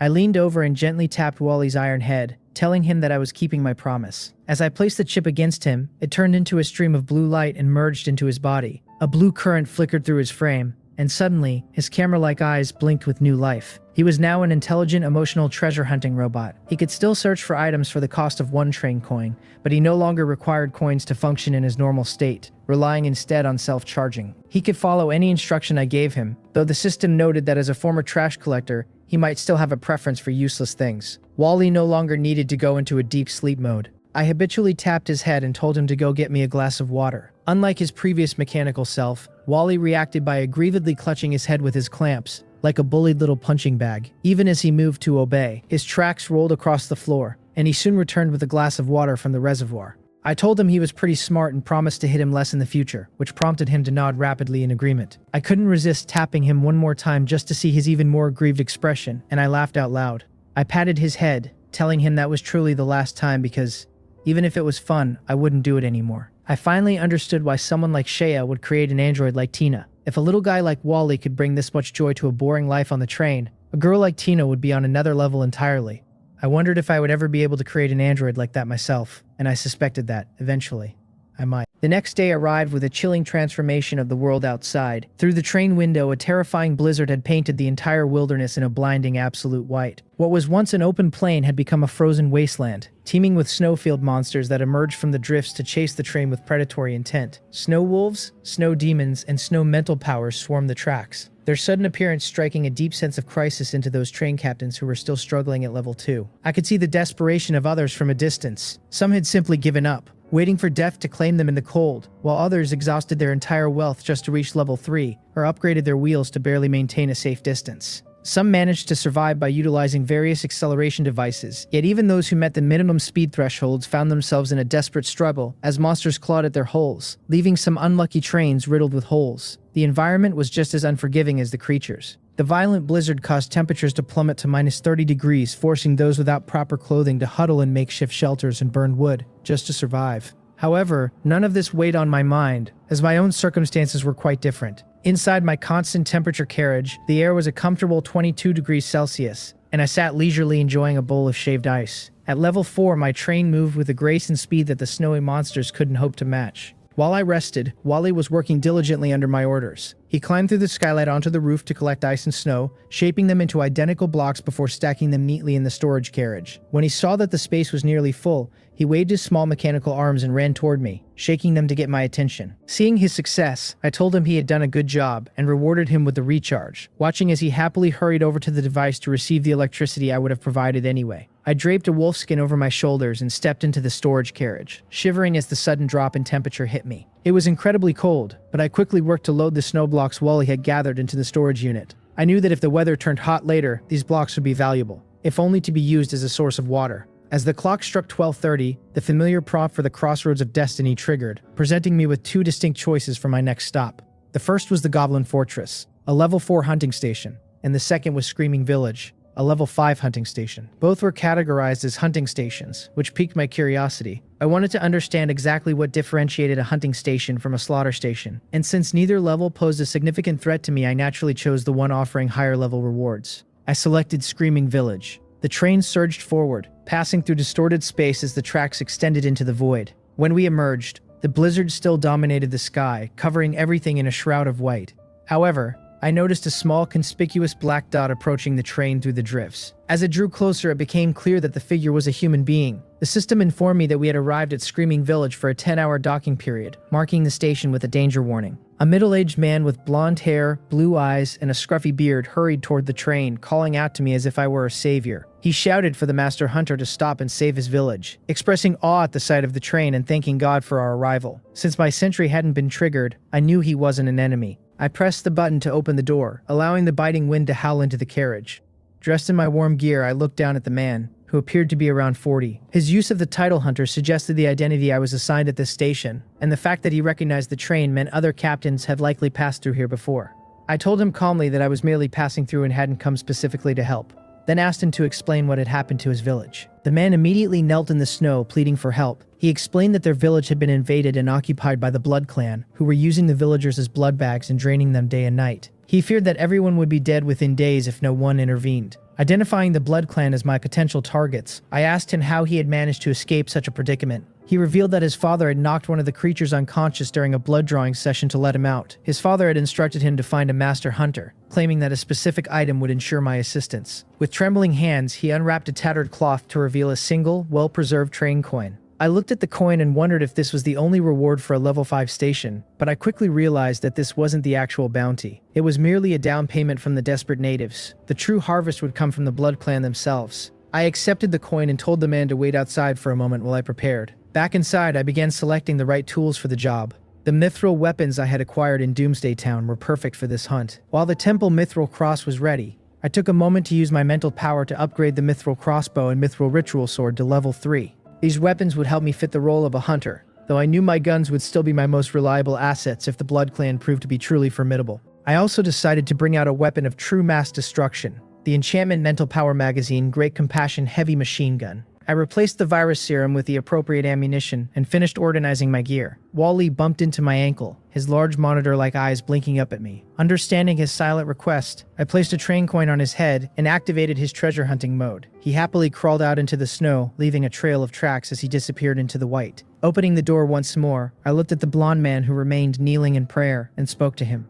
On the way to the village, I learned the sloppy uncle's name, Otani. He has a special identity, the village chief, and managed to escape only because his father bought him a chance, and there was a secret passage in his basement. A passage Otani himself dug for secret meetings with the young widows at the head of the village. The widows are gone now, but the passage has become a life-saving path. After crossing a hillside, I see the village, dark red and snow white shining against each other. Under the low eaves, large groups of bats hang upside down, sleeping quietly, while wails and wild laughter drift faintly from some of the houses. Otani grits his teeth, tears streaming uncontrollably, kneeling once more begging me as hunter to please save them. I do not respond. My goal is to hunt vampires, not to save people. Where is that secret passage you used to leave the village? I tell him. Take me there. Over here, he says. Otani leads me to a hidden cave concealing the passage. Looking at the tunnel wide enough to walk upright, I cast him a suspicious glance and ask if he dug this himself. He smiles sheepishly. His brothers helped him find those widows too. You villagers sure know how to play, I mutter. What did you say, hunter? Nothing. You go in first. Before he can react, I kick him in the butt and Otani enters the passage in fear, leading the way. I follow at a distance, observing carefully. After my stamina was raised to the 120-point cap, my physical fitness and observation improved with it. Even in the pitch black, I can see clearly within 10 meters. Whoosh! A silver crossbow bolt whizzes past Otani's head, and a bat with scarlet eyes is struck, turning to ash on impact. Otani looks back in terror as I walk up silently and pick up the bolt. There are bats, which means this place was discovered long ago. So this really is a trap. A burst of sinister laughter rings out. Countless bats blockade the passage behind us, and from the darkness, over a dozen humanoid monsters with pale skin, ugly faces, and black cloaks slowly walk out. He, a hunter. The lead vampire sneers. The progenitor was right. As long as someone escapes with that coin, a so-called hunter will appear. Didn't expect you to come so soon, hee. Human, you don't really think you escaped on your own, do you? Otani breaks down, stammering that he didn't mean to leave me here. I interrupt. I know it has nothing to do with you. I look around, slightly unsatisfied. Only 13 vampires. I thought there would be more. The lead vampire sneers that those silver weapons cannot kill them, that in this dark vampires are invincible, and orders the rest to suck this hunter's blood dry. Invincible in the dark, I echo. Then let's brighten things up. With a snap of my fingers, a soft glowing stone appears in my palm. The moment it appears, every vampire feels a great crisis and instinctively turns to flee. But it is too late. Close your eyes, I tell Otani. Yes. The pure purification stone erupts in radiance that fills the passage, and bats and vampires alike turn to ash, without even a sound. When the light fades, the cave is empty, as if everything had been a dream. Let's go. Putting the stone away, I continue forward. There is no need to hide anymore. Walking out of the passage, a few silver bolts shoot the vampires waiting at the exit. This was Otani's home, now converted into a vampire blood collection station. Over a dozen drained corpses tossed in a corner, and the few still on the beds breathing but with no chance. I step outside. The commotion below has clearly been noticed, and the moment I appear, dozens of vampires and even more bats rise into the sky. Human, Sue, the leader does not finish. I pull out the stone, light flashes, and wherever it touches turns to dust. I walk through every part of the village like that, light spreading continuously, more and more vampires eliminated. Even the ones that try to dodge fall into a crossbow bolt. It takes a full 2 hours to circle back to Otani's house. The village seemingly clean. Hunting complete? A bit too simple. This is a level 5 platform, but most vampires were only around level 2. The occasional level 3, nothing notable. So where are the level 5s? Otani, what is the name of this village? Otani, sitting blankly in front of his brother's corpse, comes back to himself. It's called Tess Village. Hunter, thank you for saving the village. Tess Village, that does not match the platform's name. Feeling the pure purification stone in my pocket still glowing and heating, I look outside. In the sky, a blood-red spiral vortex slowly forms, and an old vampire, much uglier than the ordinary ones, descends from it, opening his bloody maw. Then, a shriek. I put on the earplugs I bought from the trading platform after choosing this stop, the corner of my mouth curling. That's more like it. Since it's called a hunting platform, how could there not be a boss? The system light screen displays the monster, Screeching Vampire Progenitor, level 5, immune to holy attacks below level 5. After emitting a shriek resurrects all corpses, continuously lowers the mental power of the living, and applies the madness mental debuff. The pure purification stone flared with light once more, but the reality remained as the light screen had warned. A level 5 stone simply couldn't touch the shrieking blood ancestor. High above, the blood ancestor perched atop a giant bat, peering down at me with a cold, mocking sneer. He spoke of how hunters intrigued him and recounted how his own ancestor had been slain by a train-riding hunter 3 centuries ago. Now, he claimed he would have his vengeance, offering me a chance to kneel and become the first hunter's familiar of his clan, promising me an eternal, undying existence. Eternal and undying? I had to wonder if a level 5 station boss truly believed he had the right to make such grand claims. A dry smile touched my lips as I casually tossed the purification stone back into my storage unit. Beside me, Otali watched my movements with sheer terror, clearly under the impression that I was preparing to surrender to the monster in the sky. I waved a hand to dismiss his fears, telling him not to worry because I had absolutely no interest in bowing to a mere frog in a well. When Otali asked what I meant, I simply told him that the creature was already a dead man. With a sharp snap of my fingers, my golden heavy machine gun materialized on the ground before me. The shrieking blood ancestor laughed in pure disdain, mocking the foolishness of humans and the weapons we take such pride in. He didn't even finish his sentence before I pulled the trigger. A single bullet tore through the air, instantly shattering the rotting flesh of his palm. A shrill, agonizing scream ripped through the silence. The blood ancestor clutched the ruin of his hand, howling as he tumbled from the sky and rolled through the snow. He seemed bewildered, crying out in pain and questioning what kind of weapon could possibly do this to him. I could almost see the realization of death dawning on him. For a creature that had survived hundreds of years, the prospect of an end was terrifying. He turned to flee without a second thought, desperate to escape. He didn't get far. A storm of golden bullets erupted, infused with the ethereal power of Sanskrit chants, and swallowed the arrogant old bat whole. In the blink of an eye, his body was reduced to fly ash that drifted harmlessly into the wind. He was gone, turned to dust. I rubbed my hand, which felt a bit numb from the recoil, and noticed Otali standing nearby with his mouth agape in total shock. I told him to wake up, prompting him to stammer out a question about where the Blood Clan leader had gone. I answered plainly that he was dead, as if there were no other possible outcome.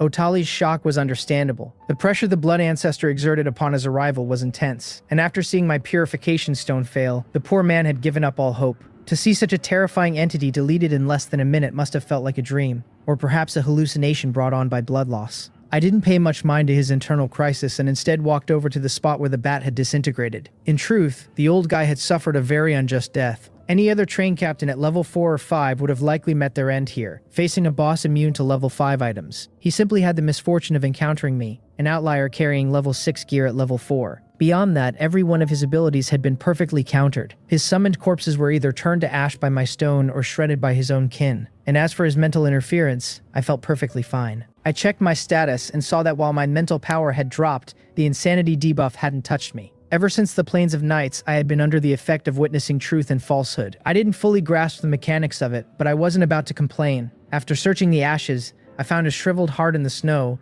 that had managed to keep its shape. It was the heart of a blood baron. The system informed me that consuming it would transform my race into the Blood Clan, granting modules like night vision and blood feeding, but at the cost of being permanently labeled a racial traitor. I looked at the list of perks and felt it was rather mediocre. I had no desire to stop being human, and after seeing how ugly that old bat was, I definitely wasn't interested in the transformation. Still, just because it was useless to me didn't mean it lacked value. The Blood Clan is a classic fantasy race, and these modules would be enough to let someone dominate low-level stations. If I posted this in the chat room, people would surely fight over it. I tucked the heart into my pocket, thinking I should hold out for a good price. It seemed that the true draw of a hunting station was the ability to obtain unique racial items like this, which offered rewards far richer than a standard mission platform. Since my business here was essentially finished, I began to head back toward the train, but then I spotted a pair of tread marks in the distance. Following the tracks led me to the backyard of Otali's house. There, I found Wally working tirelessly with his mechanical pincers. He was in the middle of dragging a coffin out of a grave, from which he pulled a ragged wooden box buried alongside some old bones. It was the treasure chest for this station. Though the location was incredibly abstract, I couldn't help but feel a bit speechless. Even among the strange stories I'd read in the chat, finding a chest in a grave was a new low. Wally noticed me and waved his pincers happily, scurrying over with the box. I patted his head and told him he'd done a great job, promising him an extra charge once we were back on board. Otali, who had followed me in secret, looked at the scene in a daze. He asked if Wally was my pet and why he was digging up his ancestor's grave, but then his eyes fixed on the wooden box. I asked if he recognized it, and he admitted that while he didn't know it personally, his family had spoken of it. It was apparently an item left behind by the hunter who had saved the village 300 years ago. 300 years ago, the hunter. No, it should be train captain. This box was left behind by that train captain. According to train system detection, it is indeed a level 5 treasure chest. A treasure chest left by a train captain. How could anyone be so kind? And another point I have been thinking about, ever since hearing a train captain came here 300 years ago. 300 years. And according to Sister Shaya, a batch of survivors appears every 3 years. Doesn't that mean at least 100 batches have come to this world? No, that is not it. Shaya said few train captains from earlier batches can still be seen, and unless she is lying, given her over 50 train level, she should at least know more about previous batches than a newbie like me. I cannot figure it out, so I silently push the matter aside. I tell Otani I passed through this village just to find this wooden box, that the things inside aren't very precious, but it was this thing that attracted the vampires. Now that I'm taking it, the village will be safe. I still have the ability to spout nonsense, and Otani believes it without doubt. He bows, thanking the great hunter on behalf of everyone. As I am about to leave, he hesitates a long while, then suddenly shouts, "Hunter, sir." I stop, turn, ask if there's anything else. He wades through the snow, gasping, and asks cautiously whether, with only him left in the village, could he? My train only has one seat. I cut him off without hesitation. I am not the type who likes to live and adventure with others. I will not let anyone board this train. Not now, not ever. At most, like Shea, I will create partners through doll manufacturing or other technologies. I never trust strangers. His words stick in his throat, and he stands stunned in the wind and snow. I shake my head internally, pondering, and continue. Go somewhere else. Do not stay here. Since you are the only one left in the village, you must live on for them. If you encounter danger again, just like this time, use this kind of coin to search outside. Maybe other hunters will come to help. I take out a train coin, wave it in front of him, then put it away. As for how to find them, that depends on your luck. With that, I turn and head toward the train against the increasingly fierce snowstorm. This damn weather makes me miss the constant temperature carriage immensely. Back on the train, after subtracting the departure rights, there are 2.5 hours left. I slip into the carriage, peel off my frozen stiff cotton clothes, and throw myself onto the soft bed. Whew, this damn weather is killing me. Hey Wally, go to the storage room and find a piece of beef to roast. Alright, don't look at me like that. I said I'd let you charge and I won't go back on it. Go get the meat, I'll roast it myself. Wally happily speeds toward the storage carriage. Although it cannot put things in, with my permission it can retrieve. After tossing a piece of beef on the grill, I finally turn my attention to the second gain. Level 5 treasure chest can be opened. This is the first one I have obtained from a platform. As long as I complete sublimation, it becomes level 6. Thinking of the level 6 items I currently possess, I am filled with anticipation. Sublimation. Stamina 85 to 45. Mental power 67 to 37. 70 points. 20 more than 4 to 5. Not much. Level 6 treasure chest can be opened. Without hesitation, I open it. But to my surprise, besides the train coins, there is only one item, or a blueprint. Obtained, 24 train coins. Obtained, Hunting Mecha Dragon Manufacturing Blueprint. No level. Hunting Mecha Dragon Manufacturing Blueprint. Stage 1 Manufacturing Count 1/2. Requires Mind Cube times 1, Metal 1000 kilograms, Machine Parts 800, Emotional Intelligence Chip times 1.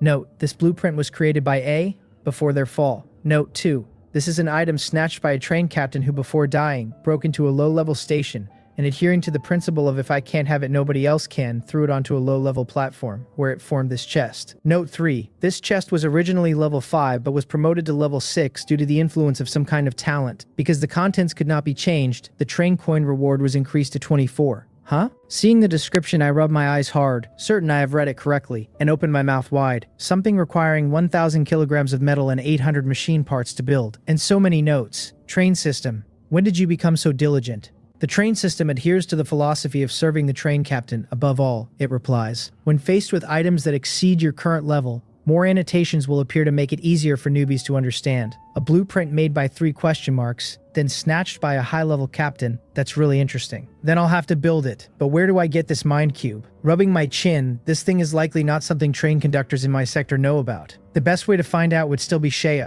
However, I temporarily suppress the thought. The next station is the 10th, and once I pass it, the newbie phase ends. I do not know what happens then, so it won't be too late to ask after I see. The gains here aren't numerous. A vampire Baron heart that can convert races would sell for a good price, and the Hunting Mecha Dragon blueprint overflows with mystery. Adding the 24 train coins, my reserves reach 31. Although it seems like a lot, I don't think it's enough for a level 5 train upgrade option, so I keep saving. No rush. I lick my lips at the beef sizzling on the grill. Nothing makes me happier than barbecue in a snowstorm, except hot pot. Departure rights triggered. The hour hand of the pocket watch stops at 8. The train's whistle remains loud even amid the blizzard. The The void emerges, the tracks move forward, and we return from one expanse of white to another. The wilderness weather hasn't changed since entering the station. Opening the public chat. 8,683 divided by 1000. When will this hellish weather end? I really can't take it anymore. Doesn't it usually end by midnight? Just bear it. Only 4 more hours, burn some wood.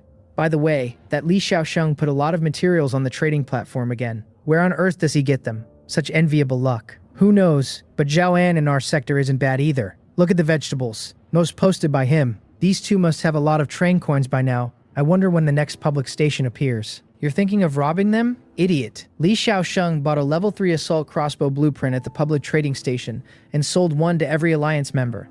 If you reach a public platform, stay away or you won't even know how you died.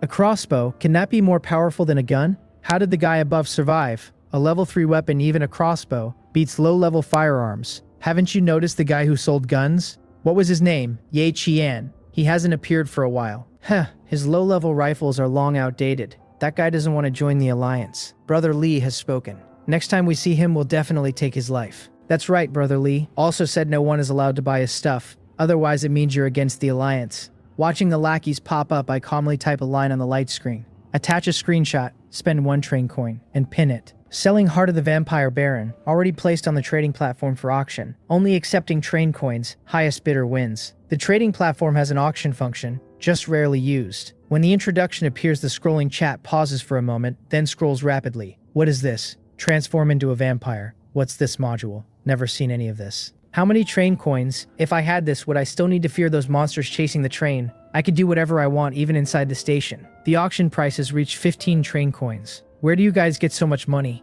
Didn't we agree everyone was living a hard life? A bunch of liars. The heart immediately attracts attention. Among them, those tempted by the modules begin bidding before everyone else. Li Xiaosheng among them. Damn Ye Qian, to have such good luck for this kind of thing. Hey, but truly stupid for taking it out instead of using it himself. Does he not want to abandon his human identity? He curls his lips in disdain. Ignorant. What does it matter if you are human, as long as you become strong? Who cares about race? With this heart becoming a vampire, who can be my rival? He takes out a train coin and pins his own message. My alliance wants this thing. Then another message tops it. Didn't your lackeys say no one is allowed to buy this Ye Qian stuff? What's wrong? As the alliance leader, you're the first to go back on your word. The poster is named Zhao An, that train captain who has been growing vegetables since the first station and holds high prestige in his sector. The two of them, one selling basic resources and the other selling vegetables, should have minded their own business, but Li Xiaosheng's lackeys constantly show off and mock other sectors, so the alliance has a terrible reputation. Li Xiaosheng's face turns livid. He grits his teeth, watches the price climb, and continues bidding. The auction stops at 23. The bidder is Li Xiaosheng. He used the basic resources on hand to scrape the coins from his alliance members to barely manage it. He does have some ability. Zhao An tried collecting from captains in his sector too, but very few were willing to trust him. Without interest as guarantee, who would lend their wealth? As the timer hits 0, Li Xiaosheng obtains the heart and his train coins flow into mine. Didn't expect this thing to sell so high. Fair enough. Level 5 platform after all. However, the buyer is Li Xiaosheng. Heh, I wonder if he'll regret coming to cause me trouble. He saw only the module bonuses and surpassing human physique, but selectively ignored the negatives. Maybe he passes the next few stations smoothly, but after that, none of my problem. I count the coins with a smile. 53 total. With these, I can put the next train sublimation on the schedule. Stamina and mental power, still a bit lacking. Tomorrow, just tomorrow, I upgrade the train to level 5. Reaching level 4 10 stations ago was a record-breaking feat. Level 5 should be possible too, right? No, it definitely is. A friend Ding reaches me. Zhao Lin, still alive, truly not easy. Big brother Ye, how many train coins did you earn in the end? Not much, just 23, I tell her. Auctions are visible only to bidder and seller. Others don't know the actual price. Zhao Lin rubs her eyes, wondering if she misread. 23 train coins, converted to level 3 chests is almost 4. Who is the one with such good luck? Why can she not get things like this? So amazing. Was this also from a treasure chest? Just killed an old bat. Seeing this, the envy in her vanishes. Good luck and bad luck are conserved, so wealth and danger are the same. The bat must not have been that simple. Perhaps a great price was paid. If it were her, she would only think about hiding. Can this thing really turn someone into a vampire? Looking at the wrinkled heart in front of him, Li Xiaosheng's eyes burn with desire. Ye Qian, I will make you regret selling this thing to me. He tilts his head back, throws it into his mouth, a nauseating fishy stench exploding inside. Fights back the urge to vomit, swallows it down. Then excruciating pain. Ah, his skin festers, Two fangs pierce through his mouth, and his originally passable face becomes that of an extremely ugly monster within seconds. Trembling, he climbs up, startled by the version of himself in the mirror. Is this me? He throws a punch, shattering the mirror. My strength has increased. Vampire, I succeeded. From this moment on, Li Xiaosheng is no longer human. The next day, 6 hours 30 minutes and 0 seconds, the broadcast rings out as I am cooking. 2 eggs into the frying pan, a few slices of thinly cut beast meat on the side, fresh tomatoes and a white forest fruit. A hearty breakfast. Congratulations to the remaining 8,679 train captains after the block merge. You have successfully arrived at the 10th station of the newcomer survival period. The 10th station will be the final destination for novice train captains. Good luck to you all. The final destination, huh? Munching, I sit by the window. Yesterday's silver-clad world has disappeared overnight. The earthy wasteland stretches on as usual. Before the 10th, I managed to upgrade to level 5. Pretty well done. I walk to the front of the train, touch the oval-shaped train system, speak softly. Sublimation. Stamina and mental power surge like a tide. A deep blue stream pours continuously from the front car until it envelops the whole train. Stamina 120 to 70, mental power 120 to 60. Train upgrade complete. Current level 5. A brand new train reappears in the wilderness. Opening the details, the familiar trio, wheels, frame, chassis, all at level 5 strength, speed up to 100 kilometers per hour. Then upgrade options. 1. Intelligent chip, 10 train coins. 3. CVO Roadhog, 10 train coins. 3. CVO Roadhog, 10 train coins. 3. CVO Roadhog. 4. Infinite storage game console, 8 train coins. Well, I overestimated my reserves. The 4 total 48 train coins. If I buy them all, my balance drops back to single digits. I was a rich man for one day, now I'm going to be a pauper again. Shaking my head helplessly, I check the rewards. The intelligent chip goes without saying. Wally got a brain. The planting carriage also needs full automation. Must buy. The focus is the last 3, especially the carriage. Heavy turret carriage, equipped with 2 fixed heavy artillery guns, 1 fixed top machine gun, can be remotely controlled and fired via the train operating system. Artillery, hiss, feels good. Buying it. A pure black carriage much larger than normal appears out of thin air on the track. Connecting to my train, teleporting in and looking at the huge gun barrels aimed at both sides, I can't help but touch them a couple of times. This is a man's romance. If not for only 6 shells coming with the carriage, I would really fire one right now. Next, the CVO Roadhog, a silver gray motorcycle, and with it I won't have to walk on my own legs at the station. Buy. Last, infinite storage game console, a console with infinite internal storage. Spend 1 train coin to purchase various constantly updating games. No need to hesitate. Must buy. My coin count returns to pre-liberation levels overnight, but adhering to since I bought it I have to use it. I still spend 1 train coin to buy Devil May Cry 5, which I hadn't fully cleared before coming here. Just consider it nostalgia. Definitely not because my gaming addiction flared. There is one more thing, the reward for breaking the level 5 record. Congratulations on breaking the fastest level 5 train record. Receive 1 piece of train armament. Train armament? What kind of thing is this? Choosing to claim, a deep blue stream merges directly into my body. Train armament. Doomsday drill. Consumes 1 train coin to summon a drill in front of the train, with power increasing as the train speed increases. 12. I, still being abused by the boss in the game, put down the controller. The light screen pops up before me, my laziness disappearing. Is it finally starting?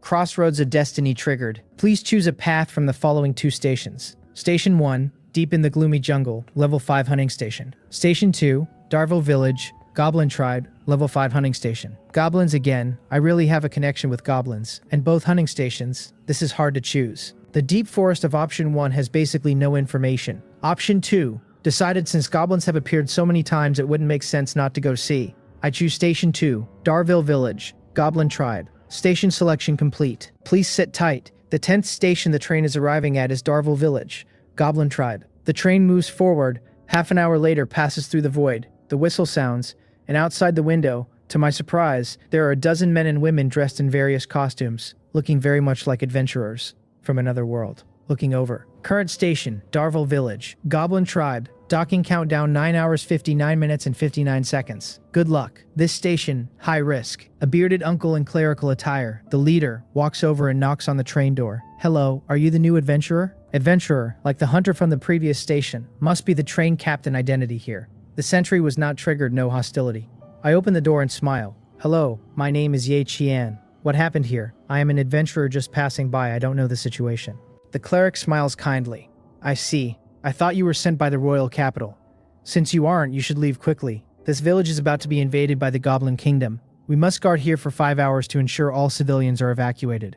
However, it seems a bit late. Those goblins have already arrived. Following the cleric's gaze, above the distant hills, hundreds of green-skinned goblins are charging over, waving wooden sticks and iron bars while screaming. "Stop them," the cleric shouts. "We cannot let these monsters break through. Watch out for stealth." He pulls a giant cross the size of a door from his back and plants it before him, the rest on high alert. Just then he hears the young man beside him speak. "Sentry, fire." The order is given. Its red optical eyes open and rotate continuously. Hundreds of light wheels appear out of thin air under the feet of the goblins, entering the 150-meter alert range. Even the goblin slayer in stealth is instantly revealed.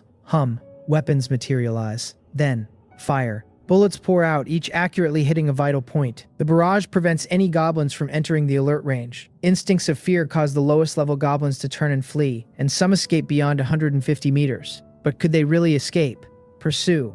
Command updated. The sentry detaches from the train, even carrying the heavy machine gun, pursuing at extremely high speed. The moment these goblins charged toward me, they were destined to die here. When the gunfire ceases, hundreds of goblins have all been hunted down. The sentry returns to the top of the train to continue its vigil. I pat the shoulder of the stunned cleric. "Mister, are you hurt?" That. You. Who exactly are you? That thing just now." The cleric regains his senses, swallows, looking at my harmless appearance. "I just said, I'm just passing through. But coincidentally, my target should be the strongest individual among these goblins. Tell me, where is it?" "This is a hunting station. There must be a target. Like the old bat. The strongest goblin? Do you mean the goblin general?" From this cleric I learned the situation. The village is surrounded by a legion of 5,000 goblins. There are over 200 civilians. As adventurers, they were hired by the human royal family to defend so the people inside could evacuate. The cleric smiles and shakes his head. Of course. How could the kingdom spend such a sum to hire a high-level adventurer squad just for civilians of a border village? The real reason, a princess of the human royal family is staying somewhere in the village, searching for something. The squad must prevent any goblin invasion for at least 5 hours, until she finds what she is looking for and leaves safely. The commander outside is a goblin general, presumably my hunting target.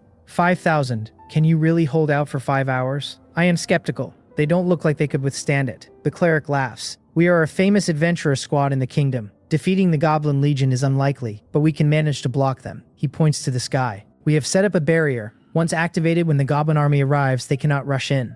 Watching his inexplicably confident expression, I silently look at the translucent light film not yet descended in the sky. I just feel it isn't as reliable as he claims. Will the Goblin General come too? Of course. By the way, I haven't introduced myself. My name is Donald. I am a cleric. If your target is the Goblin General, you can stay. It is dangerous outside, and the tracks further ahead were long destroyed by the goblins. Donald's gaze glances at the sentry a few times with a hint of fervor. Target confirmed. I accept Donald's invitation to stay temporarily. The squad people aren't bad. I exchange a few bottles of ice-cold beer to gain their trust. Compared to the Goblin General I am hunting, I am actually more curious about what is in the village worth a princess searching for personally. Donald's alcohol tolerance is average, and having drunk a little too much, he spills everything he knows. We don't know specifically what it is, but we heard an ancient ruin was discovered under this village. Maybe there's some treasure inside, haha. But it's strange, we've circled the village a few times. Why haven't we noticed any entry?